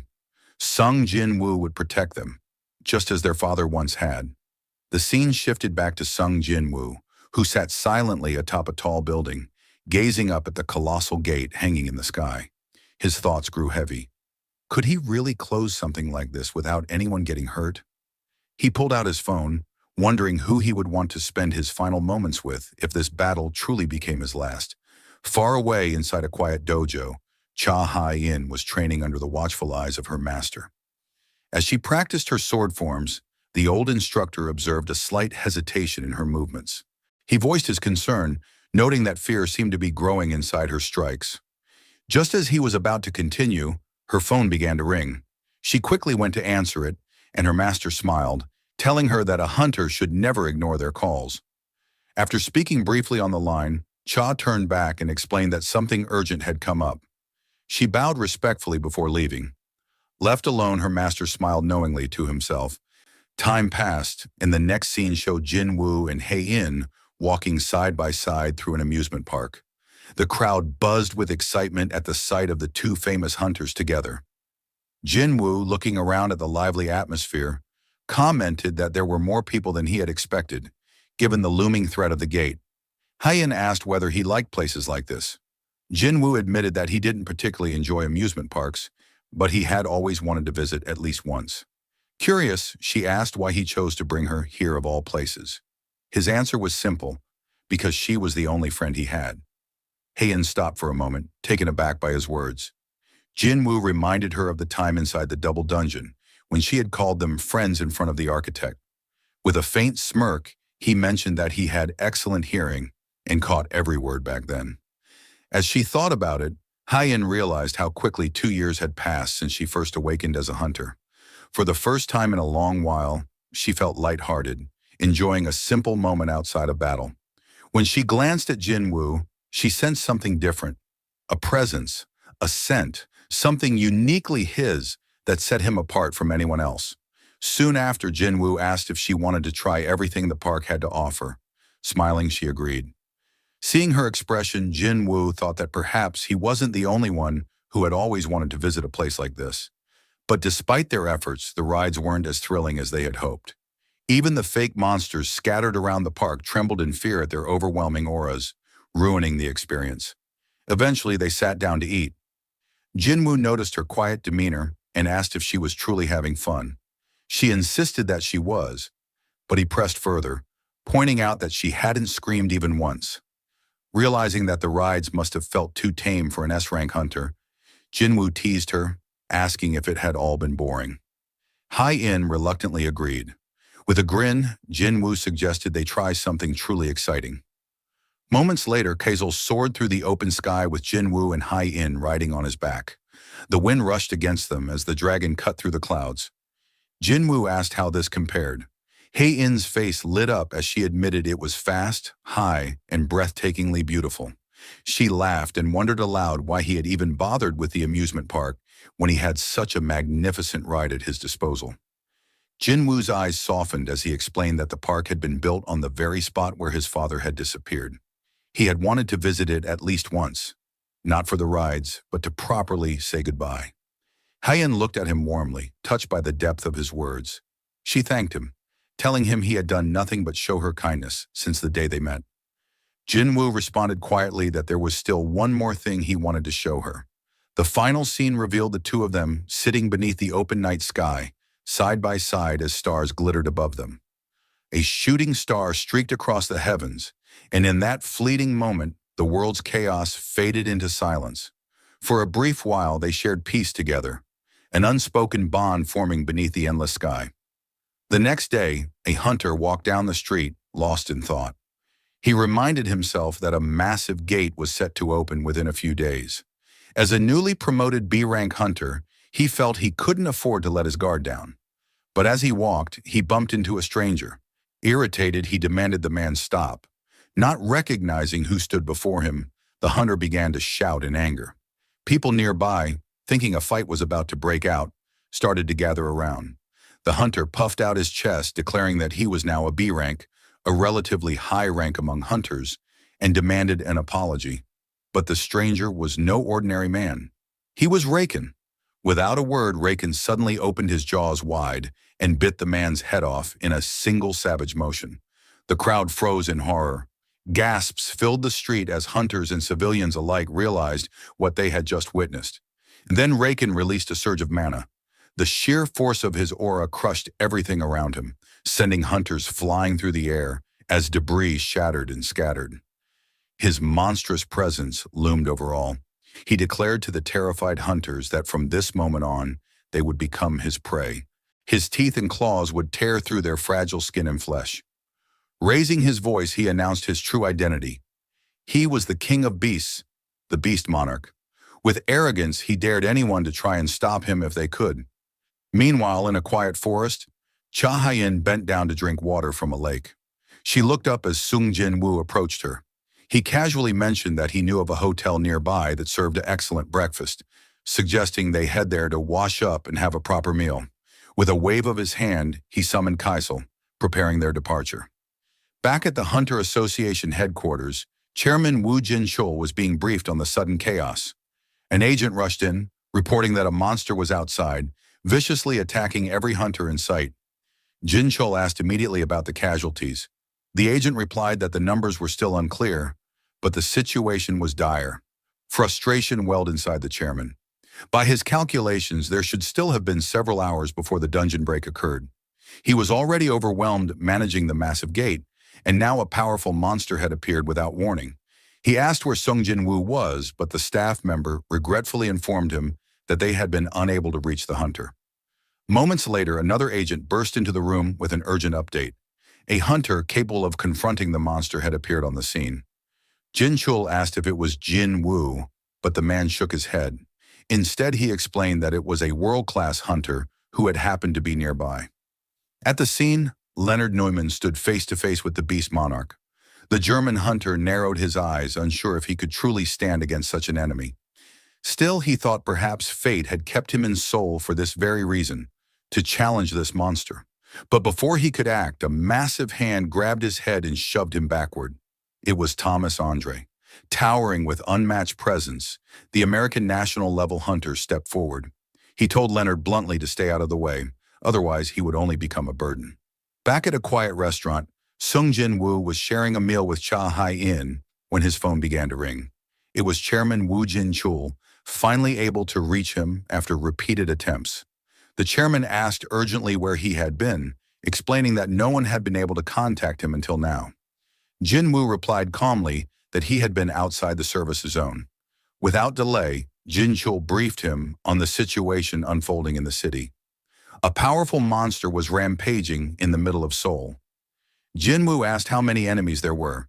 The chairman answered, "Only one." That answer unsettled Jin-woo. He thought to himself that nearly every hunter in Korea was currently gathered in Seoul, preparing for the dungeon break of the gigantic gate. Yet all of them were being overwhelmed by a single magical beast that had suddenly appeared out of nowhere. Jin-chul added that an entire guild had already been wiped out in an instant when they tried to stop the monster. At that very moment, Thomas Andre was the one facing it head-on. Jin-woo's eyes widened. That didn't make sense. He had stationed shadow soldiers on Thomas Andre and the other top hunters.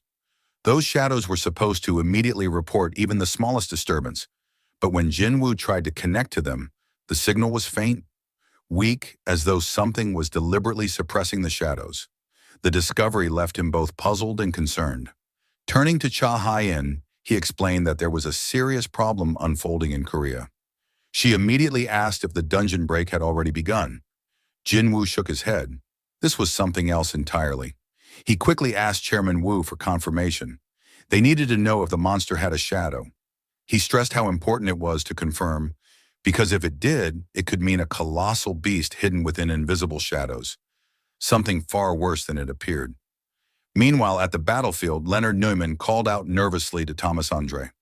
Around them, hunters cheered with relief, shouting that the Goliath had arrived. Thomas, however, was irritated.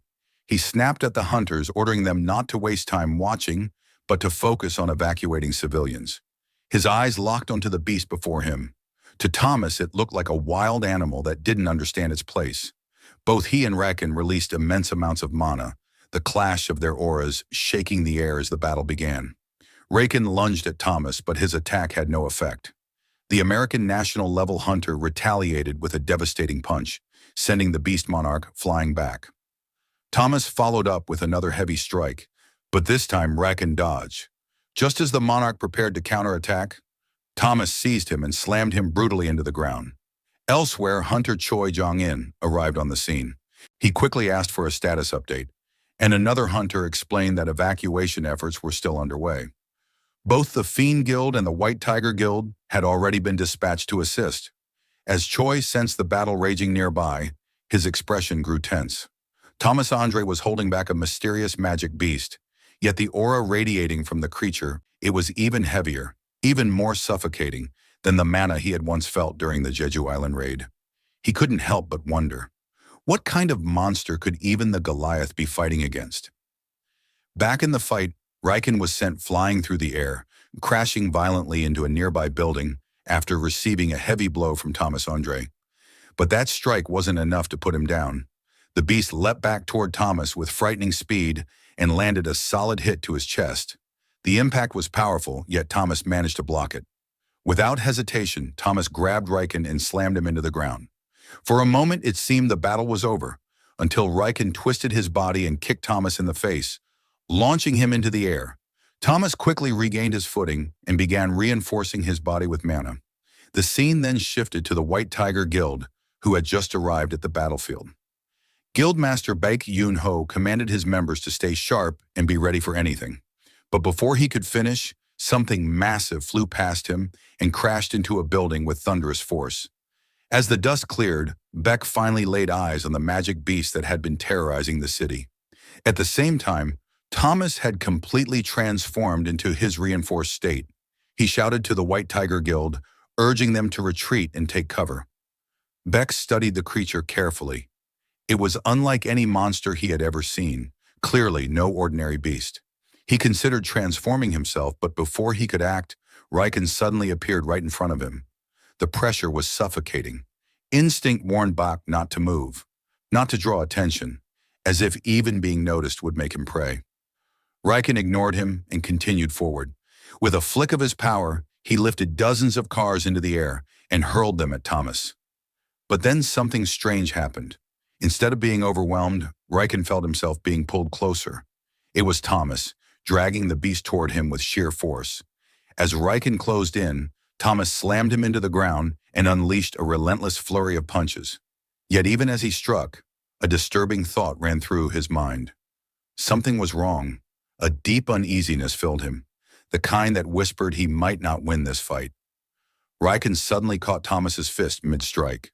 Rising to his feet, the beast sneered, mocking the Goliath for being nothing more than a puppet of a fragment. He claimed he had seen enough of Thomas's petty tricks and demanded to know if the hunter was afraid.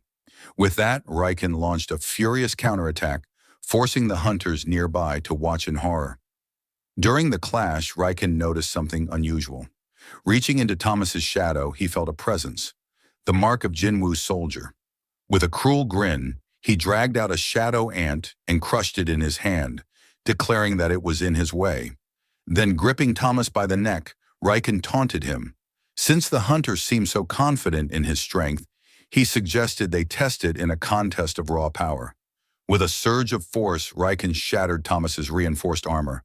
But when the armor broke, he was stunned to see nothing inside. Thomas had slipped behind him. Grabbing the beast, the Goliath growled in fury and snapped Riken's neck. For a moment, silence hung in the air. But then, before Thomas's eyes, Riken's body regenerated completely, as if nothing had happened. The beast seized Thomas by the face and slammed him to the ground, mocking him further.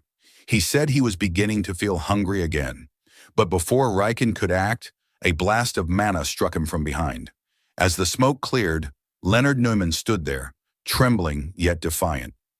He declared that he wouldn't allow Riken to do as he pleased. Just standing in front of Riken sent shivers down Leonard's spine, but he refused to back down.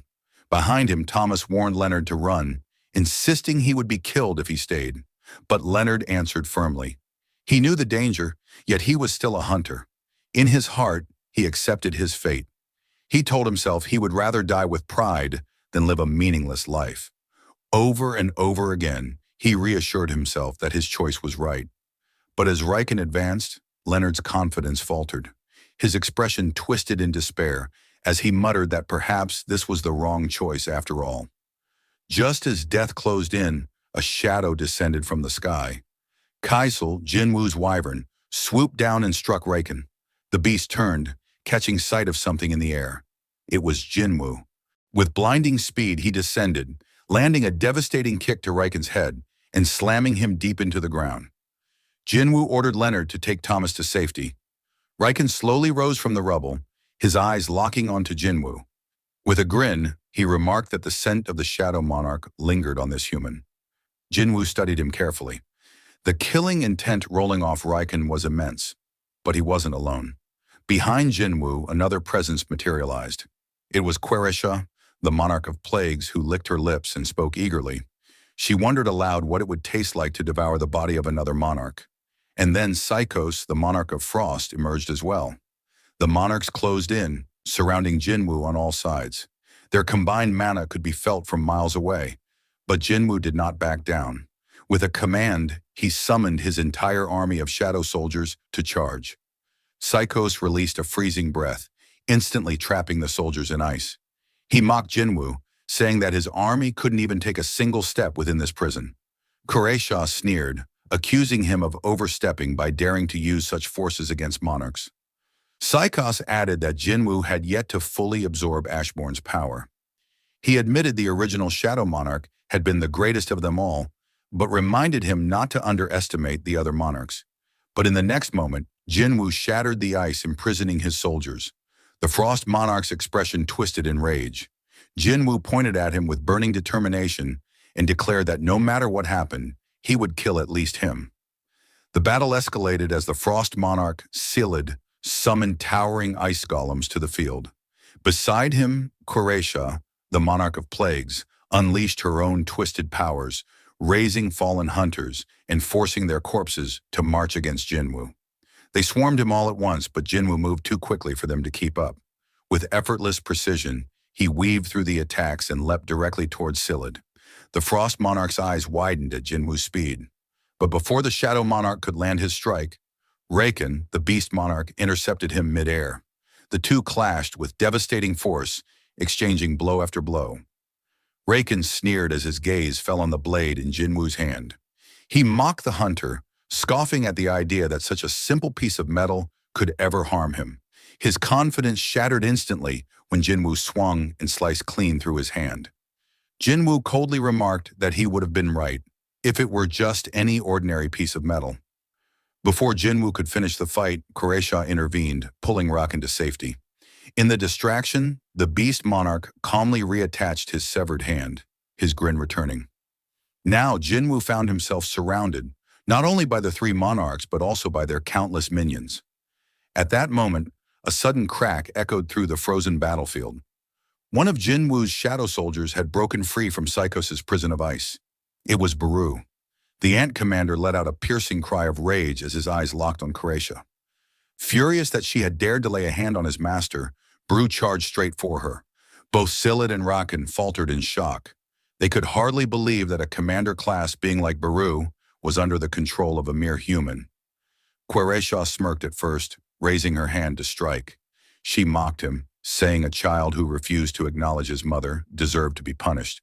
But when her powers collided with Baru's claws, she was overwhelmed. His strikes tore through her abilities, leaving her momentarily stunned. Baru dropped to one knee before Jinwoo, declaring that his master had fought evenly even against beings of a superior species. As always, Jinwoo's strength surpassed his expectations. The Plague Monarch's minions swarmed forward, but Jinwoo and Baru fought side by side, cutting them down with unmatched ferocity. Just as the tide began to shift, Quretia struck from behind. Her ambush sent Baru crashing aside and landed a crushing blow on Jinwoo, blasting him into the ruins of a building. Before he could recover, Silid rained down a barrage of ice projectiles. Buried in the rubble, Jinwoo rose to his feet, blocking the onslaught. The Frost Monarch mocked him, demanding to know how much longer he could endure under their relentless attacks. But Jinwoo's response was decisive. In a blur of motion, he drove his blade straight into Psychos's chest, piercing his heart.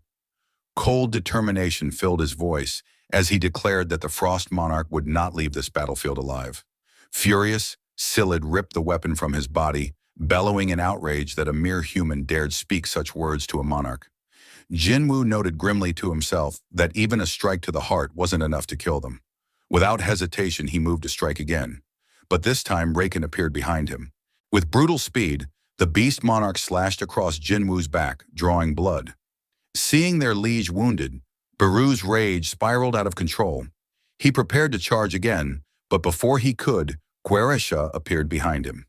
With a sickly smile, she introduced herself as the Monarch of Plagues, the mother of every insect in existence. Wrapping her twisted energy around Baru, she whispered that even if he was an ungrateful child who no longer recognized his mother, she would still embrace him. Meanwhile, Sung Jinwoo was on his knees, battered from Queretia's brutal assault. The monarch sneered at his weakened state, declaring that this was the end. At that moment, Baru cried out to the Shadow Army, demanding why they were standing idle and urging them to rush forward to protect their master. Answering his call, Greed shattered the ice that bound him. With his claws gleaming, he declared that he would be the one to claim the enemy's final breath. Silid, the Monarch of Frost, took note of Greed's emergence, remarking that he must have been an extraordinary warrior in life to possess such power, even as a shadow. Silid warned the others that Jinwoo's strongest soldiers were beginning to break free.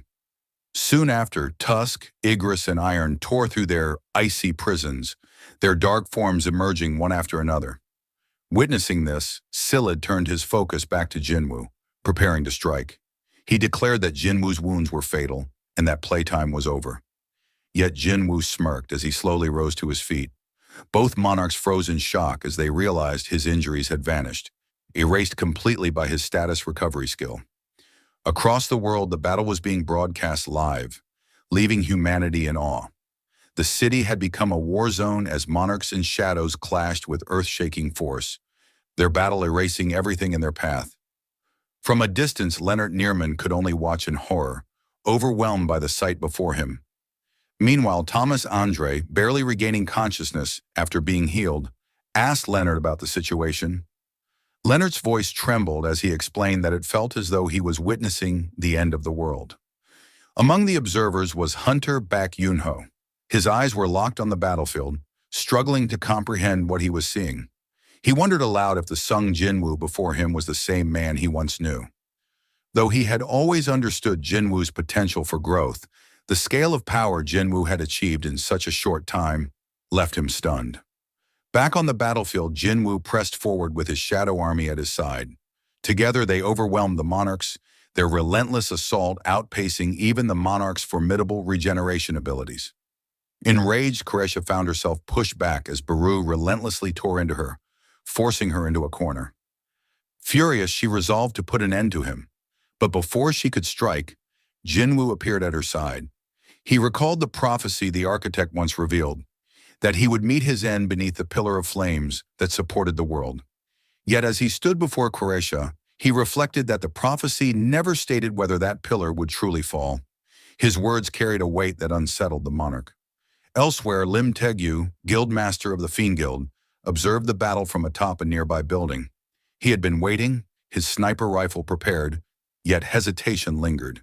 He admitted to himself that this was not a battle he could intervene in. For 30 long minutes, his assassins had been stationed across the city, ready to provide covering fire the moment he gave the signal. But the grim truth gnawed at him. Even if they joined the fray, how many of them would survive?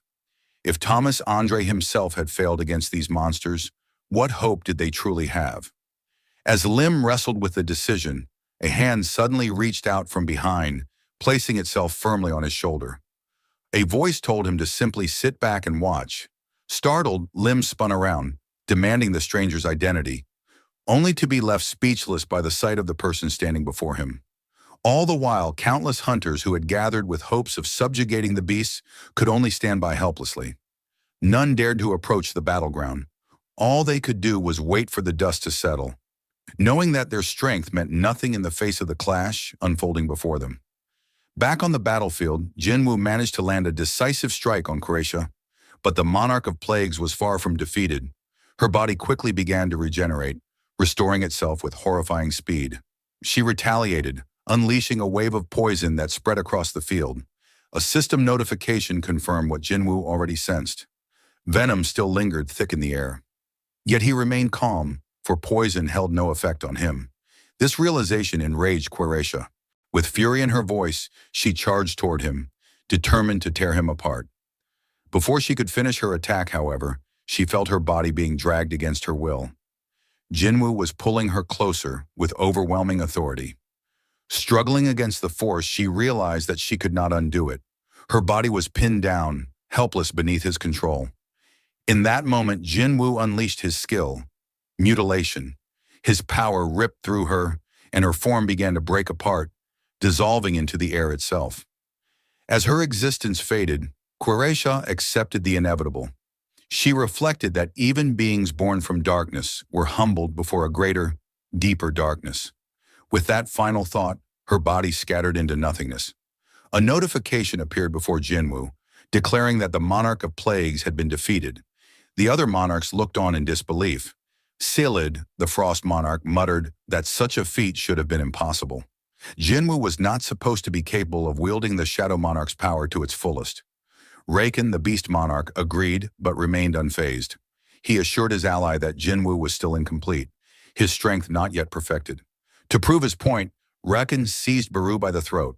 With cruel amusement, he explained that Jinwoo's reliance on such small creatures showed how incomplete he truly was. An unfinished monarch, Raken said, could never stand in the way of true monarchs.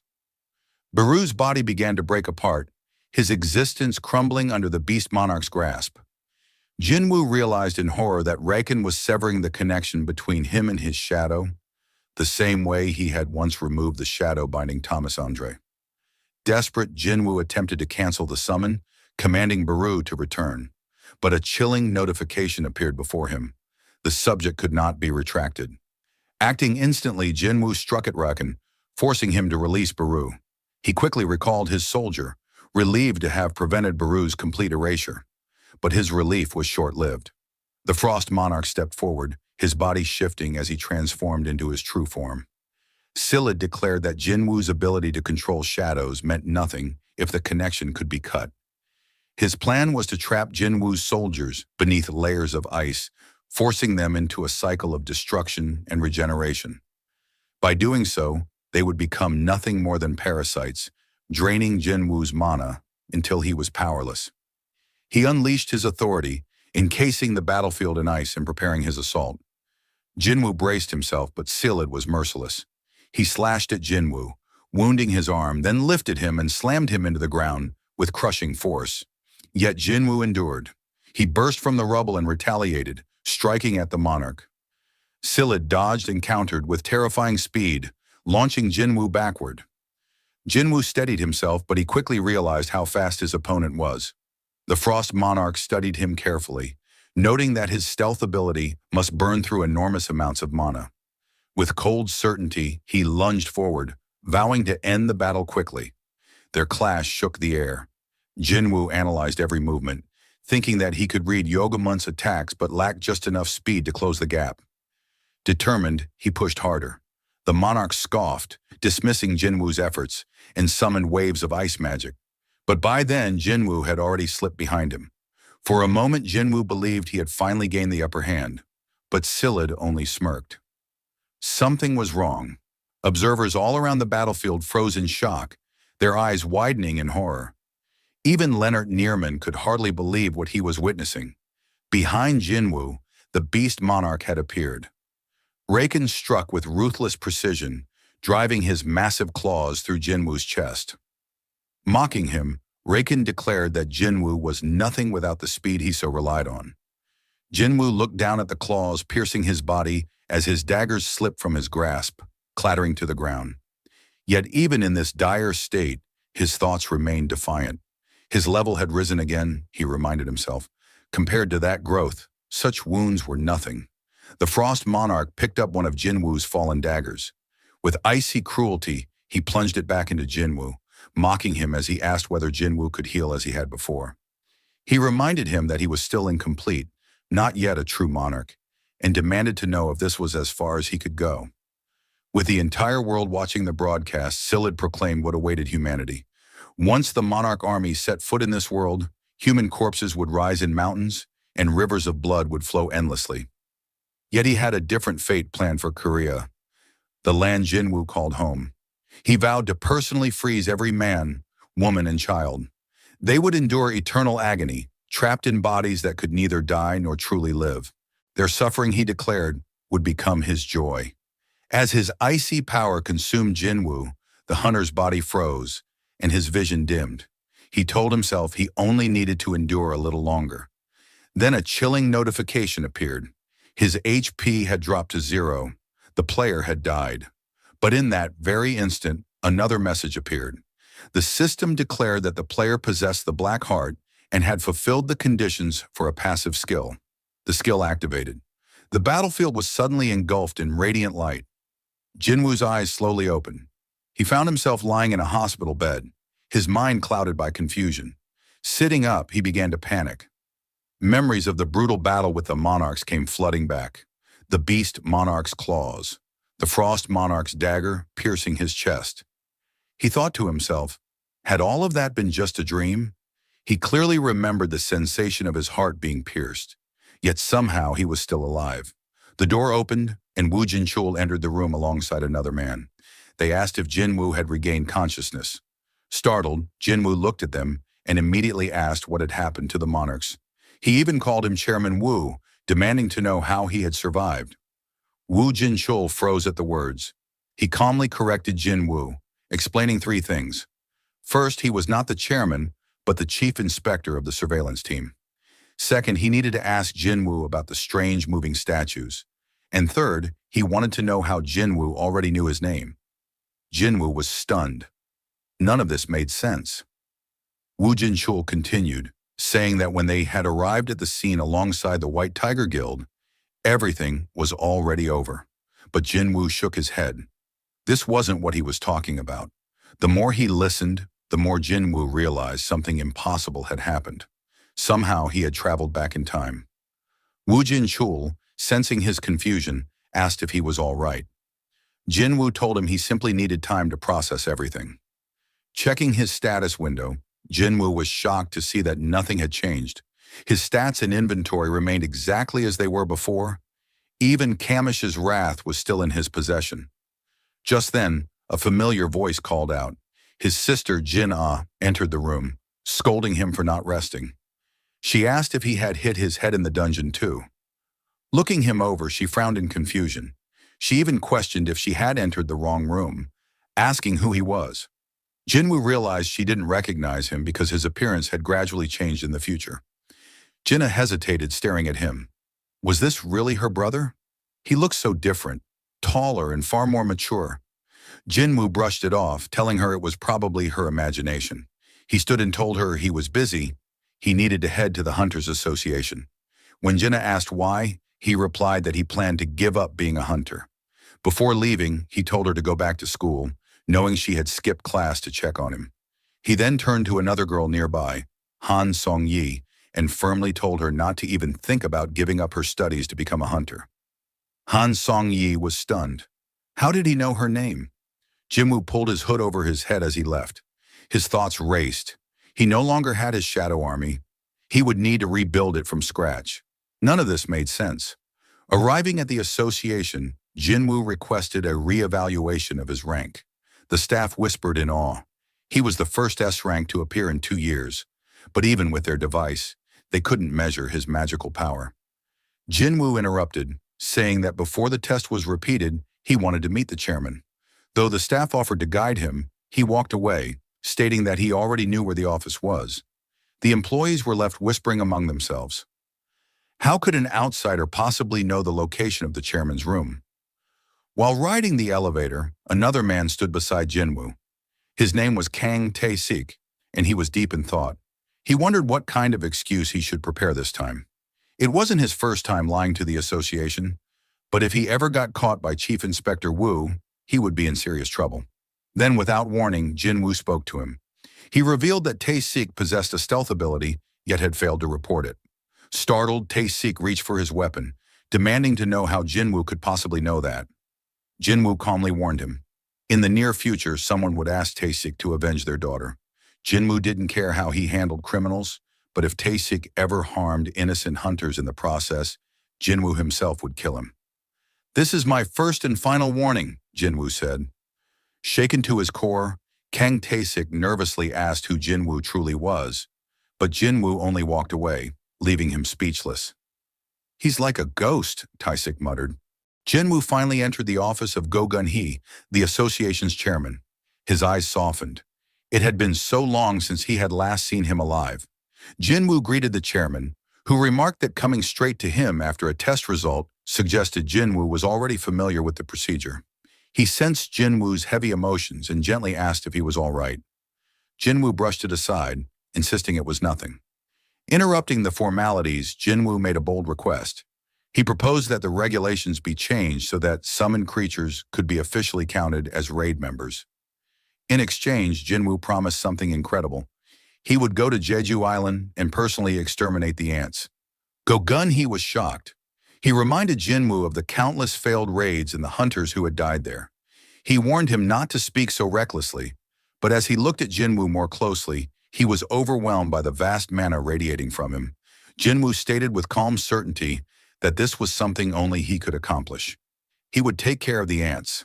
The chairman was left speechless, realizing that Jinwoo's power already far exceeded even that of a national-level hunter. A sequence of Sung Jinwoo's past adventures began to flash before his eyes.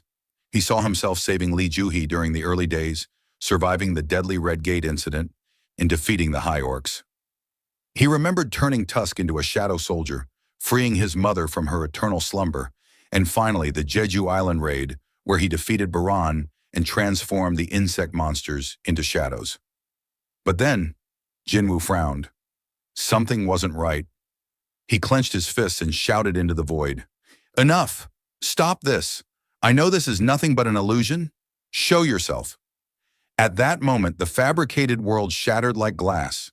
Above him, the illusion collapsed, and Jinwoo suddenly found himself surrounded by countless system notifications, each asking the same chilling question. Do you wish to restart the world? Confused yet determined, Jinwoo demanded to know who was behind all of this. Finally, an entity revealed itself before him. Jinwoo's eyes widened in recognition. It was the King of the Dead. The sovereign spoke with calm authority, offering Jinwoo a tempting proposition. He could remain here forever, living inside this world as though it were an endless dream.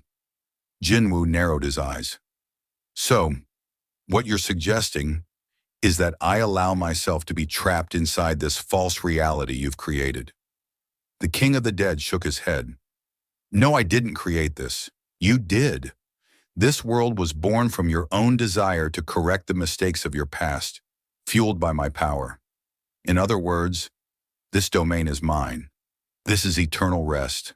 This is death. His voice echoed like a funeral bell as he continued.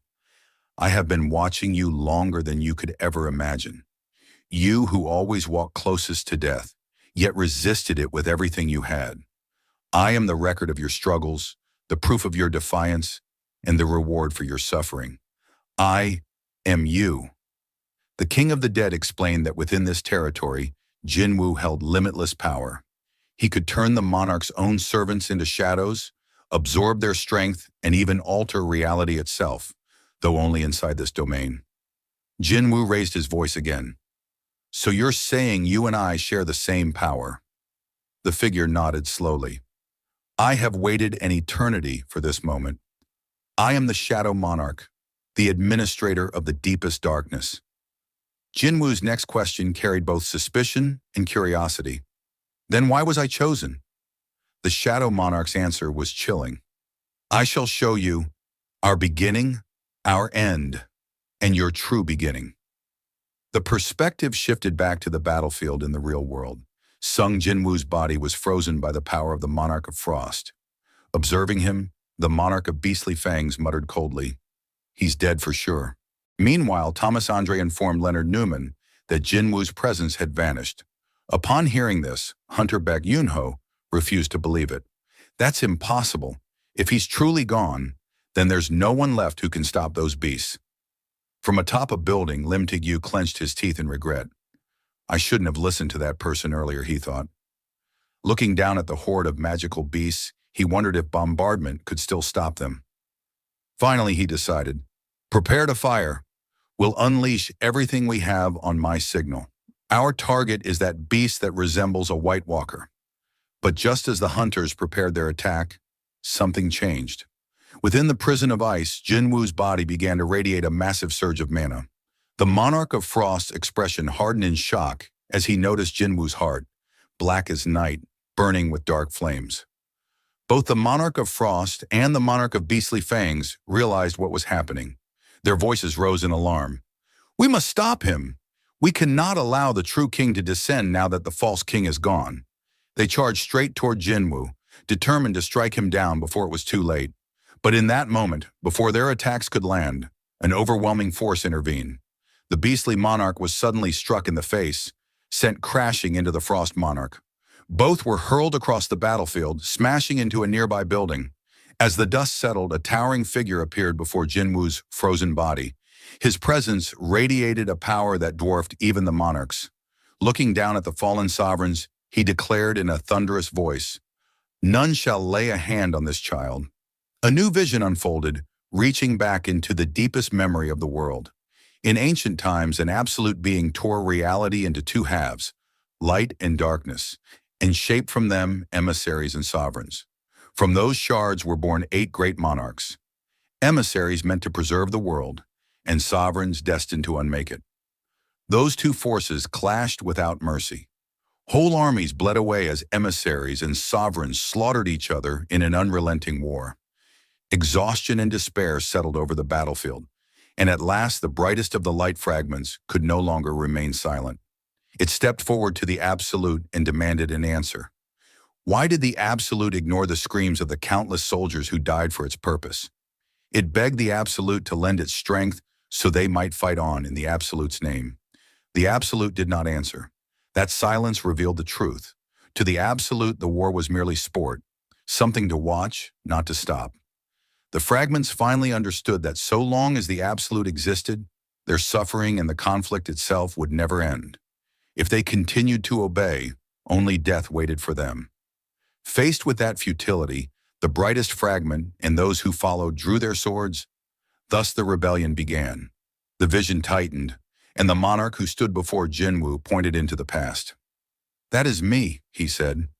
He explained that he had stood alone against the uprising of his fellow emissaries. His forces were small and outmatched. Defeat seemed certain. Then in the blackness between moments, he discovered something the Absolute had buried within him, a hidden power that answered his desperate will. From that day, the Shadow Monarch was born. With this new gift, he returned to the field. He raised the fallen, restoring his soldiers from death itself, and led them back into the fray. But by the time he returned, events had already taken a darker turn. The remaining brilliant fragments had slain the Absolute and assumed its authority, calling themselves the rulers. Wielding tools and artifacts infused with the Absolute's power, the rulers turned on the monarchs. They hunted the sovereigns down, the king of giants, Ligia, was captured, and the balance of power collapsed. Seeing the magnitude of the threat, the monarchs had no choice but to unite. The Shadow Monarch reached out to them, and old enemies formed a fragile alliance to face the new common enemy, the rulers. From that moment on, he fought not as a simple emissary or a fragment, but as the Shadow Monarch, gathering the remnants of armies left on the battlefield into a single shadow host. When he linked his forces with the army of destruction, led by the warring Dragon King, the ruler of berserk dragons, even the rulers began to fear him. Fear, however, bred treachery.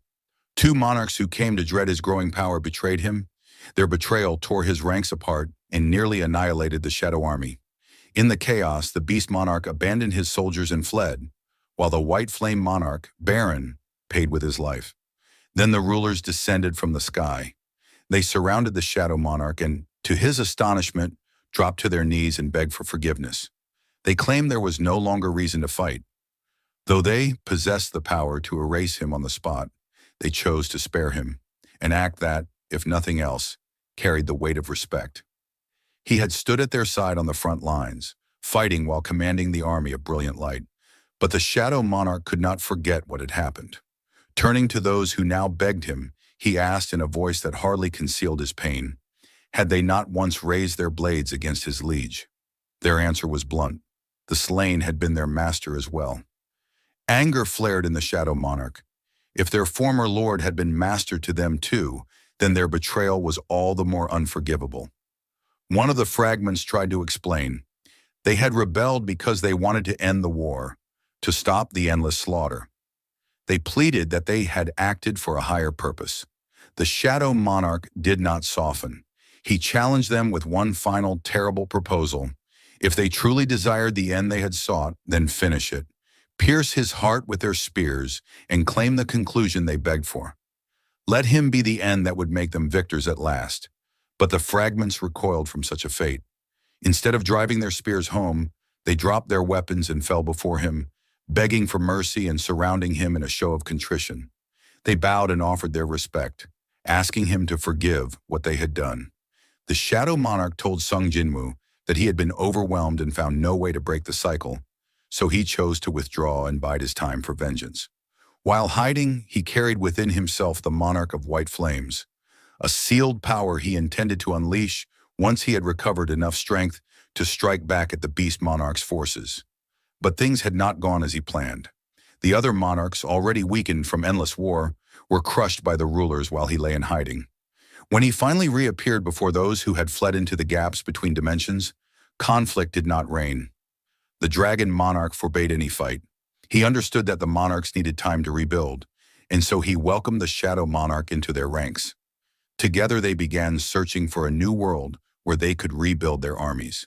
When Jinwoo asked if the monarch meant Earth, the Shadow Monarch confirmed it and revealed images of ruined cities.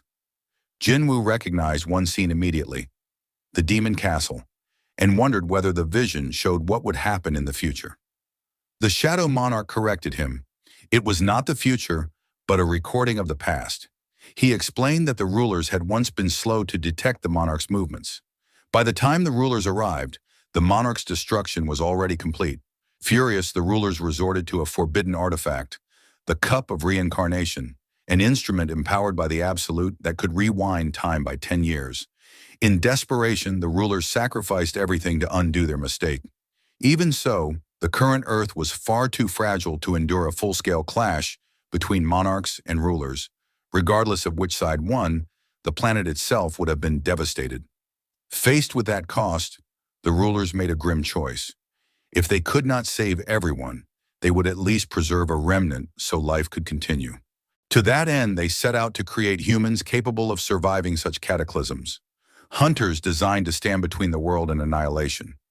Jinwoo, piecing things together, realized that the Demon King's apparition was a shard of the Shadow Monarch's memories and asked if the world had already suffered endless cycles of destruction. The Shadow Monarch confirmed it.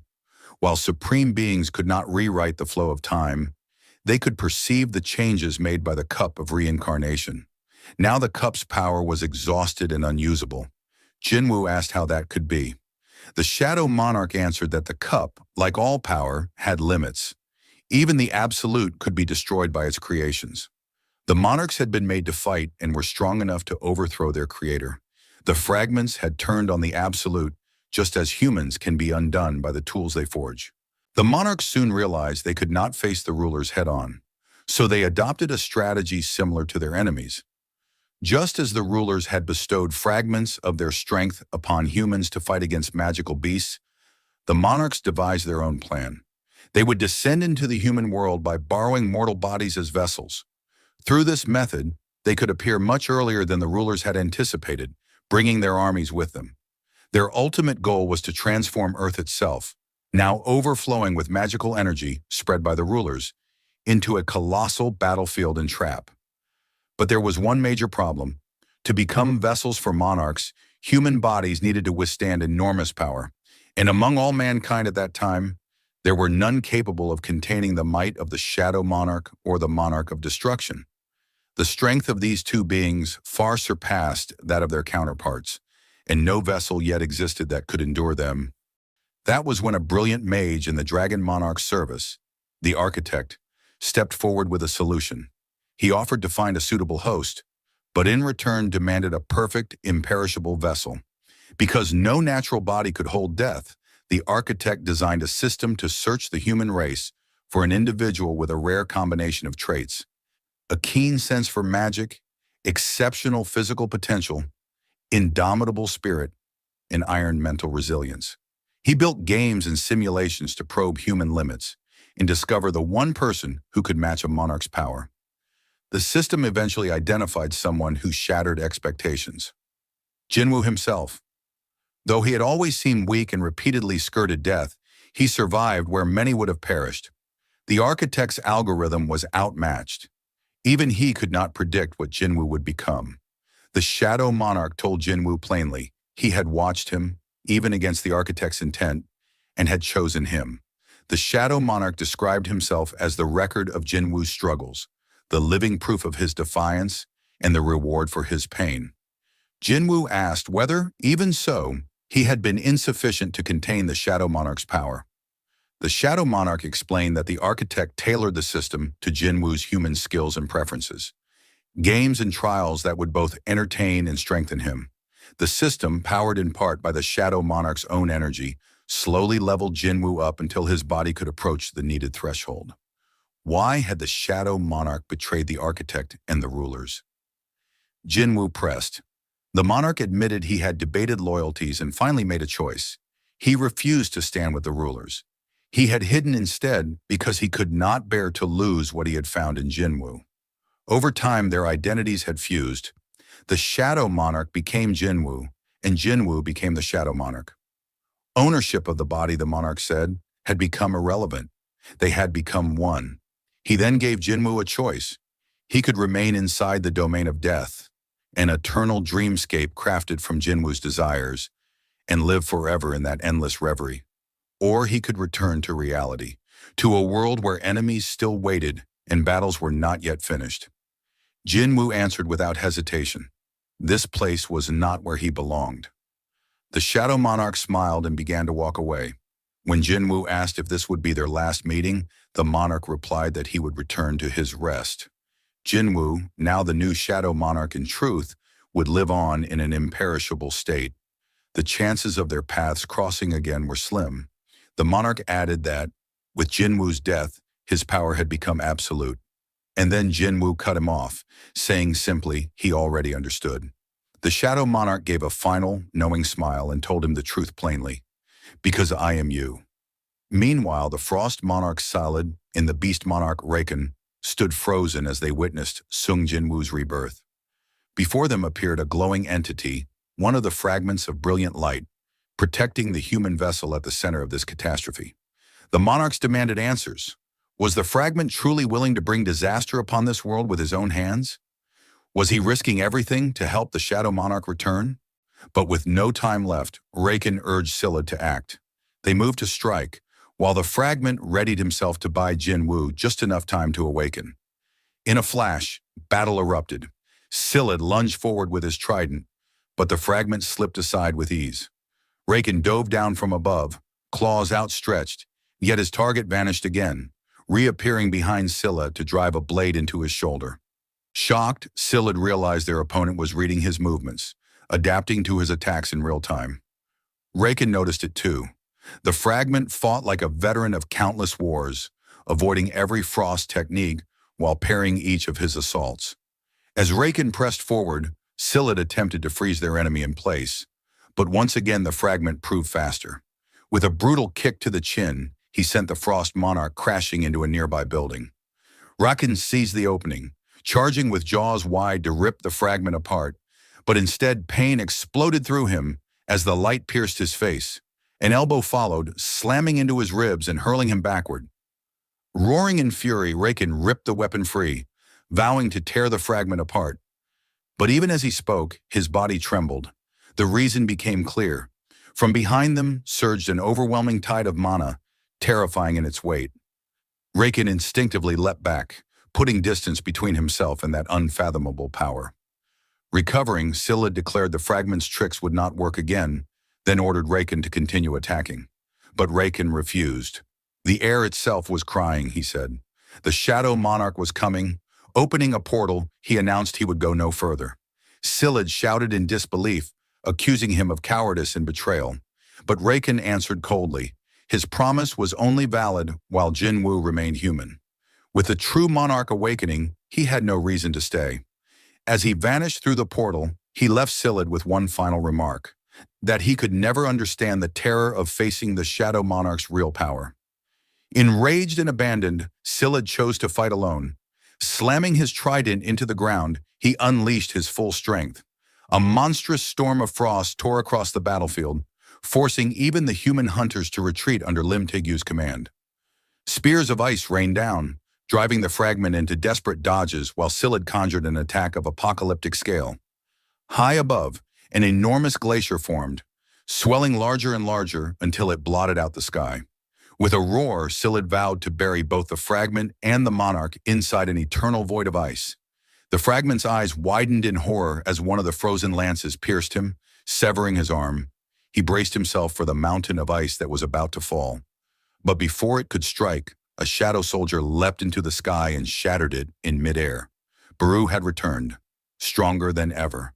From the ground, the Shadow Monarch emerged in his true form, shielding the fragment from harm. He looked upon Scylla with scorn, declaring that one so weak had no right to assume the position of a king. Scylla froze. His spell had broken. The commander-ranked shadow soldiers had regained their strength, kneeling one by one before their master. Jinwoo stepped forth from his armor, muttering that this was why prophecies could not be trusted. His gaze swept the field. "Did the beast monarch flee?" he asked. Silid's expression betrayed the answer. Jinwoo's tone hardened. "Who dares to leave without my permission?" Terrified, Silid could only tremble. Before his eyes, a vast dome of darkness swelled outward from Jinwoo, engulfing the battlefield. It expanded so massively that it was visible from space, swallowing nearly half the earth beneath its shadow. When the field finally stabilized, Jinwoo whispered that he had found his quarry. Silid thought him distracted and seized what he believed was his only chance. Gathering every ounce of mana, he hurled his trident in a desperate strike meant to end everything in one blow. But Jinwoo caught the weapon with a single hand and crushed it into shards. Silid stood in disbelief, unable to comprehend the gulf between their powers. This was the true might of the Shadow Monarch. Yet instead of finishing him then and there, Jinwoo simply told him to wait. He would deal with him later, after he was finished with the beast. Deep inside the forest, a portal opened and the beast monarch Rakan stepped through.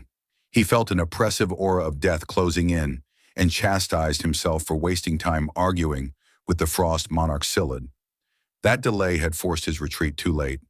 Rakan resolved to hide until the Dragon King returned. As he plotted his next move, a shadow fell behind him. He spun around alarmed. The sensation confirmed his worst fear. The aura was unmistakable. Frozen by terror, he sank to his knees. From his battle instincts came another realization. The scent of death was suffocating. He could neither stand and fight nor flee. He bowed his head, admitting the truth to himself. The gap in strength was hopeless. Humbling himself, the King of Beasts pleaded to Sung Jinwoo, asking forgiveness for his past sins and begging to be accepted as an ally. He promised that when the Dragon King descended with his army, he and his beast legions would aid Jinwoo. Jinwoo agreed to spare him. Privately, Rakan allowed himself a smug thought. He believed Jinwoo had fallen for the ruse. Rakan convinced himself the monarch before him was not the true force. If Jinwoo truly were the Shadow Monarch, there was no way he would forgive a betrayer, especially one who had tried to kill his vessel. Confident that the human's mercy had bought him time, Rakan planned to wait for the Dragon King and vowed that when that day came, he would tear Jinwoo's corpse apart. Outwardly, however, Rakan declared loyalty and pledged to serve. Jinwoo accepted the pledge but set a condition. He still bore 5 scars from Rakan's claws, and if Rakan could survive 5 of Jinwoo's attacks, then Jinwoo would grant forgiveness. Rakan's composed mask shattered. Enraged, he unleashed his full form and roared, refusing to be mocked. Even if he died, he vowed, Jinwoo would not walk away unscathed. Towering in monstrous form, Rakan charged. Jinwoo drew a dagger and moved like a streak of light, flashing past Rakan in an instant. Rakan barely registered the movement until warm blood began to drip, and he realized a limb had been severed. Calmly, Jinwoo informed him that 4 strikes remained. Back in Korea, Baruch carefully tended to the wounded hunters, channeling his healing energy to stabilize them. Watching from above, the frost monarch Silid sneered. He cared nothing for the insect's compassion toward humans. But the presence of another shadow soldier troubled him deeply. From the darkness emerged a knight clad in black armor. Silid's eyes narrowed in recognition. It was Igris, the Knight of Death, one of the 2 wings of the Shadow Army. Silid knew the danger. With their master restored, these soldiers could now unleash their full strength, regenerating endlessly so long as the Shadow Monarch's mana remained. Unlike them, Silid had already exhausted much of his own mana and could not recover what he had used in his transformation. Landing before Igris, he issued a cold warning. "Don't waste your time with something meaningless. Do you really think you can stand against me?" Igris did not answer. Instead, he silently drove his sword into the ground. From the depths of his cloak, a familiar figure began to emerge. Sung Jinwoo stepped forward, tossing 2 bloody beast fangs onto the battlefield. His words cut through the frozen air. The beast monarch was dead. Silid's eyes widened. To think that Jinwoo had slain the beast monarch in the short span he had been absent. Jinwoo's voice was resolute as he declared, The Plague Monarch, the Beast Monarch, and the Frost Monarch. Your deaths will serve as a warning to all the others. Enraged, Scyld summoned shards of ice, preparing to strike. But before his attack could be released, two daggers pierced him, one driving deep into his chest, the other into his shoulder. Desperate, he tried to conjure what little mana he still possessed. Yet Jinwoo closed the distance instantly, seizing the Frost Monarch by the mouth and slashing him apart. His voice was like ice. The Beast Monarch died on the fourth strike. I wonder, how many will it take for you? Scyld screamed as his form collapsed. His monstrous body shattered, reverting to human shape before breaking apart into icy fragments that scattered on the wind.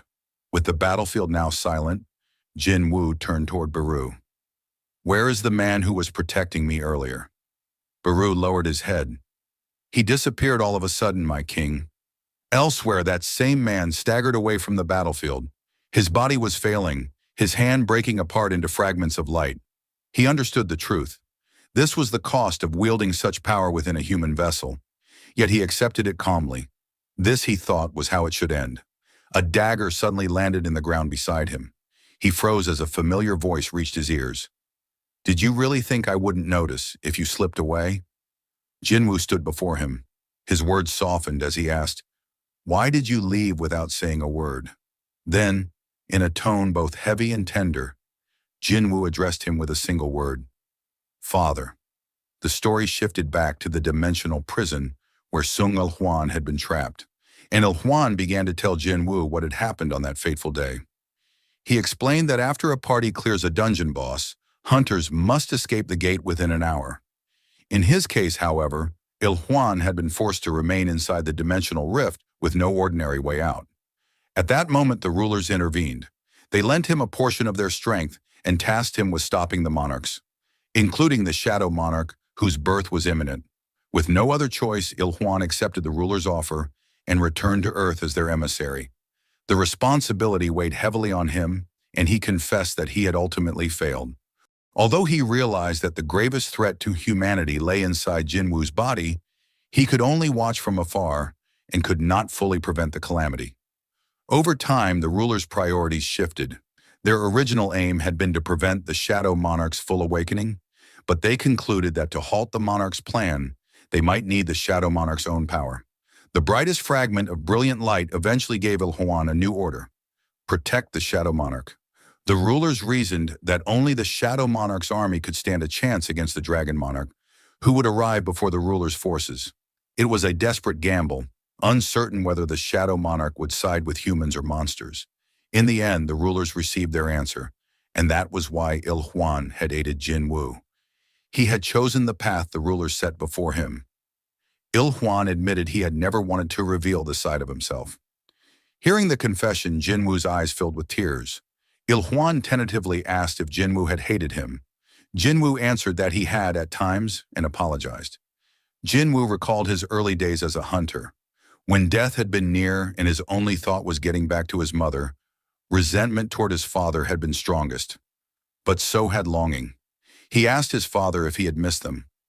Overcome with emotion, Jinwoo replied that he had missed them constantly. Jinwoo told Jinwoo that even when he could not be seen, he took comfort simply in watching them from afar. He rose, embraced his son, and said that Jinwoo had grown well. Jinwoo then asked whether the rulers had controlled Jinwoo and planned to discard him afterward. Jinwoo explained that the rulers had given him a choice, and he had chosen to protect Jinwoo.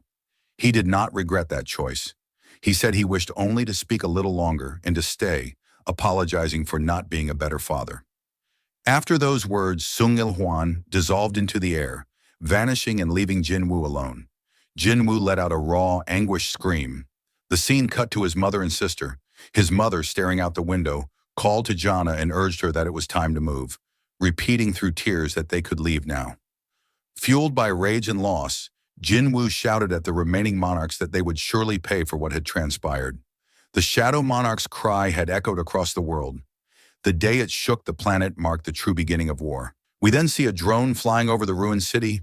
A report comes in confirming that Hunter Thomas Andre is no longer in life-threatening condition. Emergency crews are on site, and ambulances rush the injured to nearby hospitals. For the moment, the chaos had finally begun to settle. Chairman Wu Jin-cheol stood silently, gazing at the devastation left behind by the battle between monarchs. These were no ordinary monsters. He recalled what Sung Jinwoo had once told him at the funeral of Chairman Go Gun-hee, that he would personally bring down those responsible. Remembering those words, tears welled up in Wu Jin-cheol's eyes. To him, this was proof that the Frost Monarch had paid the price, and with quiet gratitude, he thanked Jinwoo for avenging the late chairman. Meanwhile, the Hunters Association released a statement, declaring the monsters unidentifiable. The destruction they had caused was staggering, leaving both citizens and hunters shaken. Yet this was only a brief calm. In just a few days, another disaster would shake the world. Time passed, and soon hunters from every corner of the globe gathered beneath the gigantic gate still suspended in the skies. Among them was China's strongest hunter, the seven-star Liu Zhigang. Looking up, he remarked on the overwhelming size of the gate. It was even more massive than he had heard. In his eyes, it was large enough to swallow every hunter on Earth without a trace. Thomas Andre, now fully recovered, stood among the elite hunters. He declared that everything would soon begin. His voice carried a mix of resolve and anticipation. Chairman Wu Jin-cheol looked across the gathering and thought deeply. Never before had so many hunters from across the world been brought together in one place. But as he watched their faces, a grim thought lingered in his heart. How many of them would actually survive? Meanwhile, Jinwoo stood silently, his gaze fixed on the enormous gate, waiting for the inevitable moment when it would break open. Cha Hien walked to his side and quietly admitted she had never seen him this nervous before. The tension on the battlefield was overwhelming as the gate began to crack. With a thunderous rumble, it finally split open, and the hunters prepared for the horde of monsters that would surely follow. But what stepped out stunned them all, most of all Jinwoo. From the gate did not emerge monsters, but shadow soldiers. The dark army poured into the world in waves, their ranks endless. The hunters instinctively raised their weapons, ready to fight, but before they could strike, a commanding voice rang out across the field, ordering them to stop. Confused murmurs spread. Why were they being told to halt? Chairman Wu Jin-cheol turned toward Jinwoo, demanding an explanation. Jinwoo, calm and steady, reassured him that everything was fine. The hunters froze, watching as the vast army descended and gathered before Jinwoo. Shadows filled the earth and sky, stretching farther than anyone could see. Then from within the formation, a massive figure emerged. With a ground-shaking thud, the enormous soldier dropped to one knee before Jinwoo. He introduced himself as the Grand Marshal of the Shadow Army, Bellion. One by one, every soldier followed. Dragons, beasts, and warriors alike lowered themselves in reverence. Bellion bowed deeply and addressed Jinwoo as their rightful liege. Behind Jinwoo, the hunters could only stare in disbelief. Thomas Andre leaned toward Leonard Newman, asking if he could see the creatures clearly. His gaze settled on the dragons, and he muttered that even a single one of them could pose a grave threat to humanity. Yet here, 3 dragons stood gathered at once. Jinwoo understood then. This was the true Shadow Army, the force Ashbourne had left behind for him. And as he took in the sight of his endless soldiers kneeling before him, he thought to himself, now the real war begins. Days later, inside the Korean Hunters Association headquarters, Chairman Wu Jin-cheol sat with officials in a conference room. The foreign press was demanding an explanation, while the American Hunter Bureau pressed for Sung Jinwoo's location. Wu Jin-cheol considered the situation. Hundreds of thousands of demonic beasts had poured from the colossal gate, yet all of them had been absorbed into Jinwoo's army. Who could have imagined such an outcome? He addressed the room firmly, acknowledging everyone's confusion about Jinwoo's disappearance. But this wasn't the first time Jinwoo had vanished. They would have to get used to it. If even the association couldn't understand the burdens Jinwoo carried, then who could? Elsewhere, signs of battle stretched across a vast field. Jinwoo stood atop Tusk's massive hand, overseeing his soldiers as they clashed in mock combat. Grand Marshal Bellion stood nearby, observing. He remarked that dividing the army and holding practice battles was something he had never imagined as military training. Jinwoo replied with a faint smile. After all, his soldiers couldn't die. At that moment, Baru approached. Kneeling before Jinwoo, he requested permission to test his qualifications for the role of Grand Marshal. Rising, he turned toward Bellion and declared his challenge. Excited to see the outcome, Jinwoo granted permission. The soldiers quickly gathered to watch. As the duel began, Baru let out a piercing shriek, charging forward with ferocity. Bellion remained calm, unsheathing his greatsword. Jinwoo observed closely. Bellion's weapon resembled Igris's sword, though on a far greater scale. Bellion clearly leaned on raw strength rather than speed. That meant Baru might still have a chance. But as Baru closed the gap, Bellion's blade suddenly unraveled into a whip, striking in multiple directions at once. Baru dodged nimbly and tried to leap in, but the whip coiled around him, trapping him midair. Jinwoo's eyes narrowed. Is it already over? To neutralize Baru so quickly, Bellion's reflexes were beyond what Jinwoo had expected. Each strike carried enough force to shatter the earth itself. There was no question why this warrior held the title of Grand Marshal. Yet Jinwoo also knew one thing. Baru's greatest weapon was not strength, but his relentless tenacity. The scene shifted to China. At Beijing International Airport, Liu Zhigang and a small group of Chinese hunters, men and women who had rushed to help during the colossal gate crisis, stepped off the plane. The press swarmed them, praising them as brave representatives of China for coming to South Korea's aid. As Liu moved through the crowd, a reporter pressed him about critics at home who said China had no reason to intervene and asked for his view. Liu bristled at the suggestion. He told the reporter that anyone who thought China should have stayed out was ignoring geography and the threat on their doorstep. Liu explains his reasoning. He admitted that he was not confident enough that he alone could stop the disaster if Sung Jinwoo failed. That uncertainty is why he chose to go and assist. In his mind, if anyone had a problem with his decision, they could test their courage by facing the demonic beast themselves. But before the media could press him further, the returning hunters entered the city. What awaited them there froze them in shock. Rising above the skyline, a horrifying sight loomed over Beijing. Liu Zhigang looked up in disbelief, his voice tight with shock as he muttered that such a thing was impossible. Overhead, a gigantic gate hung ominously in the skies of China. The story then cut to the monarchs. Yogamut, the monarch of Transfiguration, was briefing one of the other monarchs on the recent catastrophe. 3 of their number had been cut down by the Shadow Monarch. Listening coldly, the other monarch declared he would deal with the Shadow Monarch personally and ordered the rest not to interfere. From the edge of the chamber, a massive dragon's claw loomed into view, Antares revealing himself. He made it clear that further losses among their forces would not be tolerated, and Antares commanded his armies to prepare for battle, calling his soldiers to arms. Meanwhile, back on Earth, the sparring match between Baru and Grand Marshal Bellion was drawing to a close. Baru was driven into the ground. Bellion's great sword slammed down and landed inches from his face. The field fell silent as dust settled and the echoes of the clash faded. Baru struggled to his feet and insisted he could still continue. Jinwoo asked why Baru was so intent on becoming Grand Marshal. Baru answered that he wanted the rank so he could remain at Jinwoo's side forever as a loyal commander. Touched, Jinwoo smiled and told him that Grand Marshal could stand to his right, and Baru could stand to his left. When Baru grew emotional at being favored, Jinwoo cut him off playfully, telling him not to make a scene.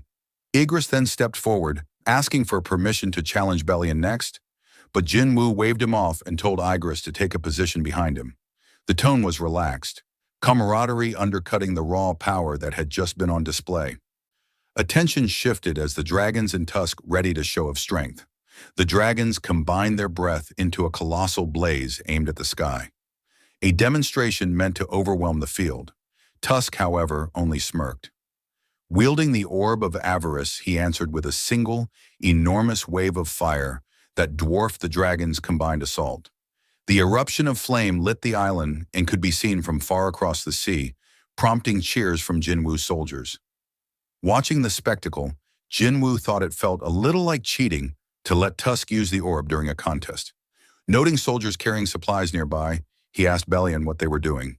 Bellion explained they were preparing a modest resting area so Jinwoo could stay comfortably while they remained on the island. Bellion then asked why Jinwoo had not recalled his shadow soldiers back into his own shadow.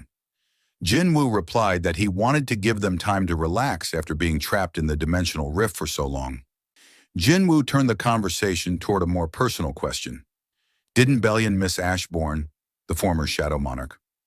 Bellion answered solemnly that he had stood beside Ashbourne when the old monarch battled the rulers who opposed the absolute being.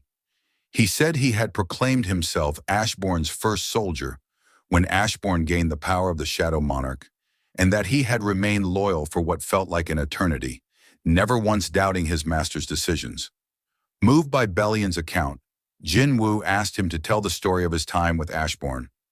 Bellion warned that it might be a long tale, then began at the beginning, when he was born as a fruit of the World Tree.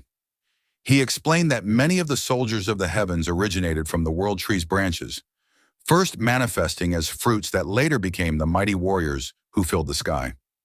The World Tree, Bellion said, was so vast its limbs spread across the heavens themselves. Meanwhile, Sung Jinwoo stood at his kitchen counter, quietly preparing a meal for his family, while a heavy thought pressed at the back of his mind. He told himself the world had to know about the 8 armies, that those forces could appear at any moment. A war was coming, and he could not promise everyone's safety. The memory of the Dragon King's power had shown him how catastrophic the threat truly was. At the table, Gina praised Jinwoo's cooking to their mother, surprised that her brother could cook so well. Jinwoo smiled thinly, but could not shake the image of the Dragon King, entire lands reduced to ash by a single breath. Everyone needed to prepare for what was coming. His mother sensed the change in him and asked if something was wrong. She mentioned warmly that his father had always cooked before doing something dangerous, a habit Jinwoo apparently inherited. Jinwoo brushed it off and rose to answer the door, telling them there might be a visitor. No doorbell had sounded, but when he opened the door, he found Yu Myung-han, Jinho's father, standing on the doorstep. Yu apologized for arriving unannounced and asked if he could speak with Jinwoo. As they walked, Yu explained that after waking from an eternal sleep, he had at first felt special, but then realized miracles like that were rare. Because only Jinwoo's mother and Yu himself had awakened before, Yu had suspected Jinwoo might be involved. Yu asked why Jinwoo had helped him. Jinwoo said he had acted because he judged Yu to be trustworthy. If Yu had been someone who chased power at all costs, Jinwoo would not have risked himself to save him. Deeply grateful, Yu offered to repay the favor and asked if Jinwoo needed anything. Jinwoo declined, but quietly requested one thing. Should anything happen to him, would Yu look after his mother and sister? Later, Chairman Wu Jinchou brought Jinwoo footage of a colossal gate hovering over Shanghai. He told Jinwoo it wasn't isolated. 8 other colossal gates had appeared across the globe. Wu asked whether those forces were Jinwoo's soldiers, but Jinwoo shook his head. These were enemies. Jinwoo then asked the chairman for one simple thing: trust. Without hesitation, Wu said he did.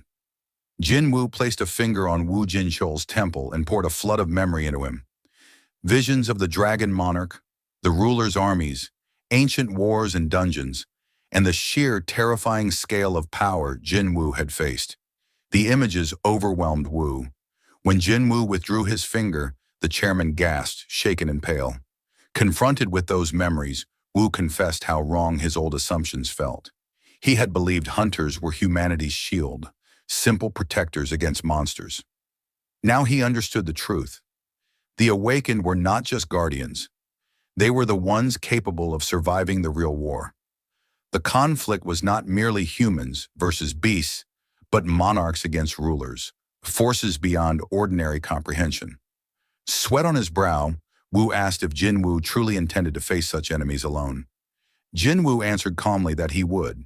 Desperate to help, Wu asked how the association could assist.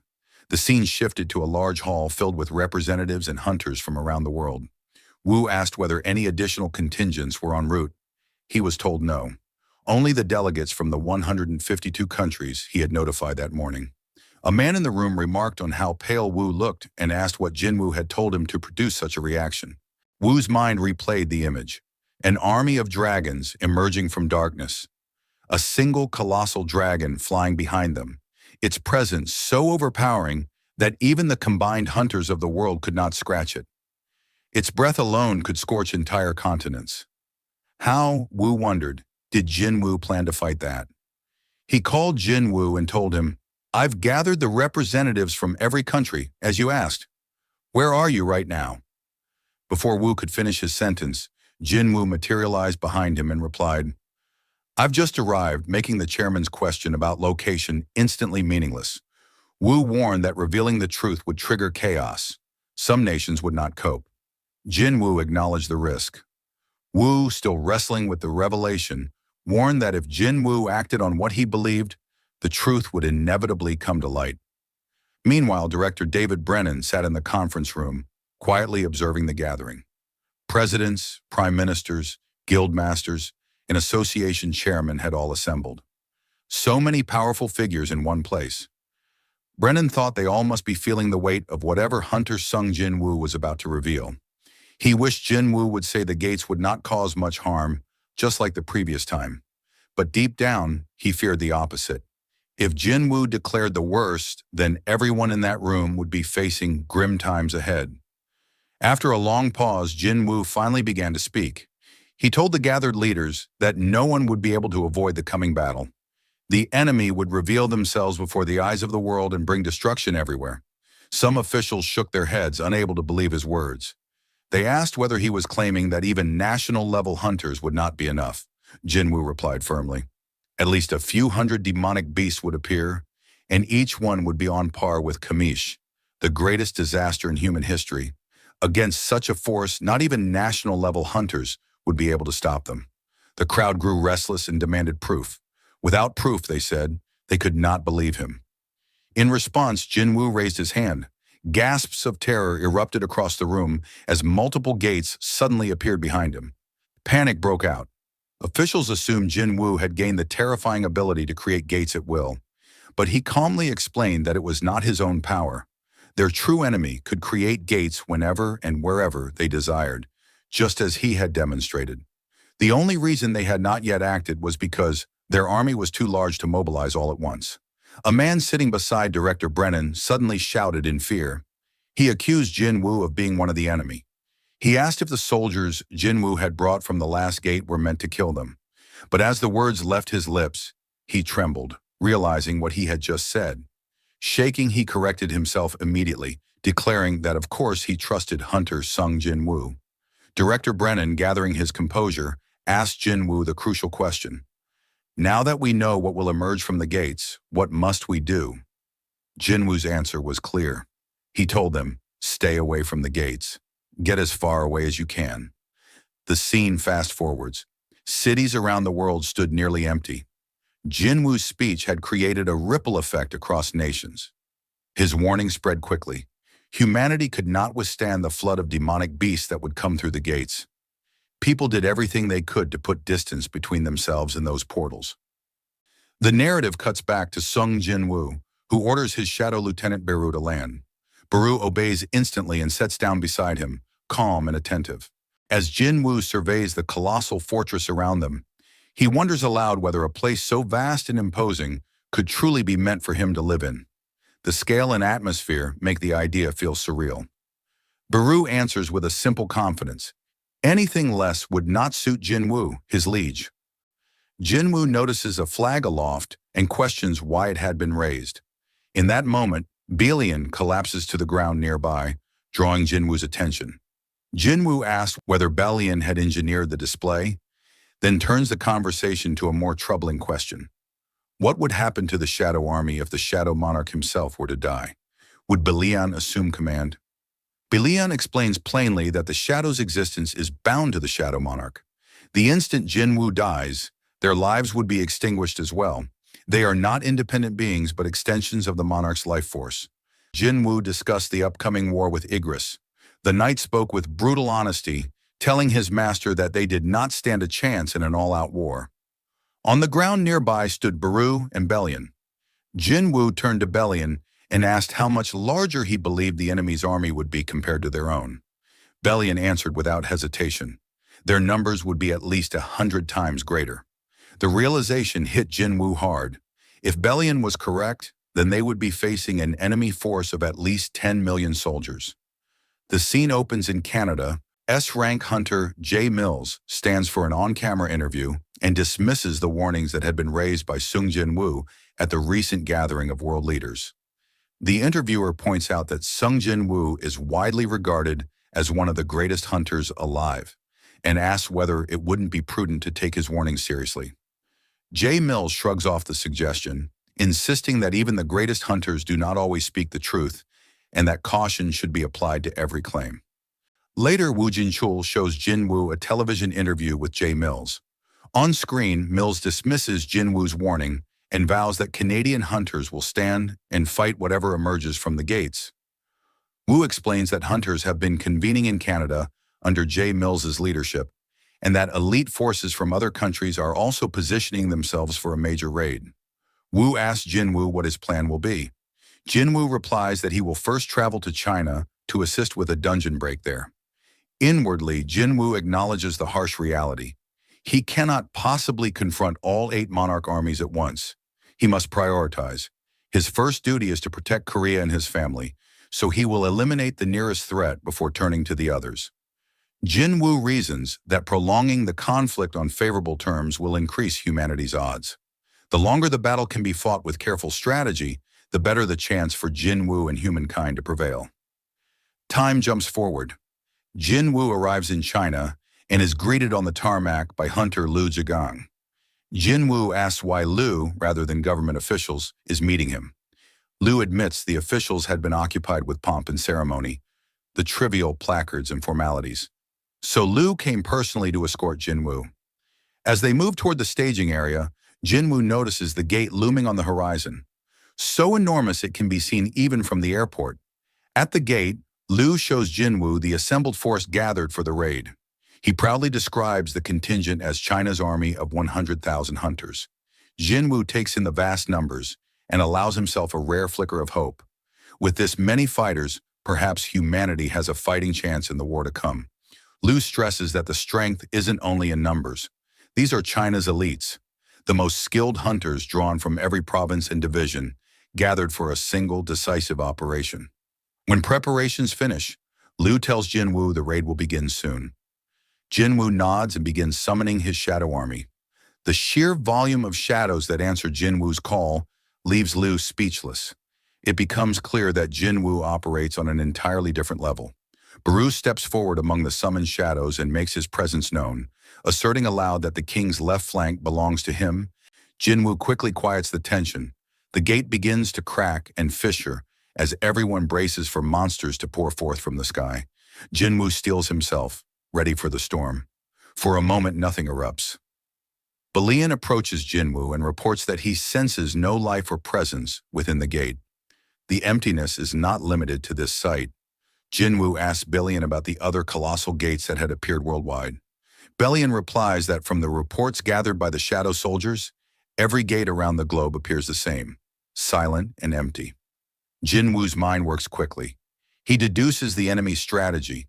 The multiple gates were a diversion, designed to split humanity's forces. The true threat, Jinwoo realizes, is concentrated in a single gate, the one farthest from his current position, where the enemy has amassed the bulk of its army, while the world's hunters were pulled thin by false alarms. The scene shifts back to Canada, where countless hunters have gathered, preparing to defend against the looming monster outbreak. At the very front stands Jay Mills. He scoffs at the thought that everyone seems to be placing their hopes solely on Sung Jinwoo. Nearby, a crowd of citizens rallies with passion, shouting that they would never surrender their homeland, that Canadian hunters would protect their people and land no matter what. But suddenly, the colossal gate begins to crack open. Everyone braces for monsters to pour out, yet nothing emerges. Hunters stand frozen in confusion. Whispers ripple through the ranks. Some begin to doubt, wondering if Jinwoo had been exaggerating the threat. Then, a humanoid figure slowly emerges, hovering in the air before descending. At first, the hunters think it might be just an ordinary human. The figure lands directly in front of Jay Mills and asks whether he is the king of this place. Mills, caught off guard, hesitates. Another hunter quickly explains that demonic beasts are capable of crafting their own weapons, using rune-like symbols, and organizing themselves into strict hierarchies. Their intelligence rivals that of humans. They had merely chosen not to communicate until now. Hearing this, J. Mills smirks. In his mind, this must have been Jinwoo's secret all along, subjugating monsters through communication rather than pure force. Feeling bold, Mills declares that he could be their king. But the entity ignores him. It mutters instead that the one it seeks is not present. Just 10 minutes earlier, far away in China, Sung Jinwoo was questioning officials, asking if there was any way to confirm what was happening at Canada's Colossal Gate. One official promised to attempt something. Meanwhile, Jinwoo reached out to Adam White of the Hunter Bureau to ask directly about the Canadian Gate. Through the call, Jinwoo could hear the noise of a crowd behind Adam. He realized instantly that Adam wasn't in a safe office. He was on site in Canada. Jinwoo demanded to know why he was there. Adam explained that the Bureau could not simply sit back and watch the crisis unfold. Many of their agents, including himself, had been dispatched to the site. Jinwoo frowned, realizing they still didn't grasp the true scale of the enemy army. He asked about the gate's condition. Adam reported that so far the gate was empty, silent like the other colossal gates that had appeared before. Relieved, Jinwoo exhaled, but almost immediately Adam's voice changed. He reported that something was emerging, not a beast, but a person. Jinwoo's eyes widened in shock. He shouted through the call, ordering Adam to run, to flee as far as possible. But the warning came too late. In a blinding flash of light, every hunter standing at the front was reduced to ash. Jinwoo urgently told Adam that he still had time, that he must run while he still could. But Adam, frozen in disbelief, lifted his gaze. From above, endless dragons began descending from the sky. An army of dragons, followed by all manner of demonic beasts, poured from the colossal gate. Adam stammered in horror, unable to comprehend how every type of creature could gather in one place. Jinwoo clenched his fists. It had finally begun, but he still had to save Adam White. Thankfully, he had already planted a shadow on Adam in the past, a safeguard for just such a moment. He prepared to use it to teleport Adam away from the battlefield. Just then, a massive high orc appeared before Adam. Jinwoo quickly told Adam that he would pull him out at once. But before he could act, a powerful entity approached Adam and demanded to know where he thought he was going. Adam's body locked in fear. With trembling lips, he called out Jinwoo's name, desperate. In his final moment, he saw a blazing fireball surging straight toward him. Back in China, after hearing the loud blast from Canada, Sung Jinwoo realized he was too late to prevent the initial devastation. He reflected grimly that this outcome should have been expected. His enemies knew they were facing his shadow army, an army that only grew stronger the longer a battle continued. Jinwoo thought strategically. His opponent's goal was to minimize prolonged battles by concentrating all their forces in a single location. Though 8 colossal gates had been opened as a diversion, the enemy funneled their full army through the gate farthest from his position. Even if Jinwoo rushed to the site immediately, he knew it would erupt into an all-out war. His plan to buy time had completely collapsed. Meanwhile, in Canada, Antares, the king of dragons and the monarch of destruction, observed the chaos with a cruel smirk. He savored the destruction around him, thinking of the sound of human heartbeats, the screams of the dying, and the obliteration of creatures as if it were music in his ears. Addressing the other monarchs, Antares confirmed that preparations were complete. With absolute authority, he ordered the army to annihilate everything, declaring that destruction was the sole purpose of their existence. Fast forward to a man in his office watching live footage of the carnage unfold. He muttered to himself that everyone on the scene, hunters, agents, and reporters alike, must have perished. This man was director David Brennan. As he watched, dread filled his mind. Hundreds of dragons surged forward, accompanied by endless waves of giants, beasts, and insect-like monsters. Brennan realized that no human force could contain this disaster. It's over, he thought grimly. There's no way to stop such an army. He understood it was only a matter of time before the monsters reached the United States. Brennan finally grasped why Sung Jinwoo had warned everyone to stay as far away from the gates as possible. As he processed the grim reality, a shadow suddenly appeared in front of him. It was Jinwoo. Jinwoo, moving with urgency, explained that he had come seeking something specific. He asked Brennan for the runestone extracted from Kumish, the greatest dragon humanity had ever slain. The director, initially shocked, quickly composed himself. He explained that the runestone was under the Hunter Bureau's management. However, considering the dire circumstances, he awkwardly apologized, noting that he was still slightly disoriented. Internally, he reflected that the Bureau and runestones meant little if the entire U.S. was about to be destroyed. Brennan told Jinwoo that he could hand over the runestone, but asked why it was needed. Jinwoo explained that he planned to launch a counterattack using the immense power stored within it. As they moved toward the vault containing Kamish's runestone, Brennan asked a question weighing on his mind. If the beings called rulers had sent the demonic beasts, what exactly were the runestones found inside the beasts' bodies? Jinwoo explained that runestones were gifts from the rulers, designed to help humanity fight demonic beasts more efficiently. When a beast died, part of its abilities would be sealed within a runestone. The rulers created runestones as tools to strengthen humans, giving them a chance to survive the ultimate battle against the monarch's armies. Hearing this, Brennan asked with doubt whether it was really possible to stop such overwhelming forces with just the runestone. Jinwoo, calm and resolute, replied simply that he would have to try. After obtaining the runestone, Jinwoo turned to the director and asked for one more favor.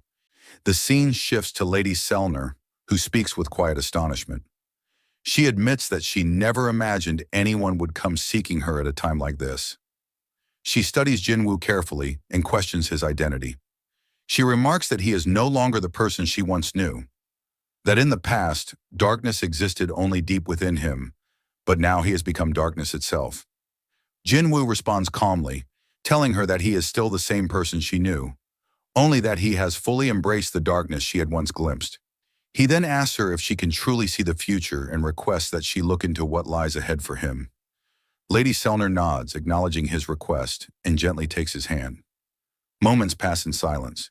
Tears begin to flow from her eyes as she asks, with a mixture of sorrow and disbelief, whether Jinwoo truly intends to shoulder everything alone. She wonders how a single human could possibly bear such a burden, questioning whether he plans to protect the world by sacrificing himself entirely. Hearing her words, Jinwoo rises and remarks with quiet relief that her concern shows he can still reach his goal, that there is still hope for him to succeed. Lady Selner warns him that no one will remember his deeds.